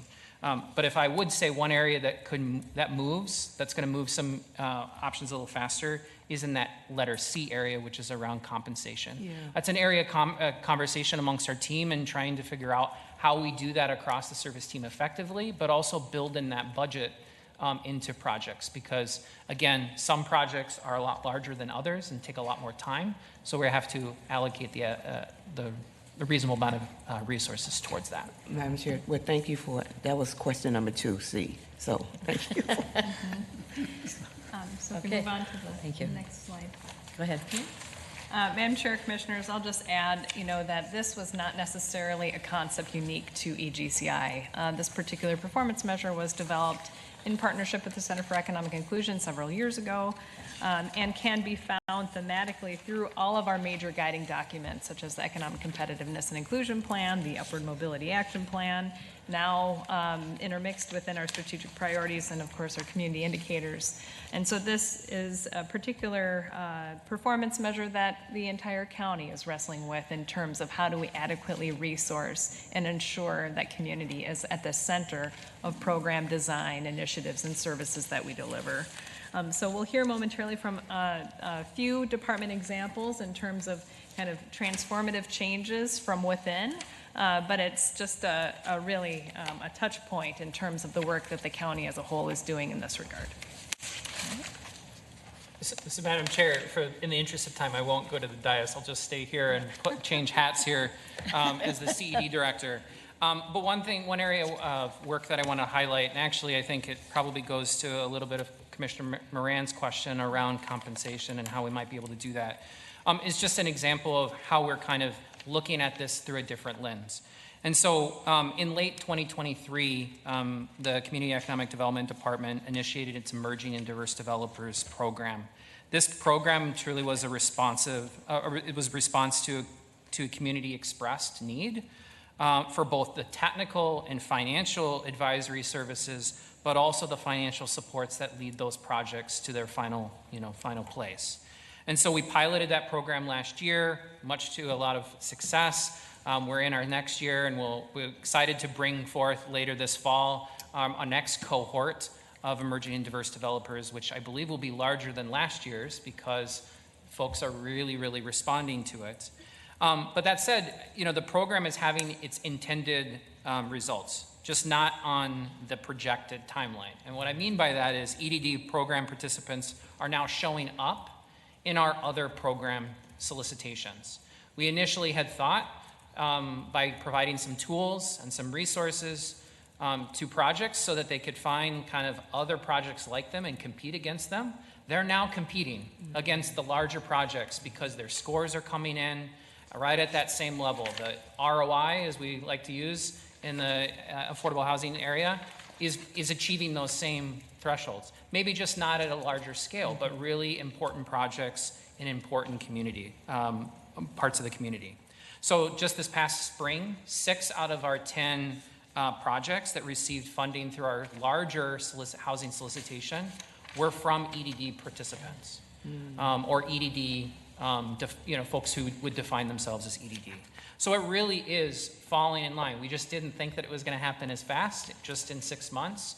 And so that's really giving us a moment, not as pause, but just reflection about how we might rebalance and configure resources in other areas amongst the other solicitations across the entire year. Lastly, I just want to call out kind of a future area of work that will have a really strong co-creation component to it. And that is our partnership with Workforce Solutions, as well as other departments within this service team and across the county. And that is the update to our economic competitiveness and inclusion plan. This was done before the pandemic. It was completed during the pandemic, I should say, not before, but during the pandemic in 2021. And so it was a milestone moment as we worked together. We worked with community to develop this. This was certainly an award-winning piece of work, but it needs a refresh. We're coming to that point where we need to reflect on where we've been and kind of retool ourselves for the next 5 years. And so we have budgeted that work for 2025, and we'll begin that work next year. But it will be, again, as I said, another opportunity, a next opportunity for community to be co-creators in this next iteration of work. The prior plan was a very strong reflection of community in a very different moment. So we're going to have to change our tools and our tactics for community engagement. But we're really kind of lean hard on our partners and the relationships that we forged during that time, as well as the new body of work that's coming through climate equity, through workforce development, you name it. There's a lot of touch points here as we talk about the Economic Inclusion 2.0 plan, as we're kind of calling it. Commissioner Moran. And you probably mentioned this, but what do CED stand for? Oh, I'm sorry, Commissioner. Community and Economic Development Department. Well, thank you. I just want to highlight a statement here that says this dynamic environment applies tension in balancing the need for new programming while maintaining and assessing current programming. And I highlight that because sometimes people think tension is a bad thing, and it's not always a bad thing. It can be very helpful in moving things. Good point. Commissioner Jean. Thank you, Madam Chair. I'm glad that there's a focus and emphasis for the refresh or update to the plan. I think I have some just pause around the goal for the fairly compensate residents for their time and ideas. That for 2025 it's 25%. And at the same time, we are creating that plan. So I just wanted to name that as a tension piece that I have, and would encourage you to look through that a little bit more, because I would want us to still continue to center the voices of those who are, who have been most marginalized and or who have not been able to, participate in our economy well. So using some of our county data about the zip codes where we have some of the lowest incomes and centering those voices would be critical to help inform this new plan. Okay. We can go on to the next. Oh, okay. Good afternoon, Keith. Welcome. Good afternoon, Madam Chair, Commissioners. My name is Keith Lattimore. I'm the Director of Housing Stability. And I'm here today to talk a little bit of a global area of kind of how we've been able to engage community in order to kind of shape the way that we move forward with our Housing Stability Department and some of the programs that we have currently. I want to look back to 2021 and 2022. At the end of the pandemic, that's when we were, our dollars and resources were drying up as far as American Rescue Plan Act dollars, and we were in a position to try to make sure that we kept some of what we had going on during the pandemic viable, so we were facing the next winter. And I think that as we look at the recognized importance of maintaining the critical services we built during that period, particularly the vulnerable, during those harsh winters of 2022 that we were facing. Some of our funding requests to sustain part of that infrastructure created during the pandemic. We requested from Governor Walz and allocated $6 million to preserve some of the key elements of the hotel model that we had during the pandemic. However, when we looked at the expenses of how that $6 million was to be divvied up, we had to make some critical decisions on how we move that work forward to maintain pieces of how we move and sustain some of those critical programs that we had during the highest or the coldest days in winter. We typically collaborated with community members, typically during our COC, and that's really our partners that we partner with. But one of the things that we thought were key elements that were missing was making sure that we had some components of those who are actually using the service. And what we found is that although we were thinking about how do we keep hotel programs and other things intact, we found and learned that many of those who were not really wanting to use those areas, they really just wanted places where they can come in and warm up.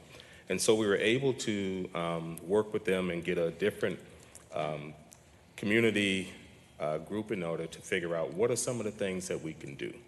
And so just from that key element, we was able to shape around the warming centers came out of those conversations where it would have been different if it was just partners that were at the table.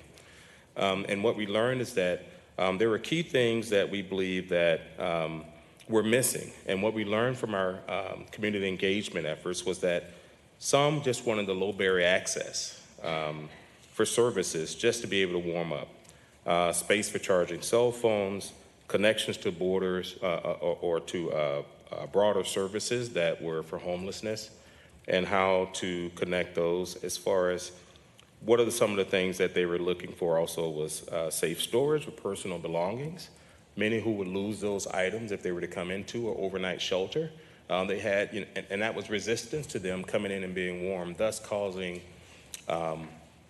potential dangerous situations from exposure during, our harshest winters.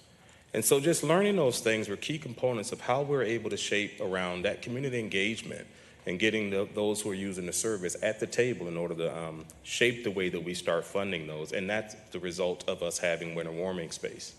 Before, we used to have it where on the coldest nights of winter, when it was -5 degrees or a certain wind chill, it's only when we would ask our providers to add additional space.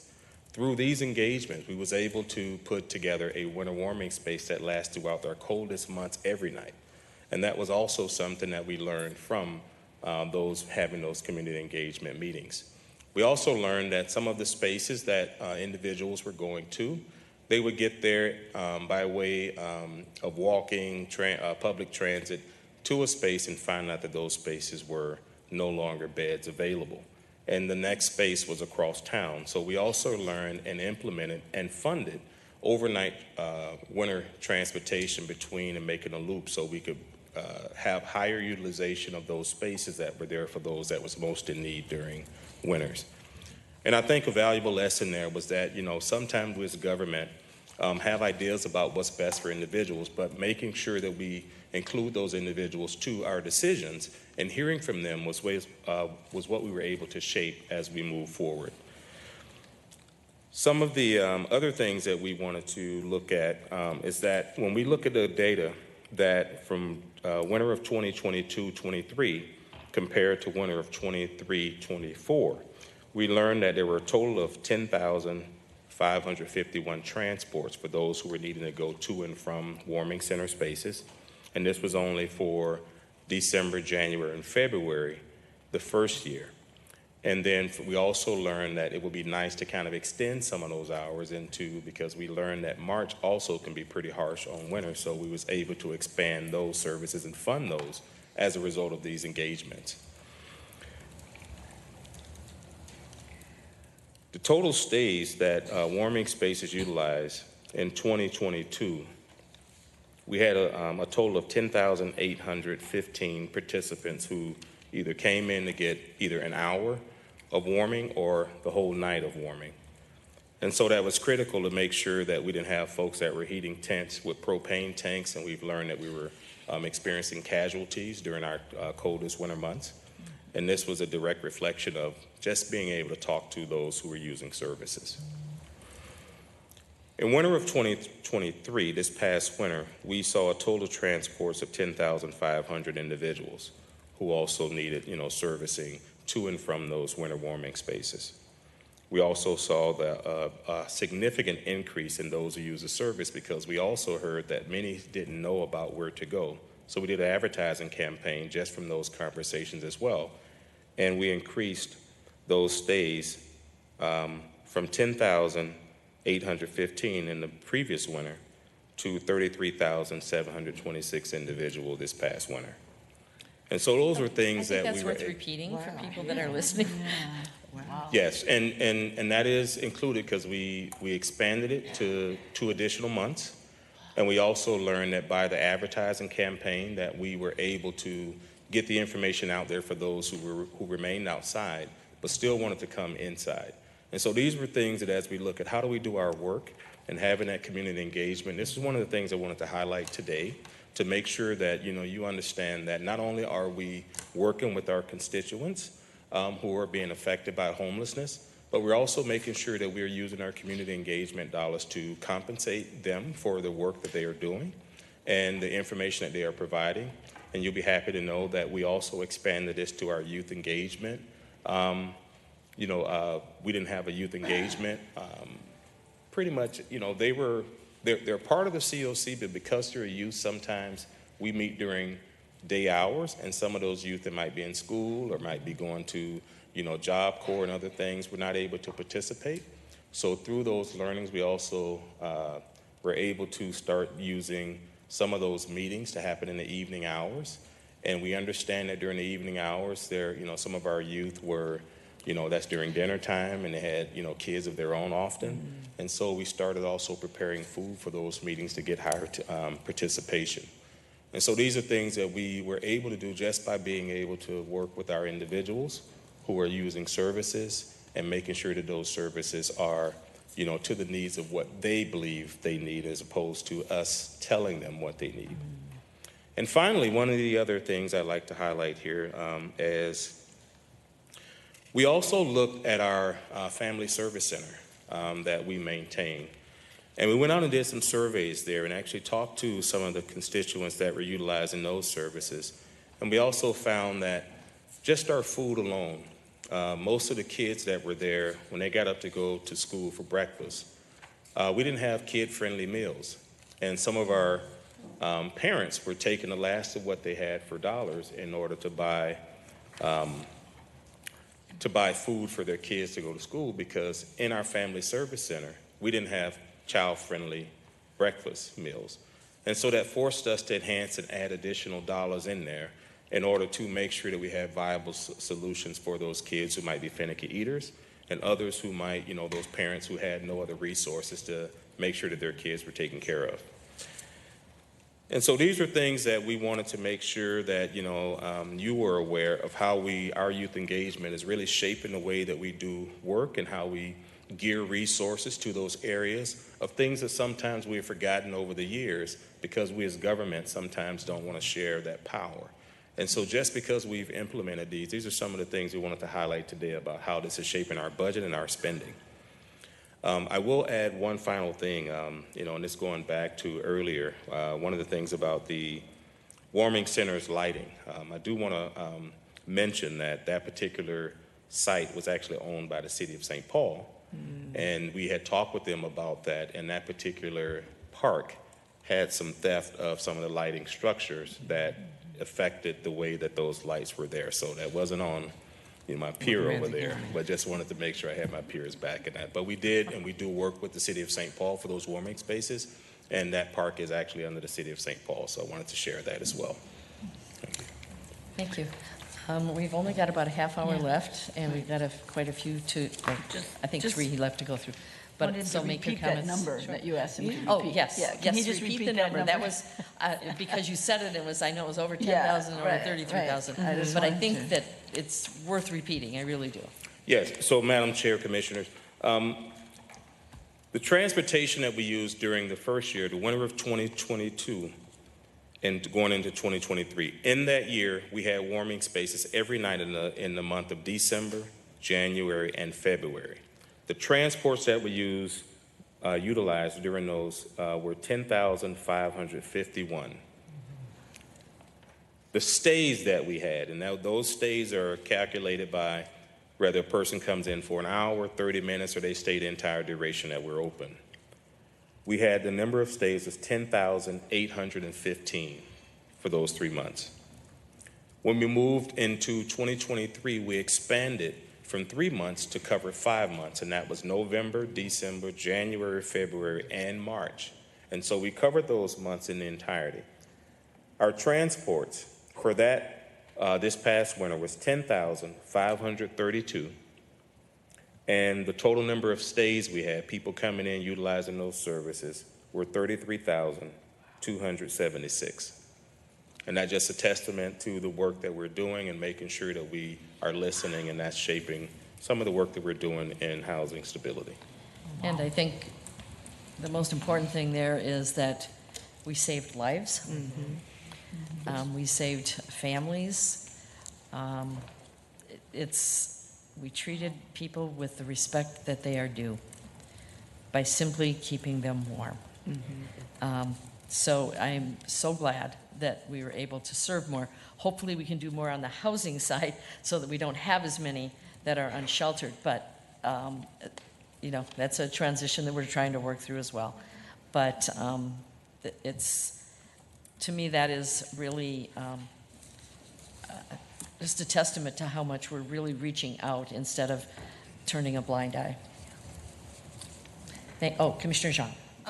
Director Lattimore, is there consideration for tracking the different performance measures in the future with the new FTE for prevention, that we actually start tracking like the prevention and then also the families or individuals that we move into stability?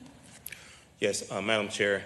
Commissioner Zhang, if you recall the board workshop that we recently did with this board, we talked about some of the prevention work and how that's going to shape some of our LAHA dollars that we are receiving and where those are going to be implemented.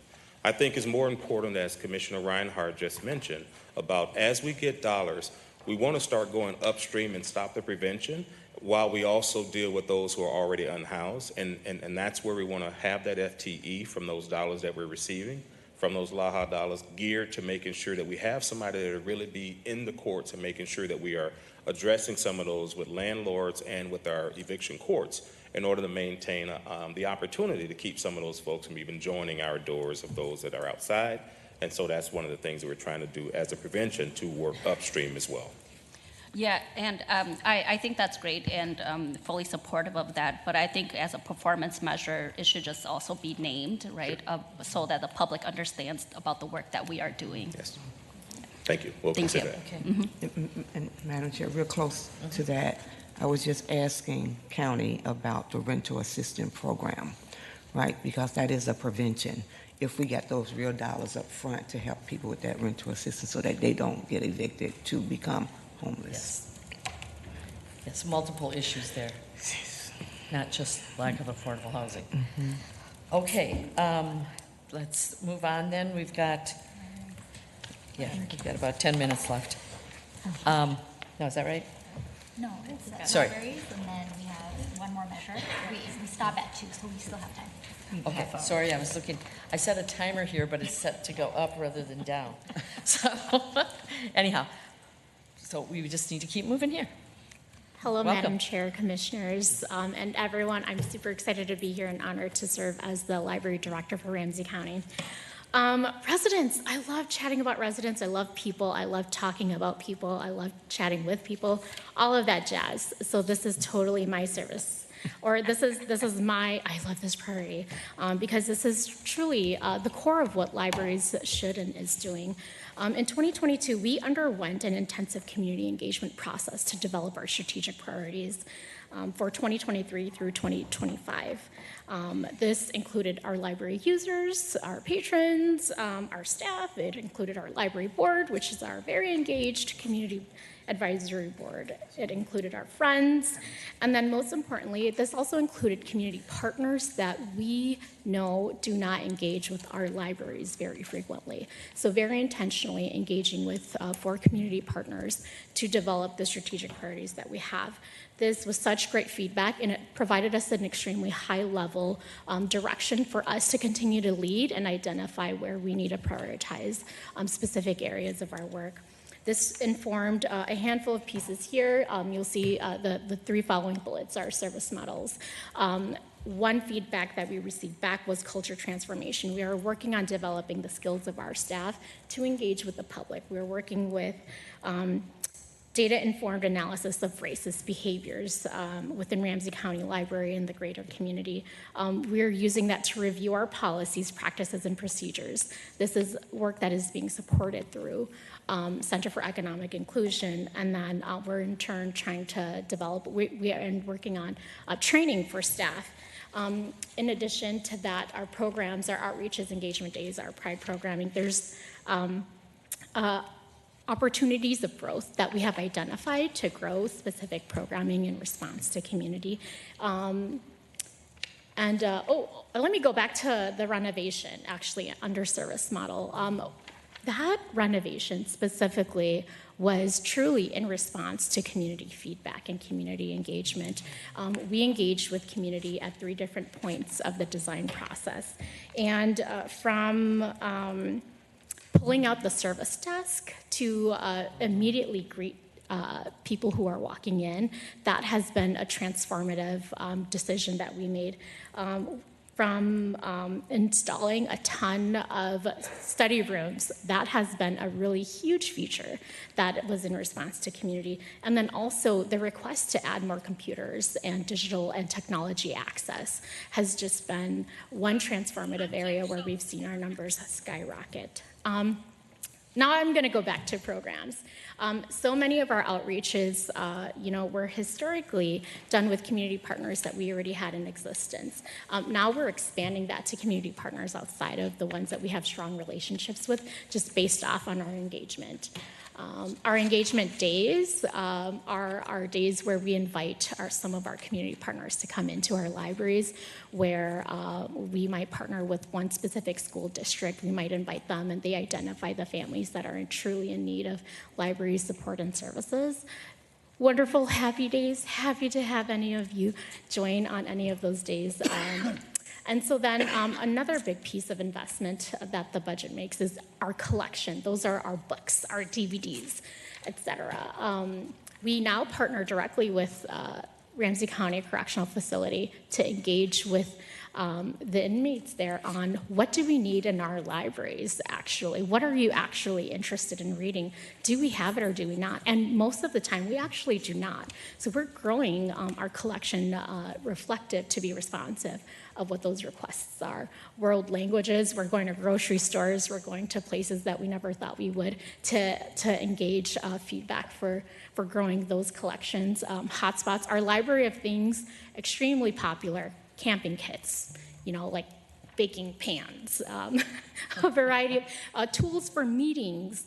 We have a box of markers, and they get checked out more for people who are meeting, that are going to be engaging large groups of people, than they are from a grandmother who's trying to learn how, teach their child how to draw with markers, etc.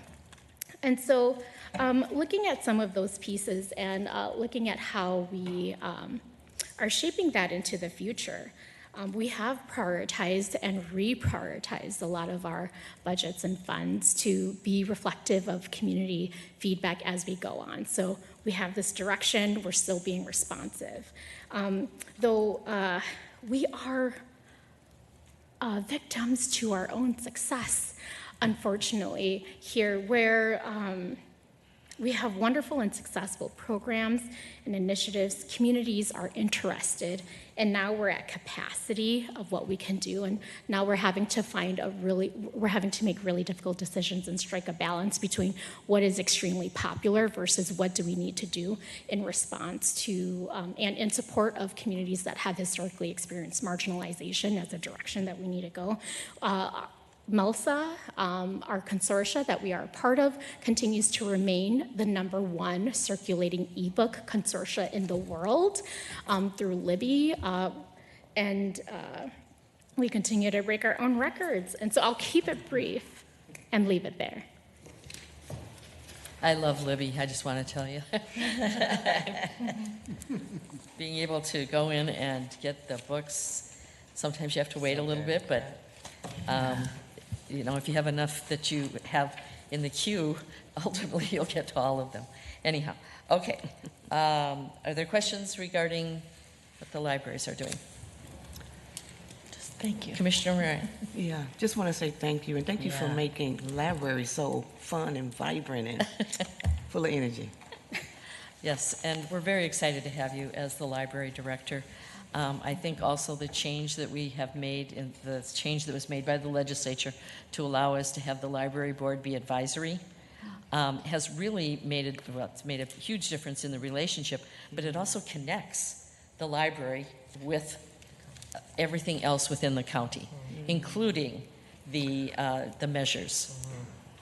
So it's been a very positive thing, I think, all the way around, and I'm just so happy that you are in the spot that you are in and bringing that energy. Thank you. Okay? Thank you. Next is, let's see here.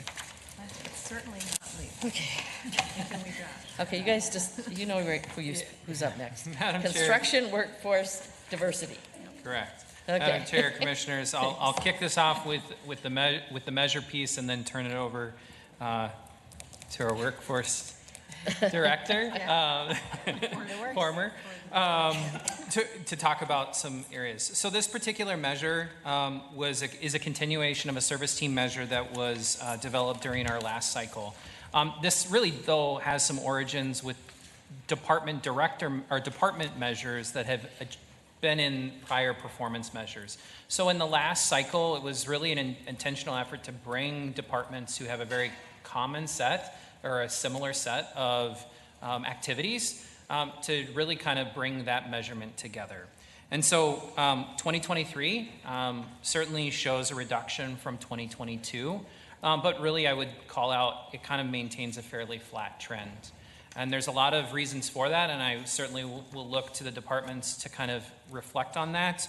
But I will say we've seen, and you can see even presented within the data of the last 5 years, there's quite a bit of variability. And when we peel back on the measurement side, as we review and evaluate on that side, there's a lot that comes into play. One is what kinds of projects are coming through the door in any given type of year across all 3 departments that really make up this measure, whether it's a rehab or a new construction, whether the scale of the project is rather large, or is it a composition of much smaller projects? And so we see that bear out in the data from year to year.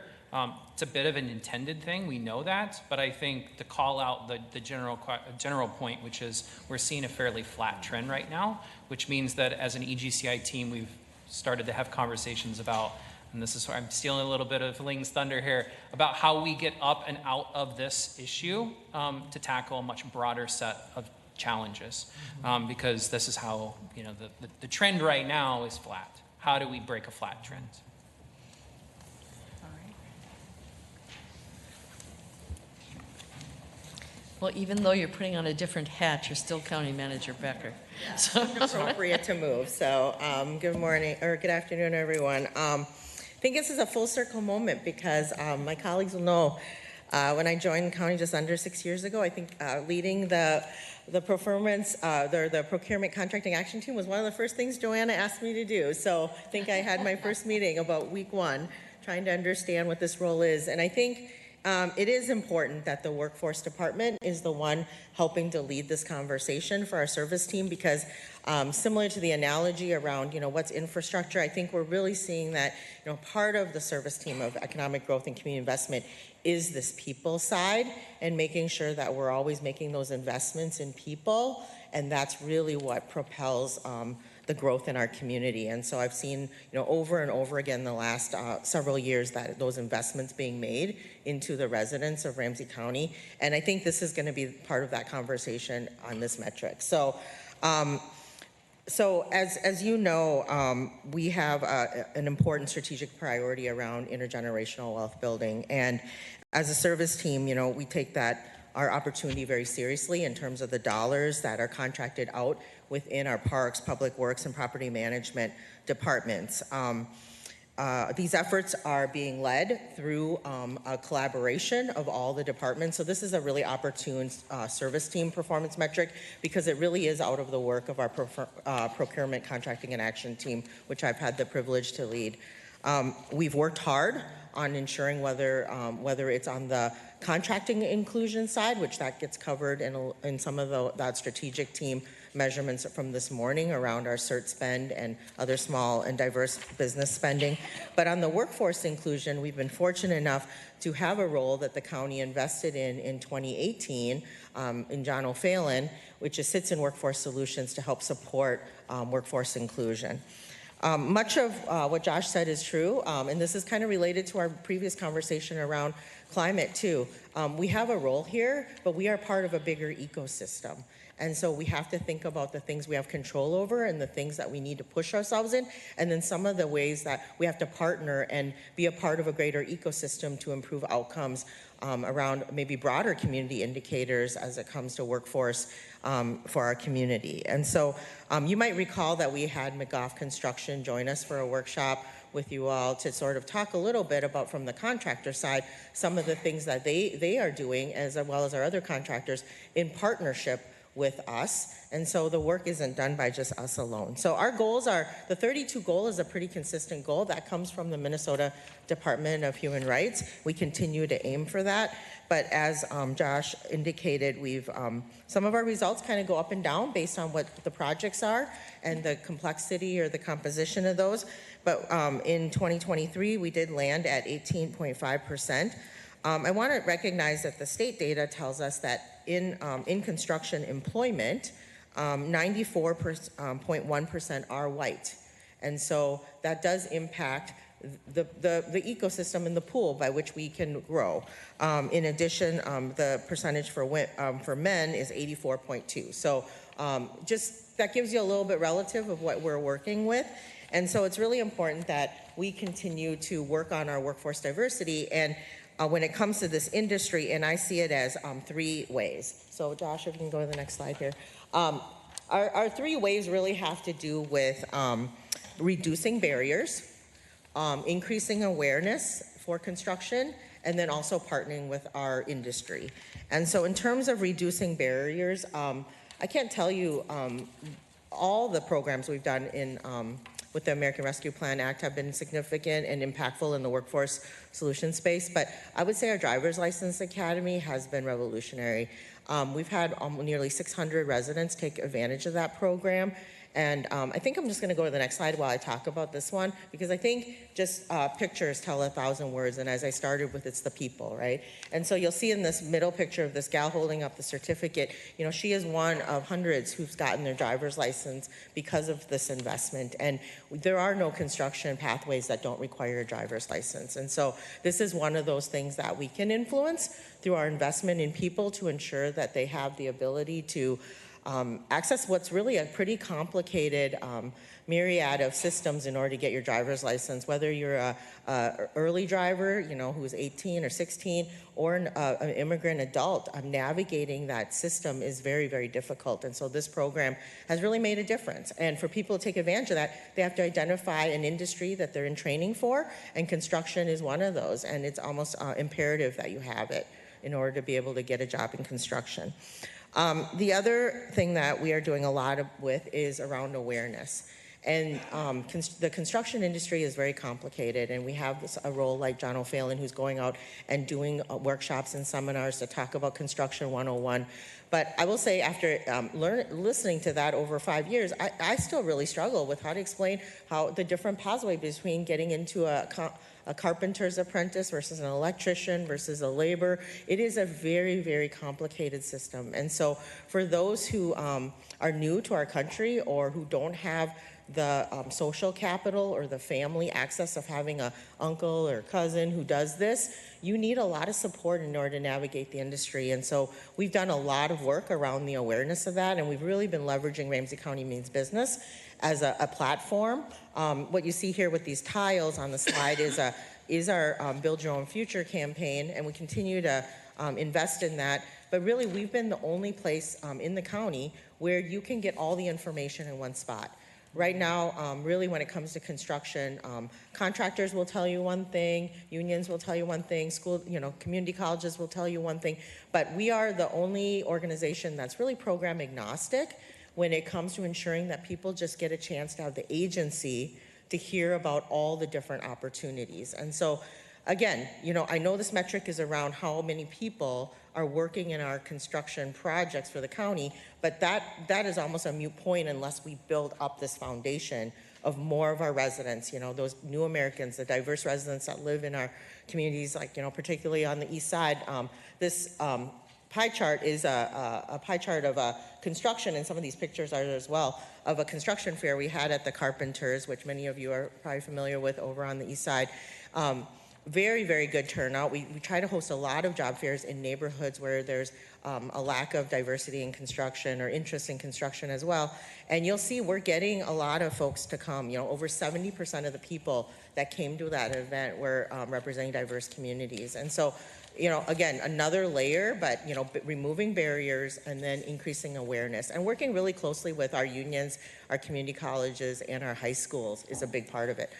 Through our American Rescue Plan Act funds, which we also invested in Construct Tomorrow, it was important to us that Construct Tomorrow be an event that is accessible to Ramsey County schools. It's an event held by the unions where there's hands-on, where you can touch all the machinery and make bricks and things like that. But it was happening out in Anoka or out in, Burnsville, where, for St. Paul Public School or some of our East Side schools, charter schools, that's almost impossible to be able to get out there in a school day. And so not only did we secure them to come to host that event in St. Paul, but we also wanted to make sure that we were providing substitutes for the schools so that the teachers could come along with them and the busing. So, did you want me to pause? We have to end. Oh, you have to end. I didn't. Okay, I'm so sorry. All right. So, I wasn't keeping track of time, but I think so. You got the point of those efforts, and I think just the last slide, if you want to look at those. Just a second. Yeah. I just found out that we have until 2:15, so we're good. Oh, okay. I'll just quick finish.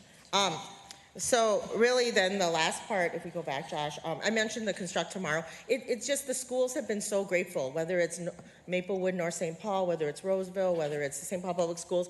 But when we it is the smallest things that prevent them sometimes from being able to do the external, extracurricular things. And it is the substitutes and the transportation most of the time. And so for us to fill that gap, and then to bring it closer so that time-wise it works with their day, it's been a huge advantage for Ramsey County schools. And then the last thing is just working with our employers. We've really been proud of our inclusive employment guide, working with our workforce board. It's the premier guide in the state of Minnesota right now when it comes to inclusive hiring.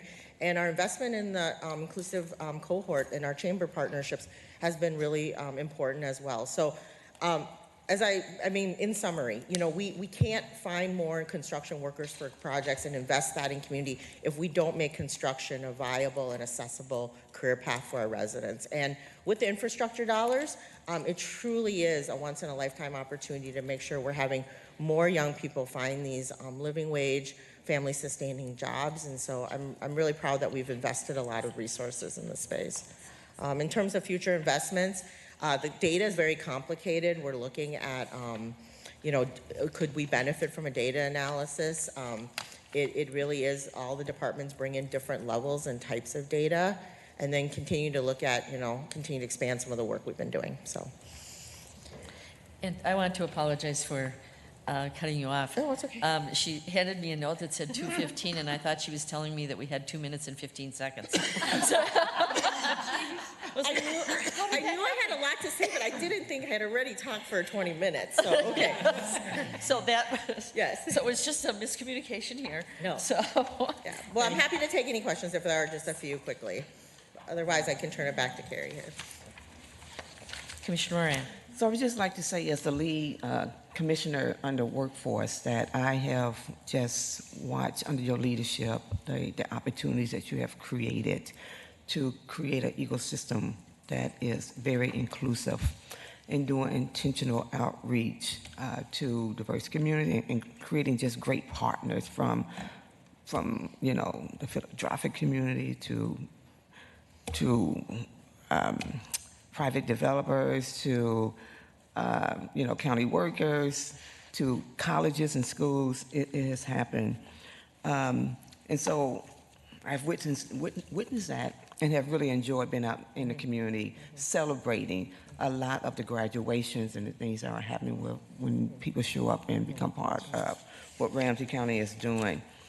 But when I look at the 2023 outcomes, it's still at like 18% of the overall population. And I'm glad you mentioned at the state level, within the Department of Human Rights, it is like at 32% of the goal that we would like to reach. So and I think a lot of the reasons why you've been able to focus on diversity is you're using those ARPA dollars that came down from the federal government that really allows you to remove some of the barriers that has historically been in place for you to do the work. I had a question that I wrote down was, what are the policies and practices that might have gotten in the way of contracts or pathways with diverse communities? And is there something that we can do, hopefully, once we complete the diversity studies that allow us to be able to see how we can do our work differently? Yeah, thank you, Madam Chair, Commissioner Moran. That is the work of the procurement action transformation work. It's the work of all our service teams around our action team. I mean, this is the county-wide work of how to ensure that we're creating more technical assistance and supports for businesses to be able to access the pathways into the county, the way we spend money, the way we hire, the way we invest in community. And so there's a lot of work here, but I do feel like we have a really strong foundation that has been set to continue this work. And I think the example that you were talking about around the partnership is, it's something that, I'll kind of wear both hats right now, but I think it is that opportunity around understanding our role whenever we're doing something. I mean, yes, we are going to have some sunsetting when it comes to ARPA. However, through that money, we've been able to reorganize the ecosystem. I mean, there are people that we don't sometimes realize the power we have to convene partners to say, what is it that we all do and where do we not duplicate and how do we align and work better together? And we've been doing more of that in the workforce space, but I think there's more tables where we continue to have to say, we aren't caring who gets credit. We need to figure out, we get common definitions, share goals, share commitments, and then we bring our money to the table, and they should be braided. Honestly, the government dollars aren't really meant to solve a problem in and of themselves oftentimes. And this is where then we find those gaps where philanthropy or, other grants or other things can help with gaps, or levy even. But we need to look most at, our existing grant funding streams and the things that are historically coming to this county and think about where we're leveraging those the best. And our school districts and other cities and our community partners, they all have the same situation. They are getting dollars through different streams too. And so as long as everyone continues to work separately, we will always have a shortage of resources because we can't ensure that we have enough for everybody and everything, right? So this is a good opportunity. I'm looking forward to intersecting more of this work around small business. I was talking to Carrie earlier about, as we talked about the small business assistance when Dolly Lee was up here, I think there's a real opportunity for more countywide coordination around how we support businesses to ensure not only their success as Ramsey County vendors, but as businesses in general in the community, that they can continue to grow. We are not their only customers. They have a plethora of customers they could have, but they need some additional support if they're going to be customers of Ramsey County, or vendors of Ramsey County. So, yeah, thank you. Thank you. Okay, I think you covered the last page of this too. Yeah, I did. Okay, just wanted to make sure. Well, we're doing pretty well. Are there any other further questions? Didn't think so. Okay, we'll move on. Then, as far as this afternoon, with CED, one of the major things that came up really was the data to inform the new CED plan and how critical that's going to be. I think there's also some parts of this that when we talked about the diversity study, not just in that area obviously, but throughout, and how that is going to inform all of our strategic priorities. And that one, I can't remember what the timeline is on that now, the diversity study. Somebody's pointing. I'm trying to get this on. I apologize. Okay. Commissioner Reinhardt, summer of 2025 is when that'll be completed. Summer of 2025? Yes. Sorry, summer. Yes. I don't know if you said sometime or summer of 2025. Yes. And it is something that's critical and is being done in conjunction with others. So, with housing stability plan, infrastructure, anyhow, talking to the people that are being served. And we heard those numbers, and we heard them twice, and how impressive that was. And then, of course, working on the homelessness prevention goals, and how do we actually move that needle, because that's really, it's in conjunction with other things we're doing as a county between workforce solutions and housing and, pardon me? Economic development. Economic development, yes. All of that is going to help us move that needle so that we can prevent some of that. The libraries are just great. What can I say? No, and we're making some major changes there, have made some major changes in the last year and a half, and it's really showing up. We have, there are a lot of library systems out there across the country, actually, that are really under fire, trying to make sure that we maintain the integrity of our libraries and free and open access, and the libraries, our libraries are really holding strong. And then the workforce and all the goals that were associated with that. There really wasn't any data that needed to come back. But again, there are a number of things all through today that we know that we're going to have workshops, and we can't have a workshop on every single thing, but there are some areas where we have expressed more interest, and we know that some of them are already scheduled. Okay, so I want to say thank you to the strategic team, information and public records, economic growth and community investment, those two service teams for the presentations today, and the commitment to improving our organization and the services to the residents, because that's what we're about. Tomorrow, Tuesday, September 17th, we will hear from Health and Wellness in the morning, beginning at 10 a.m., and Safety and Justice beginning at 1 p.m. The full schedule of presentations is available at www.ramseycounty.us/content/supplemental-budget-hearings. I think if you just go in and ask for the schedule, you'll probably get there. Now, I want to note that for tomorrow, we have, before we start the budget hearings, we have a county board meeting and we have a regional rail authority meeting. Neither agenda is real heavy, and so, but know that we're going to try to, and we're going to be on time and get through it. Let's see, on Tuesday also, tomorrow at 5 p.m., we'll have the first public hearing on the 2025 supplemental budget in the City Hall, Ramsey County Courthouse in these chambers. There will be both a virtual and in-person option for public comment. You can sign up to comment with the chief clerk at 651-266-9200. I'm not sure that we're still broadcasting, but hopefully we are. Or via email at chiefclerk@ramseycounty.us, or you can sign up at the meeting. And just know that you can also provide comments at any time. You don't have to only do it at the time of the public hearing. If you have a comment, a question, go to the website, send a text, an email. Probably on the website is more, it's automatically then in the public docket. So doing that. The second public hearing will be held in early December. We'll get more details as we get there. And then on Tuesday, December 17th, we'll give the final approval to the 2025 supplemental budget. I missed one date in there, I think. Oh, September 24th is when we set the maximum. With that, we are adjourned.